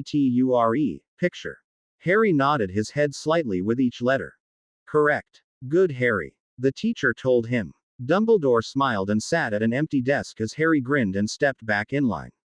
The old wizard glanced around to see Dudley whispering to 2 boys and shooting threatening looks at Harry. The spelling bee continued. Harry advanced until only he and a blonde-haired girl remained. Our finalists. The words are going to be harder now, so think carefully before answering. The teacher told them. Audrey, spell. Beggar. Beggar. Begger. Beggar. The girl smiled confidently. Oh dear, I'm sorry, that's incorrect. The teacher said. Harry, it's your turn. If you can spell beggar, you win. Harry ignored the whispers about looking like a beggar, stepped forward tripping a little on the cuff of his too long pants and said. Beggar. Beggar. Beggar. Correct. Very good, Harry. The teacher clapped and gave a quick glare to the other students to do the same as she walked to the front of the class. Dumbledore smiled and Harry grinned widely when the teacher handed him a silky blue ribbon. Excellent job, Harry. Please take your seat. The teacher patted the dark-haired boy on the back as he passed her.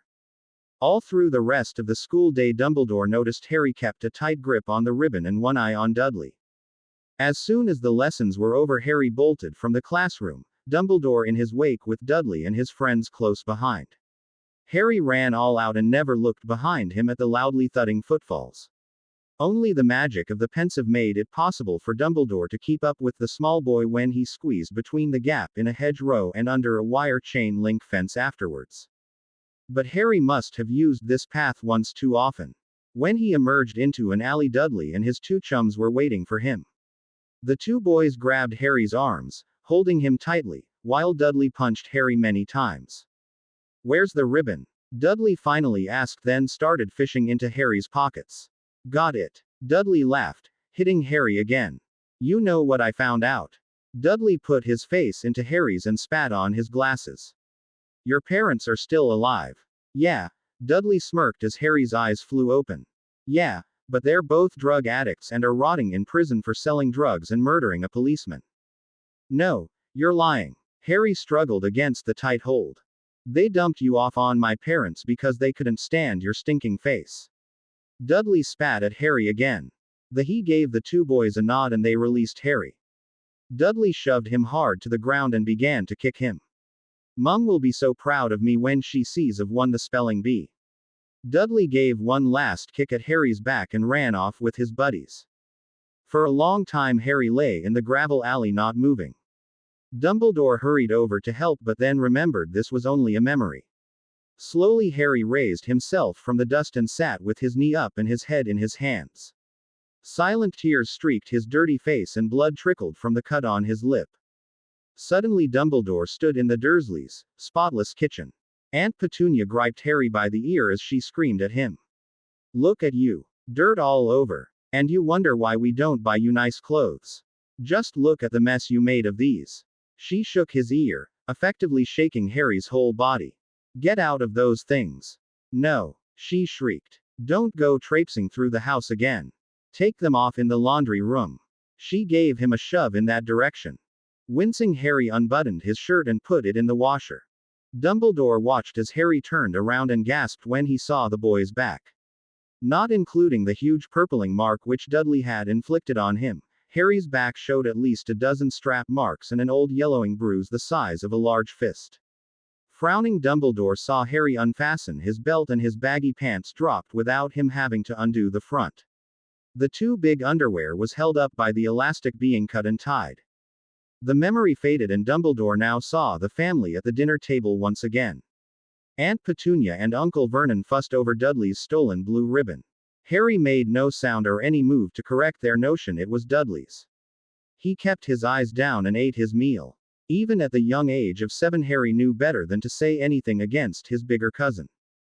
The scene changed again. Dumbledore felt the stifling heat in the small cupboard, where Harry lay sweating on his cot, even though he wore only thin underpants. Hour after hour passed with Harry moving only to press his ear to the door of the cupboard, listening. His chin on his hands, Dumbledore looked on in utter shock as he sat on the edge of Harry's bed for uncounted hours. A car door slammed. Happy voices laughed and talked as the Dursleys came in the front door. Harry sat up sweaty and tired. But he didn't bang on the cupboard door demanding to be let out.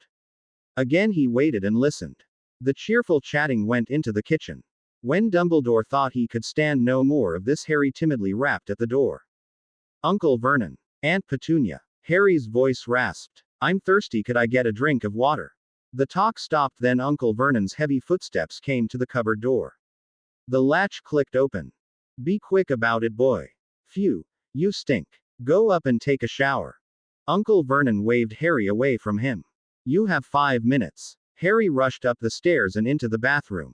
Not bothering to take off his sweat-soaked underpants, Harry stood under the shower stream gulping the water as it cooled his body. The 5 minutes passed quickly and Uncle Vernon shouted up the stairs for Harry to go back to his cupboard. Barely drying himself, Harry hurriedly slipped back into the cupboard under the stairs and onto his bed. Dumbledore returned to his office. Grief deep in his lined face reflected off the case which held the sword of Gryffindor. A lump in his throat, the old wizard rose wearily from his desk. Slowly he went to the fireplace, gave it a tap with his wand and entered his bed chambers. Changing into a long white nightshirt, Dumbledore sat in his bed staring at the wall a long time before blowing out the candle on his bedside table and laying his head on the pillow. Ginny jumped up and started helping her mother and Remus with dinner. Harry followed her with his eyes until he saw Mr. Weasley looking at him with a thoughtful expression on his face. Harry felt his face heat up, so he got up to get dishes from the sideboard. He placed a stack of plates on the table and turned to get bowls. What's this? Remus asked, stooping to pick up a package near his foot. A fleeting glance, Harry saw a soft leather wrapper. Don't touch it, Harry shouted, pulling Remus away from the bundle. At the same instant, a long length of orange coils striped in black and 3 hissing heads appeared next to the parcel. Mrs. Weasley screamed. Several shouts echoed through the cavernous kitchen. 2 yells of stupefy rang out. Harry jumped in front of the Runaspore as if to protect it, but the spells bounced away from both the serpent and Harry. Calm down, Harry shouted. All of you, be quiet for a moment. When finally all but Mrs. Weasley, who was trying to get as far away from the Runaspore as possible, fell silent, Harry turned to speak to the serpent. Why are you here? Harry asked. To protect the shield as I am bound. The 3 orange heads answered. Right. Harry sighed and picked up the wrapped shield. Could you go back upstairs? You're kind of scaring people. I'll bring the shield up. As long as a snake talker has the shield, they need not fear me.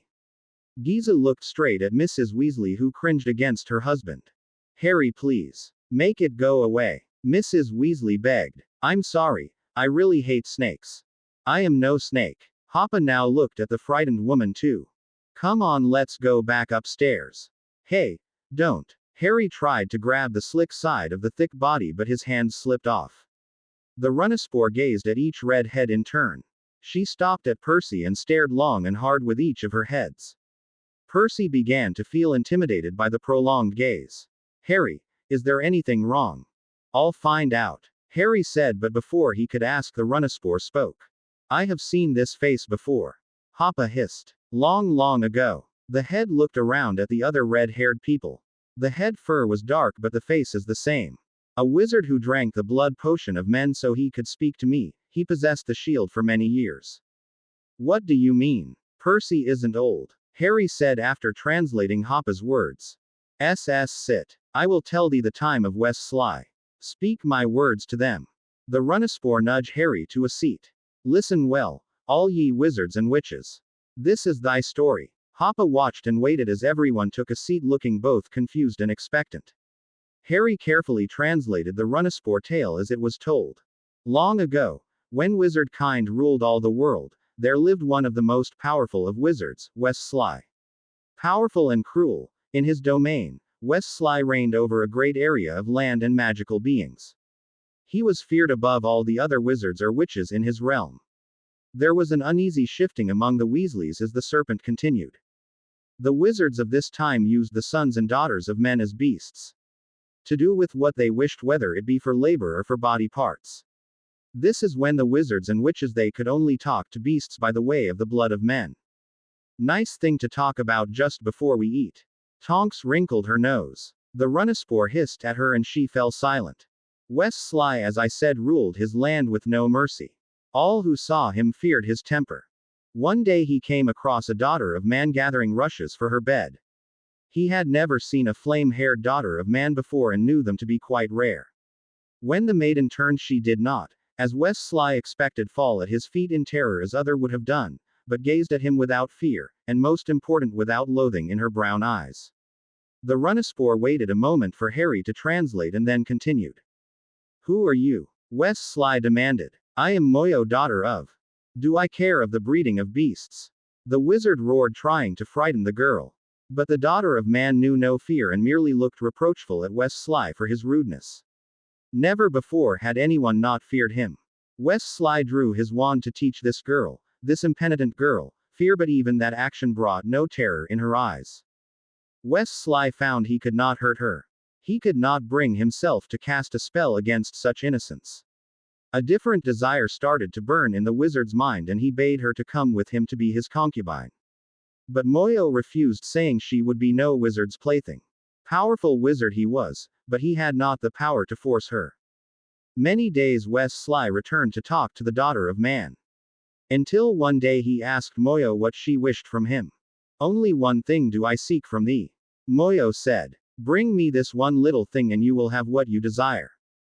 Many years passed. West Sly brought Moyo riches beyond imagination, jewels the size of eggs and gold piled at her feet as the years passed, but Moyo shook her head with every treasure West Sly tried to give her.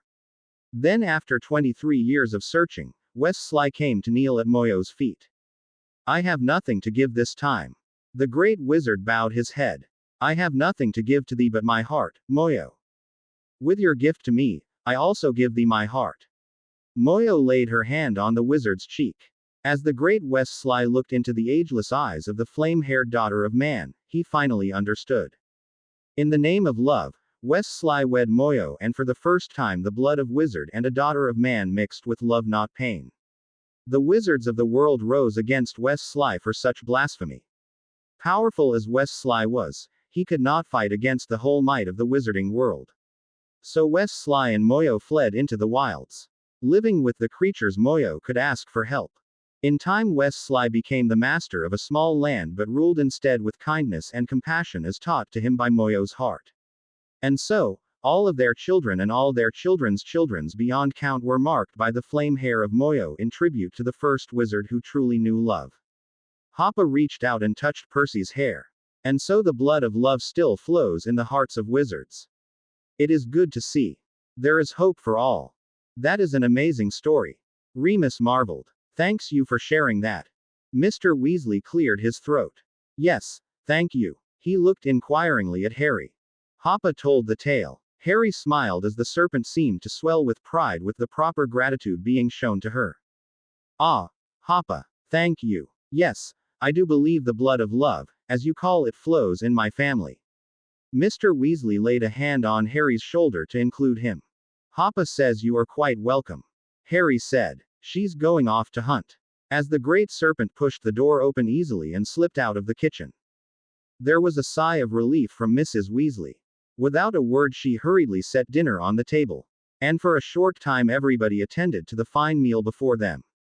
Not having any lunch, Harry was very hungry.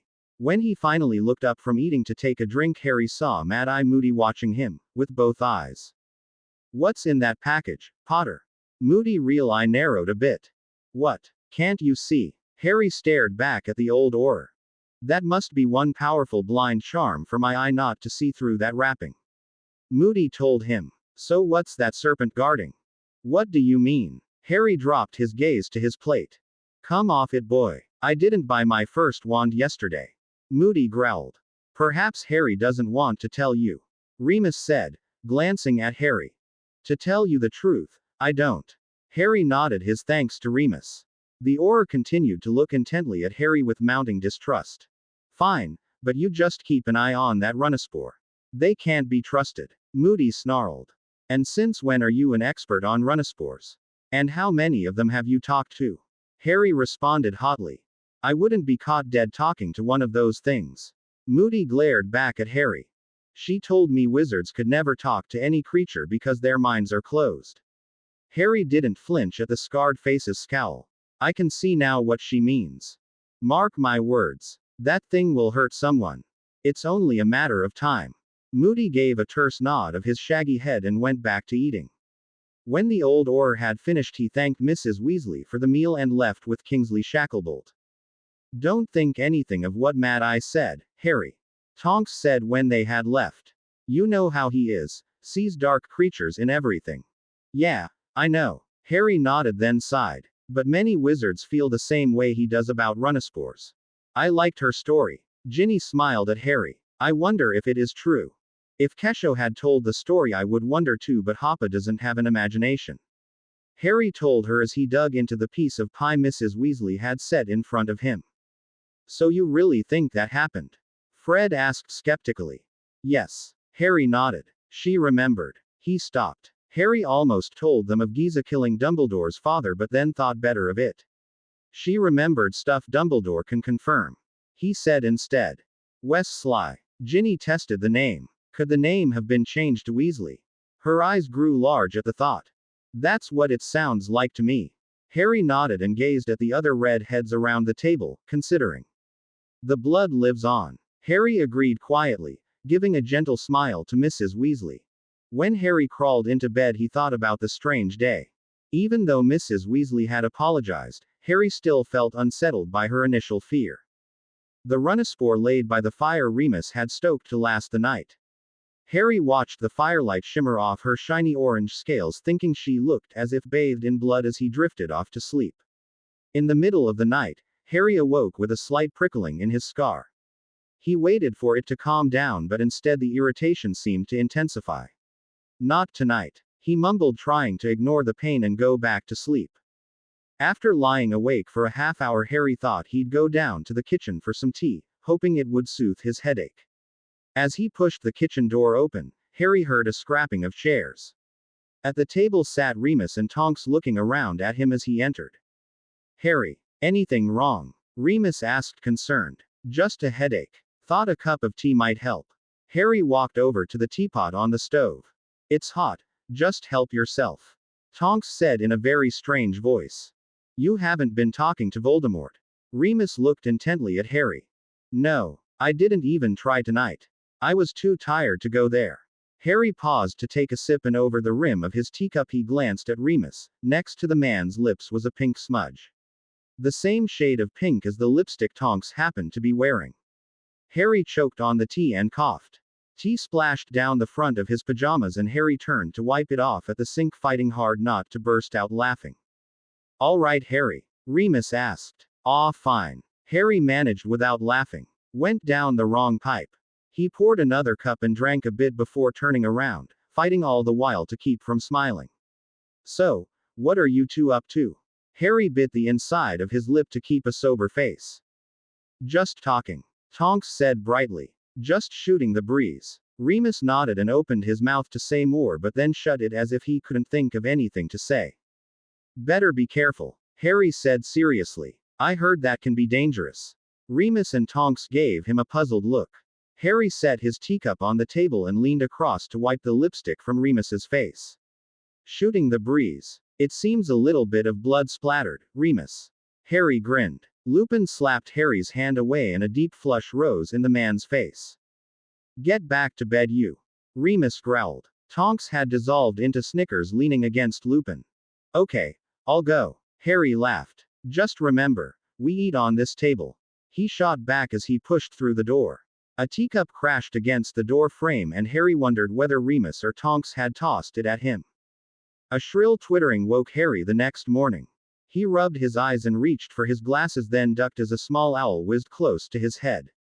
Come here. said Harry as he put his glasses on and coaxed the tiny owl down.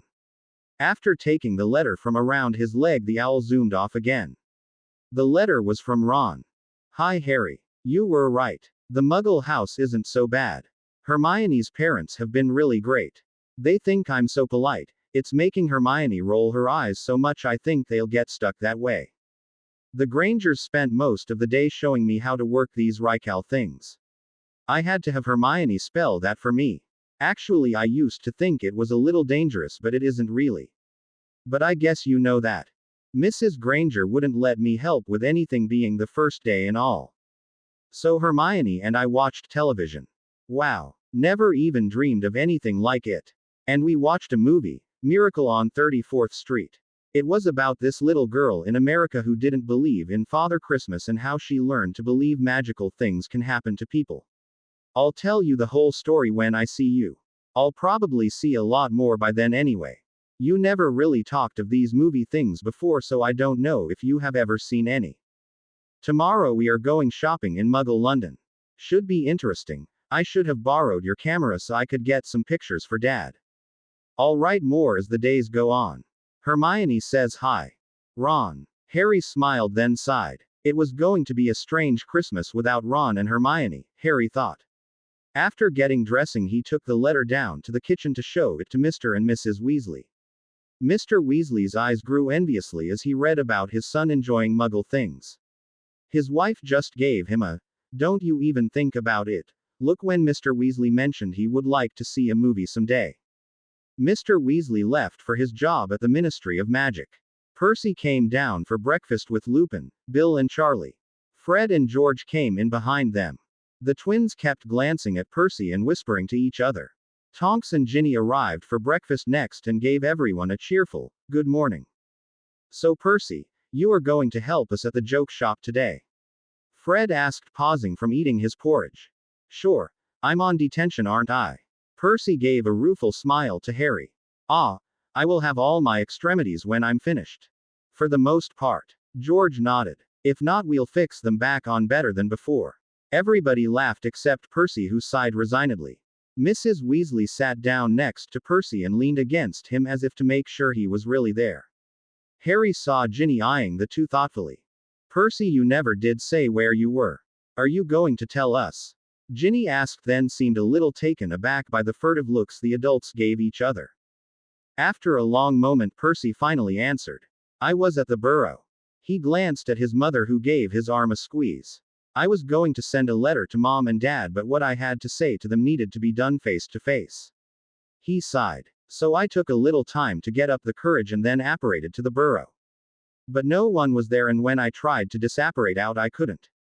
"Why not?" Ginny gasped. "The Death Eaters must have put an anti-disapparating charm on the house." Remus said, then added, "Actually, I suspect it was placed to capture your father and mother and to use anyone else who happened to get trapped as bait for them." "But why Mom and Dad?" Ginny asked in a scared voice. Lupin smiled gently. "I know it's hard to see your parents in another light, but they are two very powerful witch and wizard. And Voldemort knows they are close to Dumbledore and Harry." Remus glanced at Molly, who seemed determined not to say anything. "Actually, Percy, springing the trap was a good thing.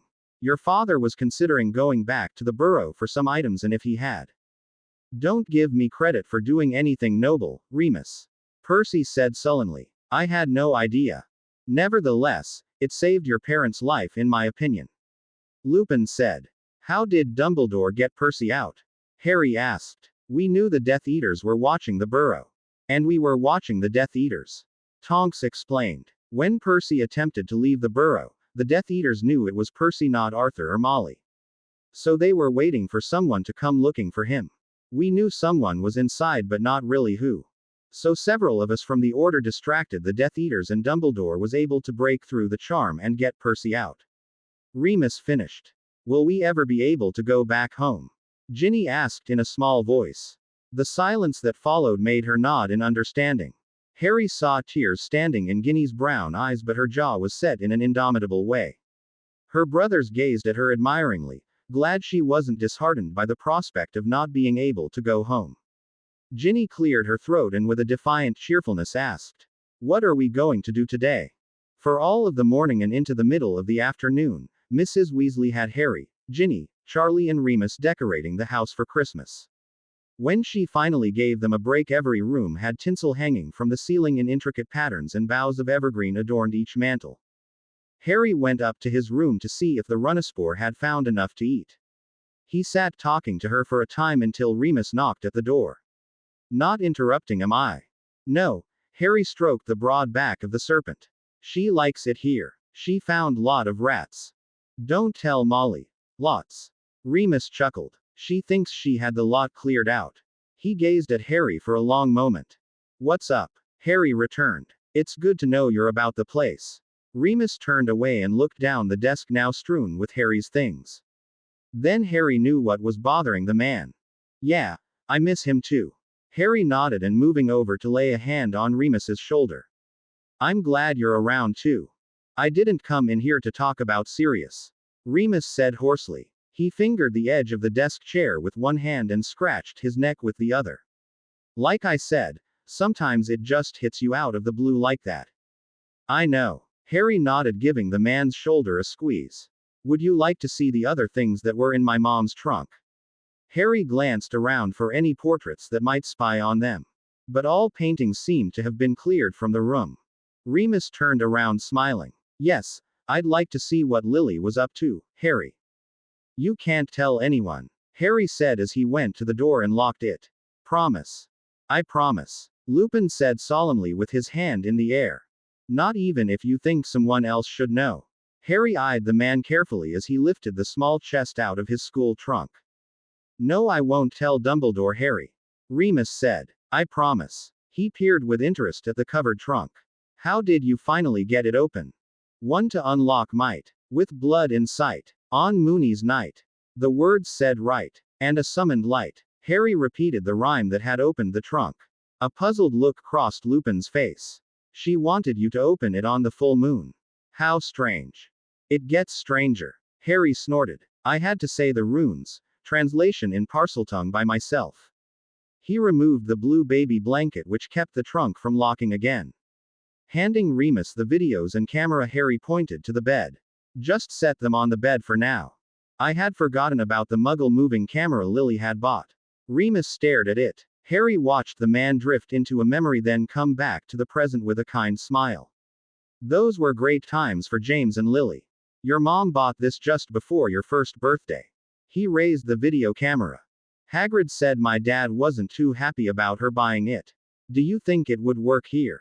Harry asked. The note said it wouldn't work at Hogwarts. We might be able to get it working. Arthur could probably give us a hand. He's had more experience with Muggle stuff than I have.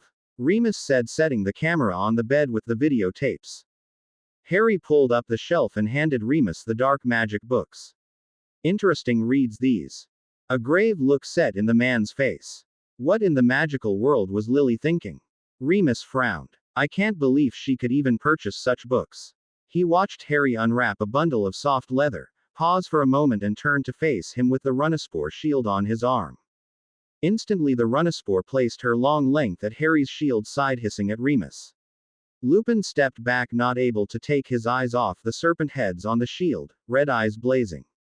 A current of power and invulnerability flowed from the shield into Harry. Harry, Remus said quietly, then sighed as Harry dropped his arm and took the shield off. Unbelievable. I've heard of the Runaspore shield.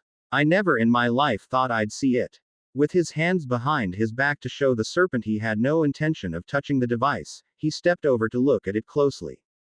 I can feel the magic in it, Harry said. I think the only magic I've felt stronger is Dumbledore.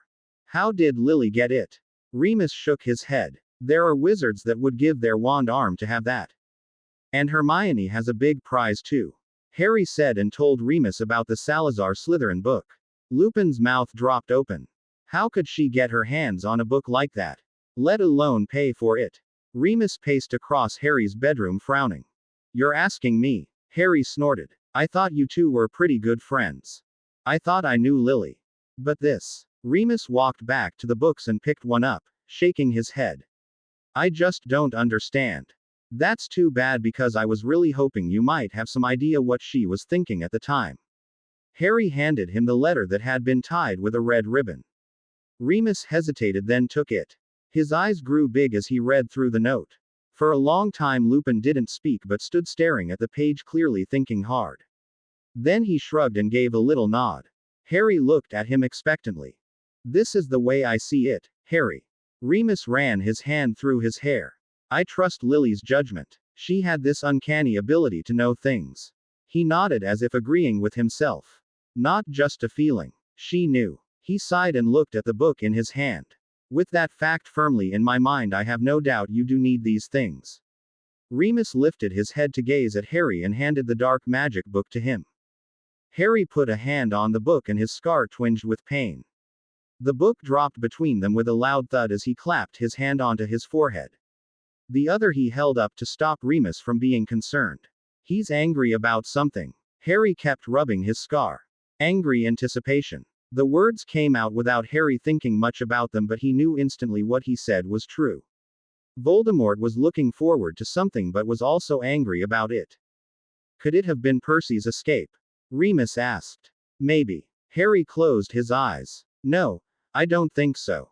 Something is going to happen." He opened his eyes and then shrugged. "Voldemort is blocking me as much as he can, but he's too angry to completely shut me out." Seeing the worried look on Remus's face, he added, "I'll be all right, the pain is easing." "I really don't know how you stand it, Harry," Remus said quietly. "Sympathy from a werewolf." Harry snorted. "I don't know how you stand that. I suppose it is as they say, we all have our own cross to bear." Remus nodded, then laid an arm across Harry's shoulders and rubbed his back. "You are not in this alone. Remember that, okay? Thanks, I appreciate the support," Harry said, putting the books back into the small chest. "Want to play a game of chess? It's too quiet around here without Ron." "Sure," Remus laughed. "I have a set in my room." After a couple of games of chess, Remus told Harry he had some things to do for the order. Harry wandered around the large house when he stumbled across Ginny in the mansion's library. Books were strewn around her as she sat cross-legged on the floor. Her red hair hung down as she pored over a book in her lap. "There you are," Harry said, smiling. "I thought the house swallowed you up or something." Shaking her hair out of her face as she looked up, Ginny smiled back at Harry. "I was just looking up some family history." She indicated the books around her. "I'm glad I convinced Sirius not to throw these out." Harry recognized the title, Nature's Nobility, a Wizarding Genealogy. "Find anything interesting?" Harry asked as he cleared a spot and found folding his legs like Ginny's took up more space than it used to. "Yes and no. Lots of Weasleys, Blacks and Snapes, but I haven't found one Potter yet," Ginny said. "Why the sudden interest in genealogy?" Harry studied her for a long moment. "Hoppa's story, I guess. It just got me curious," Ginny said thoughtfully. "I didn't know much about my family history. I mean, if that story is true, then technically us Weasleys aren't pureblood. That happened long ago, before Hogwarts, long before anyone kept track of such things. So I guess it doesn't count." Harry shrugged. "Well, it should, especially if the Muggle blood is strong enough to keep us all in red hair," Ginny said firmly. "Which also makes me question if so-called pureblood wizards are truly pure-blooded. How many generations does it take to make a pureblood?" "Good question. Let me know if you find anything about the Potters." "I know nothing about my family," Harry said. "I guess I could ask Remus, but there always seems to be other things to talk about other than the past." He sighed. "I know what you mean. The past is the past. Nothing can change it." Ginny nodded. "What good is it to know your great-great-great-great-uncle invented flow powder?" "Did your uncle?" Harry looked amazed. "No, I was just using that as an example." Ginny laughed. "I guess name dropping does impress some people." She gave him sly smile. "Maybe." Harry returned the devious look. "There isn't any information about someone inventing a cure for giggling, is there?" "I'd really be impressed then." Ginny's mouth dropped open. "You." She tossed the heavy book at him and Harry caught it easily, laughing. Then Ginny launched herself at him, bowling him over. "I'll give you giggling." She straddled his waist and started to tickle Harry's ribs. "What are you doing?" Harry laughed as he grabbed her hands, gazing up in amusement at the irritated girl. "I'm tickling you." Ginny said, and the smile dropped from her face and she froze. She swallowed, staring at him. You've never been tickled before. A sadness crossed Ginny's face and tears sprang to her eyes. No, but I've seen it done, so I bet I could do it to you. Harry didn't want Ginny to feel sorry for him. He rolled her over, and after a brief wrestling match, in which Harry couldn't believe how strong Ginny really was, he finally was able to pin her hands by her head as he sat on her waist. Panting, Harry grinned. Now I have you. Let me up. Ginny struggled, laughing. No. Harry grinned. His nose touched hers. When Ginny quit fighting and looked into his eyes, Harry ceased to have any thoughts of tickling her. Slowly Harry placed his lips on hers. He felt Ginny sigh and the tenseness leave her body. The bones in his own body seemed to be melting as he deepened the key. And a little sound of pleasure came from Ginny. A growl of hunger escaped from Harry when he felt Ginny's hands pulling him closer. Ahem. A voice came from the doorway. Harry leapt to his feet and Ginny scrambled to hers as they faced Mr. Weasley with beet red faces. The man closed his eyes and said quietly, Ginny, go help your mother in the kitchen. I want to speak with Harry. Mr. Weasley opened his eyes, giving Ginny a stern look. Dad, we weren't doing anything wrong. Ginny stuttered. But one look at her father made her fall silent. Giving Harry a worried glance, Ginny left the library. Sit down, Harry. Mr. Weasley took of his glasses and polished them on his robe.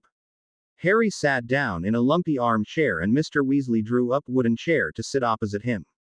Mr. Weasley, Harry started, but in truth he didn't know what to say to the man. Was he supposed to apologize? He wasn't sorry he had Ed Ginny. He was sorry Mr. Weasley had caught them at it.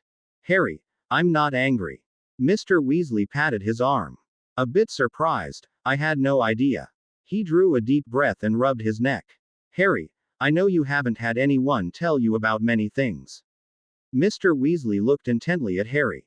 And I know it really isn't my place to speak to you about such things. If possible, Harry's face turned redder. Mr. Weasley, I know all about, Harry stammered. Say. Being 16, I should hope you do. Mr. Weasley said without embarrassment. You no doubt know all about the mechanics of the act. But there is a lot more you need to know. Things boys in dorms don't normally talk about. Like what? Harry was curious now. Like responsibility, honor and commitments. Mr. Weasley said seriously. If you would rather Remus speak to you, I understand. But I have had some experience with talking to boys. He gave a small smile. I don't mind talking to you. Harry said quickly. Good. It is a bit strange for me, being my daughter we're discussing. Mr. Weasley said. I'll let Remus bring you up to speed on the necessary spells. Spells. Harry felt so naive, especially when Mr. Weasley closed his eyes and sighed. Contraceptive spells. Mr. Weasley took another deep breath. Not that I hope you will need them anytime soon. Nevertheless, I think you should learn how to use them. Harry nodded, his eyes wide with surprise and his cheeks pink again. Now what I am about to tell you are my values. How I see things. Perhaps your parents would have told you different. Remus can tell you if I hit near their mark.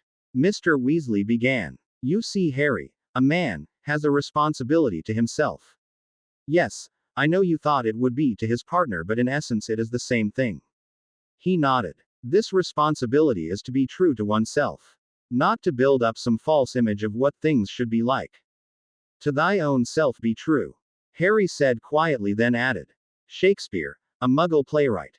Mr. Weasley looked at him and blinked. Yes, that is exactly what I mean. Actually, for all you have been through, Harry, you have a remarkably clear head. Mr. Weasley said seriously. Cheers. Harry gave him a slight smile. So that brings me to a man's honor. A man's honor needs constant attention. It is easy to let slide a slight promise that doesn't seem important. But in my opinion, the smallest promise is as important as the largest.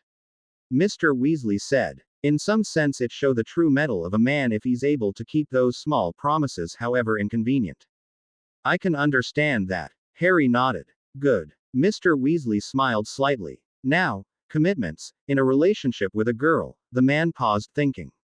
This is difficult. I keep seeing you and Ginny. A grimace passed over Mr. Weasley's face. Harry's face reddened again. Sorry, Harry. The man gave a wry smile and cleared his throat. These urges, Harry. Now I know all about the hormones coursing through a young man's body. We weren't doing anything, honest Mr. Weasley. Harry stammered. Ginny started trying to tickle me. Ah, the after-wrestling match key. Mr. Weasley laughed. Don't look so shocked, Harry. I do have 7 children and have wrestled a bit in my time. The man sobered and said. However, things can go too far if one isn't careful. He took a deep breath. I love my sons, but Ginny, well, she's the apple of my eye, as the saying goes. Molly would have been content with 6 sons, but I wanted a little girl just like her. With a bit of Fred and George thrown in. Harry added, smiling. Ah, yes. And that makes her even more, how should I say, formidable. Mr. Weasley warned. Mark my words, Harry, when push comes to shove, you'll have to be the one with restraint and control. Harry blushed deeper. I know. I'm probably pushing your relationship far past the point you've even thought of yet. But as Ginny's father, I feel I must put you on your guard. She is only 15, Harry. Remember that, please. Mr. Weasley said. I know, Mr. Weasley. I'll tell you what I told Ron. Harry looked the man straight in the eyes. I have too much respect for Ginny and for your whole family to do anything that would jeopardize our trust in each other. He held out his hand to Mr. Weasley. Well, said Harry. Mr. Weasley shook the hand, then pulled Harry into a brief hug. I think we understand each other quite well. They both sighed and Harry hoped the talk was over. Mr. Weasley stood up, cleared his throat and said, I'm hungry, let's see if they have dinner ready.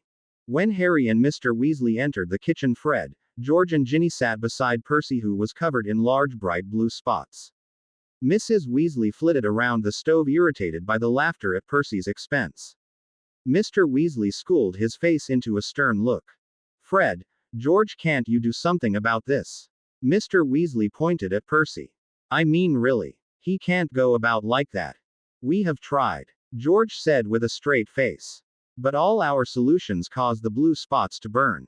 Or to turn pink. Fred added. Or change to elephant skin. Or. I get the idea. Mr. Weasley sighed. Harry was surprised Percy was taking his spots without any of his normal annoyance. He took a seat beside Percy and stared at the blue dots. Dinner was soon on the table before them, and all tucked in for some time before anyone spoke again. So, Percy, what do you think of Fred and George's joke shop?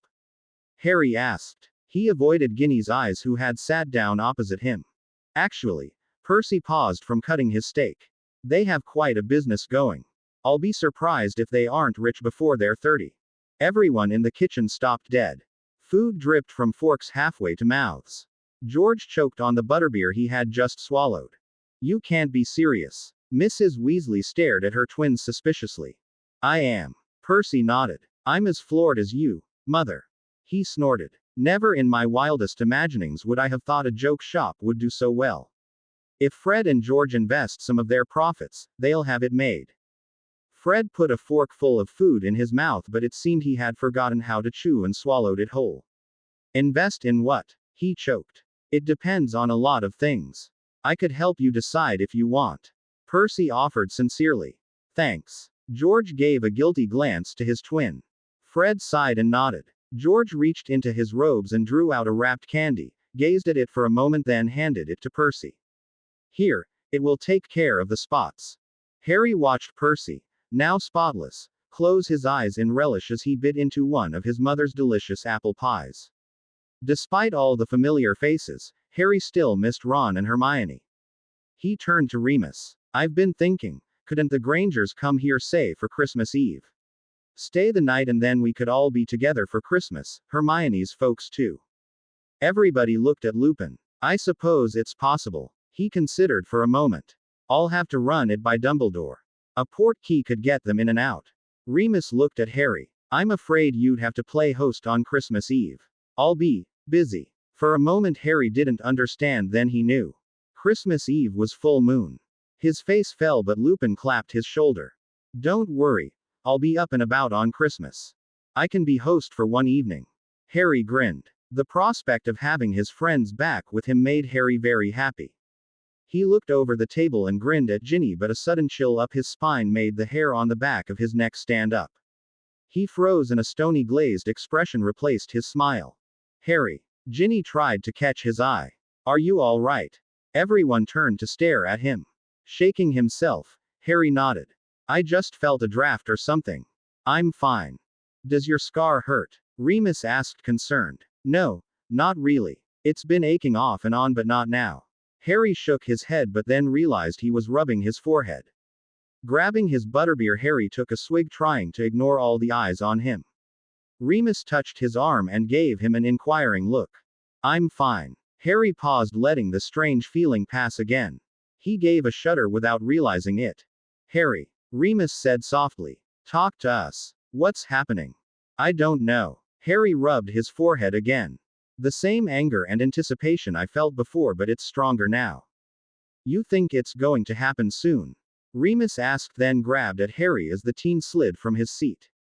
A sharp pain stabbed Harry's scar. Clamping his hand onto his forehead, Harry closed his eyes against the searing pain. He was standing in the center of a small group of wizards, all dressed in black robes and wearing masks. The same angry anticipation coursed through his mind as he spoke to the ring of wizards. As ever, it is a glorious time to welcome a new Death Eater into my fold. Voldemort turned full circle, looking at each Death Eater in turn. Once again I will have a follower untainted by failure or lack of loyalty. He let the barb sink in as a slight shudder went through the ring of watching wizards. Lucius, bring in our new member. The Death Eater closest to the door quickly opened it and beckoned to someone on the other side. The torch light reflected off the white blonde hair of a pale-skinned teen as he entered completely BPD and walked slowly to the center and stopped next to Voldemort. Ah, Draco. Are you ready? Voldemort touched a finger to the jaw of the boy. Draco flinched and nodded without speaking. With a snap of Voldemort's fingers, the teen was slammed to the stone floor spread eagle. Slowly Voldemort placed a booted foot on the smooth bare chest. Drawing his wand, Voldemort touched its tip to Draco's left forearm. Speak your oath for all to hear. Voldemort said as Harry stared into the scared eyes of the blonde. Burn my flesh so I will know when to serve you. Draco said as loudly as he could. Mors Mordra. Voldemort chanted. Draco screamed and writhed with agony but couldn't move an inch as a green skull with a snake protruding through its mouth flared bright and hot on his forearm. When Voldemort lifted his wand, the mark turned black. Removing his foot from the boy's chest, he waved to the others and commanded. Robe him. 6 of the Death Eaters quickly dressed Draco with new black robes and a mask, then left him standing on shaking legs in the center of the circle. Draco, at your young age I shall appoint a mentor for you. Voldemort turned to a dark-eyed Death Eater. Severus, you shall teach young Malfoy what he needs to know. It will be my honor, master. The Death Eater bowed to Voldemort. Excellent. Come, Severus. Voldemort motioned to the center. Without hesitation, Snape stepped forward. Your first lesson, Draco, will be to see what happens when someone betrays Lord Voldemort. At those words, Voldemort waved his wand at Snape, binding his arms. Another flick and the potion master dangled as if tied to the ceiling by his arms, his feet barely touching the floor. Strip him. Voldemort raged. Savage hands of the other wizards tore at the black robes, which soon lay in a tattered heap below the man's feet. Crucio. Voldemort pointed his wand at Snape, who screamed in agony until the wand was lifted. Snape gasped for breath, leaning heavily on the magical bonds holding him. Voldemort stood face to face with him and Harry looked into the drained face of Snape. You think I didn't know, Severus? You think you are a powerful enough wizard to keep me in the dark? The fear in Snape's eyes grew. Yes, it is well to fear me. Voldemort drew a long spidery finger along Snape's bare chest, digging it in to leave a mark. You think I didn't know you were a spy for that old fool? Voldemort anger flared. Crucio. Snape screamed again, bucking against the magical ropes, then went limp when the spell was lifted. I am not going to kill you. Voldemort laughed. No, killing you would not satisfy me. Your dear friend Dumbledore believes there are things worse than death. Voldemort sneered cruelly. I am going to test his theory. Crucio. Snape's yells echoed around the small room. When Voldemort lifted his wand this time, Snape was barely conscious. Now, Draco, my boy, come here. Voldemort held out an arm and placed it across the teen's shoulders. He should be an excellent teacher. You will learn to perform the Cruciatus curse on him and perfect your technique. Malfoy's eyes darted fearfully to Voldemort, then the suspended BPD man, who used to be his favorite teacher. He drew his wand out and pointed it at Snape. Crucio. Nothing happened. The blonde looked even more frightened as he tried again. Crucio. He said louder. Snape didn't even flinch. Perhaps you need some motivation, Draco. Voldemort said in a silky voice. Think. This traitor has betrayed your master. This traitor has helped Dumbledore. Voldemort glared furiously as he spoke. This filth has even helped Harry Potter. With the mention of his enemy's name, Draco's eyes flared. Yes, you feel the anger. Good. Try again. Voldemort stepped back. Eyes blazing, Draco shouted. Crucio. Snape jerked and screamed until Voldemort put a thin hand on Draco's arm, forcing it down. Good. But I don't want him killed or driven insane. I have other plans for him. Voldemort patted Draco on the back. Pity though, you could practice the killing curse on him. The Dark Wizard thought for a moment. Who would you like to kill, other than Harry Potter, of course? A cold, sneering leer crossed Draco's pale face. Granger. The mudblood Hermione Granger. Voldemort roared his approval. Well said. It shall be done. Turning to the group, he said. Get me the Grangers. Bring back all who are in the house, alive. Draco needs to practice. The Death Eaters bowed and quickly left the room. Harry struggled to break free of the connection. When he opened his eyes, many faces surrounded him, causing him to draw away in fear. The excruciating pain made Harry sick, and he quickly pulled away from the hands holding on to him and threw up. He coughed, trying to speak. Take it easy, Harry. Remus put a hand on his back. No, Hermione. Harry gagged again. The pain was so intense Harry wasn't sure where he was. He knew he was on the floor but wasn't sure in which room. Mrs. Weasley's voice rang out. No, everyone stay out. Her voice seemed fearful. Grangers. Harry retched again, fighting it with all he had. He didn't know if they had heard him. Another wave of severe pain shot through his scar, causing him to gag once more, but there was nothing in his stomach to bring up anymore. Sweat dripped down his face as he groped for Lupin. But when he tried to speak, his stomach twisted once more. Let me in. A frantic voice filtered through the pain in Harry's head. Ginny fought to get closer. Let go of me, Percy. I can help him. I said let go. A yelp of pain was heard, and the next moment Ginny was kneeling beside Harry, laying her hand on his forehead. Get back, Ginny. Her mother tried to stop her, but Ginny was too determined. The instant her hand made contact with Harry's scar, everyone could see the pain vanish from his face. The blessed absence of pain washed over Harry. Grabbing Lupin's arm, Harry blurted out. He's sent for Hermione and her family. You have to get there before they do, Remus. Hurry. Remus stared for a split second, then disappeared, followed by Mr. Weasley, Bill, Charlie, Fred and George. Panting, Harry lay still, letting the relief from the pain strengthen him before trying to rise. He glanced at Mrs. Weasley on his right side. Her mouth hung open in shock. But Mrs. Weasley wasn't looking at him. She was staring at Ginny with the same expression Harry was used to seeing from strangers, astonished awe. Ginny, Mrs. Weasley said in a hushed tone. You're an empath. For once it wasn't Harry that said. I'm a what? Ginny glanced down at Harry to see if he understood. He gave a little shake of his head. I don't believe it. Mrs. Weasley covered her mouth with her hands. It is truly amazing. Mom. Ginny began to get irritated. What's an empath? An empath is a witch or wizard who can heal by touch. Mrs. Weasley said softly. The ability is very rare. It's even rarer than being a Parselmouth. Her eyes misted and Mrs. Weasley swallowed. Most had thought the talent had died out. Oh, Ginny. With that, Mrs. Weasley grabbed her daughter to hug her. Ginny's hand left Harry's forehead and he cried out in pain. Pulling away from her mother, Ginny placed her hand back on the scar and Harry sighed in relief. Let's get you on the bed, you'll be more comfortable. Mrs. Weasley took his arm. Ginny pulled on his other arm to help him up. Harry stumbled over to his bed. How he had gotten to his bedroom he didn't know. When Ginny momentarily lost contact, his forehead he crumbled in pain until she replaced her hand. Mrs. Weasley helped him under the covers and Ginny sat on the bed by his pillow, her hand on his forehead. What happened? Ginny asked. He has Snape. Voldemort knows he's a spy for Dumbledore. Harry heard a horrified gasp come from Mrs. Weasley. Yeah, he's torturing him. Harry closed his eyes. Draco Malfoy became a Death Eater tonight. Voldemort's letting him practice the Cruciatus curse on him. That's why he sent for the Grangers. So he can practice the killing curse on them. He opened his eyes fearfully. They've just got to stop them. They will, won't they? Harry knew he was ranting, but his control was at an all-time low. The thought of losing Ron and Hermione was sending him over the edge. I'm sure they will. Mrs. Weasley patted his shoulder, but her eyes show how worried she was. They have to. Ginny said softly. They have to. Harry repeated. The minutes ticked away like hours as Harry, Ginny and Mrs. Weasley waited for news. The thought of losing his friends made Harry sick, so he tried to focus on something else. Mrs. Weasley, doesn't an empath take on the pain of the person they are healing?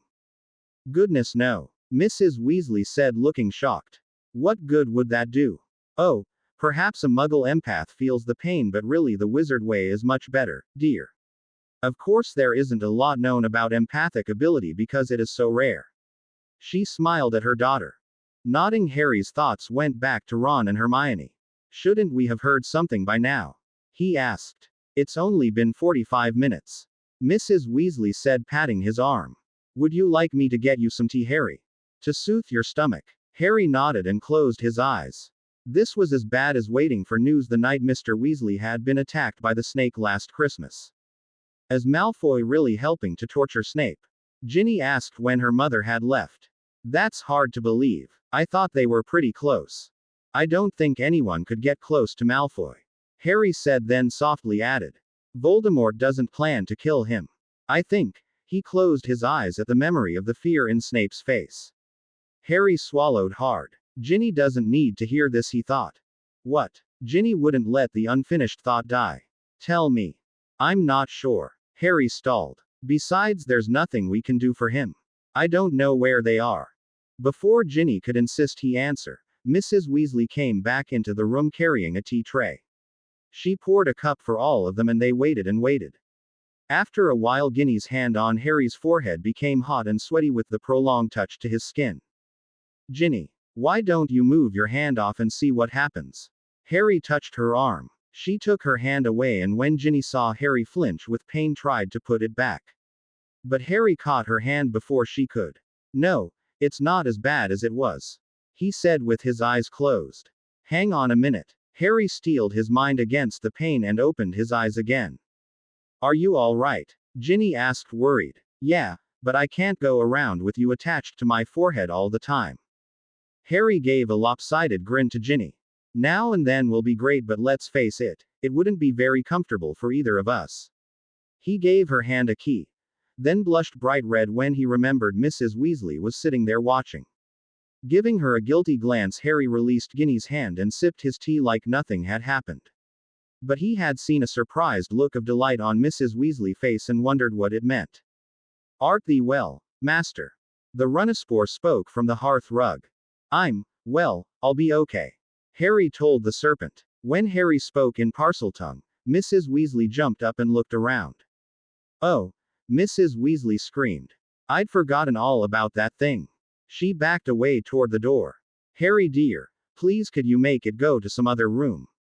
I doubt it. Harry shook his head. Like Maid said, she is guarding something, and I doubt if she will leave it unguarded with you here and me in bed like this. She will stay on the rug. Won't you, Hoppa? Yes, I am full and sleepy and the fire is warm. Hoppa curled up with the other two heads. Harry told her what the Runaspore said. Mrs. Weasley eyed it for a long time, then sat down at the desk to keep an eye on it. 2 hours later, Harry felt restless. He threw off the covers and sat up. We should have heard something by now, he fumed. Harry, please get back into bed, Mrs. Weasley urged. I'm fine. Harry tried not to sound too impatient about her mothering him. But he felt if he didn't get up and move, he would crawl out of his skin. Harry paced over to Hedwig and stroked her. Again he began to imagine the very worst had happened. What if everyone died in the attempt to save the Grangers and Ron? Harry rubbed his eyes under his glasses. He had to stop thinking like that. Remus, Mr. Weasley, Bill and Charlie were all powerful wizards. And Fred and George should be able to take on half a dozen Death Eaters, just the two of them. The thought of seeing a couple of Death Eaters turned into canaries or on their knees with their tongues lolling out 4 feet long calmed Harry a bit. Absent-mindedly he offered Hedwig some owl treats. Then a dull crash came from floors below them.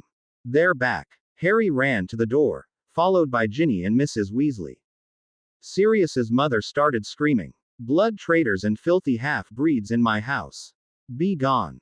Harry raced past her without even a glance. Voices. Lots of voices rang up from the kitchen in the basement. Panting, Harry pushed the door open, followed closely by Ginny and Mrs. Weasley. A babble of voices hit them when they entered. Harry glanced quickly around. Ron lay pale and not moving on the cold stone floor. Mr. Weasley knelt beside his youngest son, and on the other side of Ron was Bill. Hermione stood by the stove, her mother's hands clutching her shoulders. Hermione's father had his hand on his wife's shoulder, and they all looked windswept. George and Charlie were helping to bandage Fred, whose arm was bleeding profusely. Mrs. Weasley and Ginny both gasped and froze for a moment. Then the next instant Mrs. Weasley hurried over to help Fred, and Ginny was beside her brother on the floor. Ron. Harry dropped to his knees beside his ashen friend. What's wrong? He isn't. He couldn't say it. No, he'll be fine, Harry. Mr. Weasley patted his shoulder. Ron got hit by 2 stunning spells. He just needs a little time. Harry sighed in relief, then glanced around and felt his heart sink. Where's Remus? Harry felt the panic rise in him. Calm down, Harry. Bill answered, still watching Ron's face intently. Remus is fine. Percy was taken to St. Mungo's, but he'll be fine. Why, what happened? Harry glanced from Mr. Weasley to Bill. Both men sighed. I have never seen 6 wizards fight so desperately. Mr. Weasley said quietly. They didn't expect us, especially in such force. It was like trying to capture a cornered animal. Charlie said from the table. Percy got blasted through a stone wall. Never seen anything like that spell. But where's Remus? Harry's voice said louder and with a note of panic. Were they not telling him something? He couldn't lose Remus. I told you Lupin is fine. Bill said, looking up. He stayed behind with Dumbledore, Tonks and Kingsley to round up the Death Eaters and bring the Grangers and Ron's things back here. Dumbledore was there. How'd he find out? Ginny asked, gently touching Ron's cheek. Ron's eyelids fluttered and opened. His glazed, unfocused eyes wandered around the room. Ron. She patted his cheek a bit. Hey, I'm awake. You don't have to slap me. Ron groaned. Oh, Ron. Hermione broke away from her parents and flung her arms around him. Tears leaked down her face. You were so brave. Oh, please, Hermione. George snorted. Can't you slobber over him some other time when we don't have to watch? He saved my mother and father from getting stunned. Hermione flared and turned to glare at George, then back to hug Ron again, who grinned embarrassedly. But I still don't understand why all this happened. You saw something, Harry. She looked over at him questioningly. Yeah, Harry nodded and swallowed, fighting the urge to rub his scar, which still stung. I think you should sit down. He stood up and nodded to Mr. and Mrs. Granger. Slowly Mr. and Mrs. Granger slipped into chairs at the table. Ron was helped into a chair by Bill and his dad. Hermione stared at Harry before taking a seat beside Ron. Voldemort knows Snape was a spy for Dumbledore. Harry waited for the gasps from the others to die away. All eyes were on Harry now. He's being tortured. He swallowed as the memory made him shudder. As much as he hated Snape, Harry didn't want that. Voldemort is having Malfoy learn the Cruciatus Curse by practicing on Snape.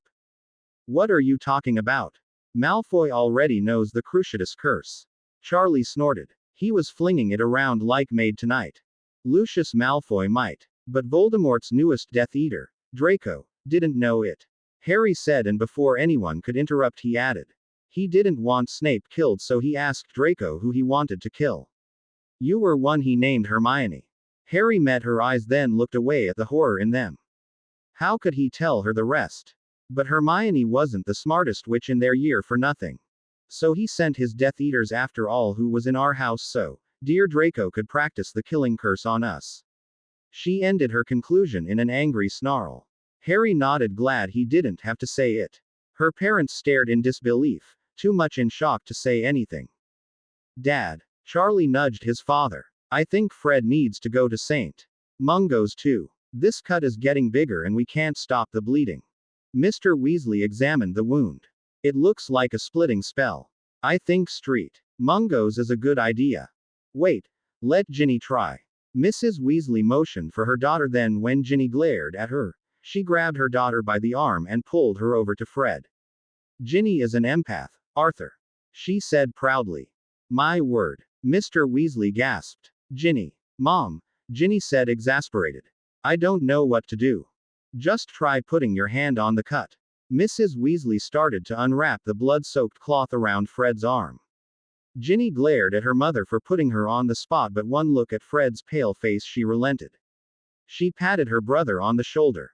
I'll try. Ginny sighed and looked at the wound. The blood from the slash still flowed freely, and as she watched it, the cut visibly lengthened. Her small hand barely covered the cut as Ginny gently pressed her hand against it. Fred flinched and then gave a soft, "Oh. Damn it." Ginny cried as blood seeped onto her green jumper sleeve at the point where the wound would be on her arm.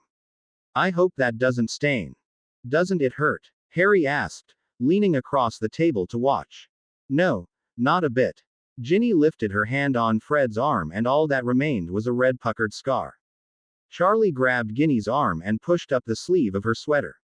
There was no mark or sign of any wound. Wow. Charlie whistled. Impressive, Ginny. I thought empaths all died out long ago. Fred said, examining his arm, then taking out his wand and removing the blood stain on the sleeve of Ginny's sweater. Which proves there is much we do not know about empathic ability.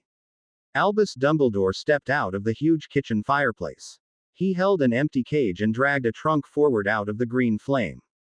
Bill hurried over to give him a hand. I let your owl out to fly back here on his own, Ron. He seemed overly excited, so I thought it would be best if he could burn off some energy. Dumbledore told Ron. Thanks, Professor. Ron said. He'd drive us nuts if you hadn't. The next instant Tonks appeared in the green fire with a squirming Crookshanks in her arms. Too bad cats can't fly, she muttered. Her hands and arms were covered in scratches. Cats do not like traveling by flow powder. Tonks let the big cat go and he took one last swipe at her before he disappeared under the sideboard, hissing. Bill helped Tonks pull Hermione's trunk from the ashes. As soon as it was out of the way, the form of Kingsley Shacklebolt appeared in a flare of green flames with 2 suitcases. He stepped quickly into the kitchen and set the luggage near the trunks. To Harry's relief, the next person to emerge from the fireplace was Lupin. There were 3 suitcases by his feet and he carried a television and what Harry knew was a video recorder. Carefully he set the electronics on a trunk and dragged the baggage from the fire. Remus noticed Harry's intense gaze and said, I'm okay, Harry. He turned to Mrs. Weasley. Percy will be fine too, Molly. He'll be home tomorrow morning. They just wanted to keep him overnight for observation. Mr. and Mrs. Granger. Dumbledore turned to Hermione's parents. Excuse me, it is Doctor, isn't it? Yes, but please, call me Robert and this is Martha. Mr. Granger rose and held out his hand to Dumbledore. I know you are the headmaster of Hogwarts, Professor Dumbledore. Dumbledore shook the man's hand and nodded. That's right. Robert, Martha, I know this must be very distressing for you. He said kindly. I'm confused as to why this Voldemort. Mr. Granger said his name slowly. As after my family. He gave a nod toward Harry. He said the Malfoy boy wanted to kill Hermione. Dumbledore looked sharply at Harry. I'm afraid you know more about the situation than I. Perhaps, Harry, you should fill the rest of us in as to what happened this evening. Charlie offered his seat to the headmaster, who nodded his thanks and sat down waiting for Harry to begin. Once more Harry felt all the eyes in the room on him. Even those who had heard it before fell silent to hear the account again. Taking a deep breath, Harry started at the beginning with Draco Malfoy becoming a Death Eater. Harry watched the headmaster closely as he told about Snape cover being blown. Dumbledore closed his eyes and put his face in his hands. Oh, no. Tonks cried in dismay and leaned against Remus, who put a comforting arm around her. Kingsley gazed at the floor and took several deep breaths. Is Severus Snape still alive? Dumbledore raised his head to look at Harry. Yes. Harry nodded. Voldemort wants to see if there is something worse than death. He's torturing him. Tonks gasped again and Remus swore. My worst scenario is realized. Dumbledore said quietly with grief and fear on his face. A surge of anger flared in Harry and must have shown in his face too. Dumbledore frowned. I know you didn't like Professor Snape, Harry, but he doesn't deserve this. I wouldn't call a close friend, but a friend of mine nevertheless. His anger began to show. No one deserves what Voldemort puts them through. I wouldn't wish it on even Snape. Harry returned, trying hard to keep his anger in check. What I'm angry about you have yet to figure out and doesn't need to be brought up here. The blue eyes of the old wizard darted back and forth as if rewinding the conversation and trying to figure out the connection. I see. I'm sorry I misinterpreted your feeling. I am a bit upset. Severus is a brave man for what he has done for the Order. Dumbledore cleared his throat and turned back to the Grangers. For the moment you are safe. But it won't be possible for you to back to your home. Remus Lupin and Harry, I'm sure, have no objections of you staying here for as long as necessary. Dumbledore received nods from Remus and Harry. But we can't just leave our lives, our practice, Mr. Granger said almost frantically, trying to make Dumbledore see reason. Our patients count on us. I'm sure they do. Even so, I'm sure they would want you safe, would they not? Dumbledore said, then sighed. I'm afraid your lives and many more will be put on hold before this war is through. Mrs. Granger leaned against her husband. I guess if Ron can stand to brave our Muggle home, she grinned at the redhead. I think I can handle a wizard house. The thing I don't know about is, Ron had a serious look on his face. How much do I tip a headmaster for carrying my trunk? Dumbledore gave Ron a gaze over his half-moon spectacles.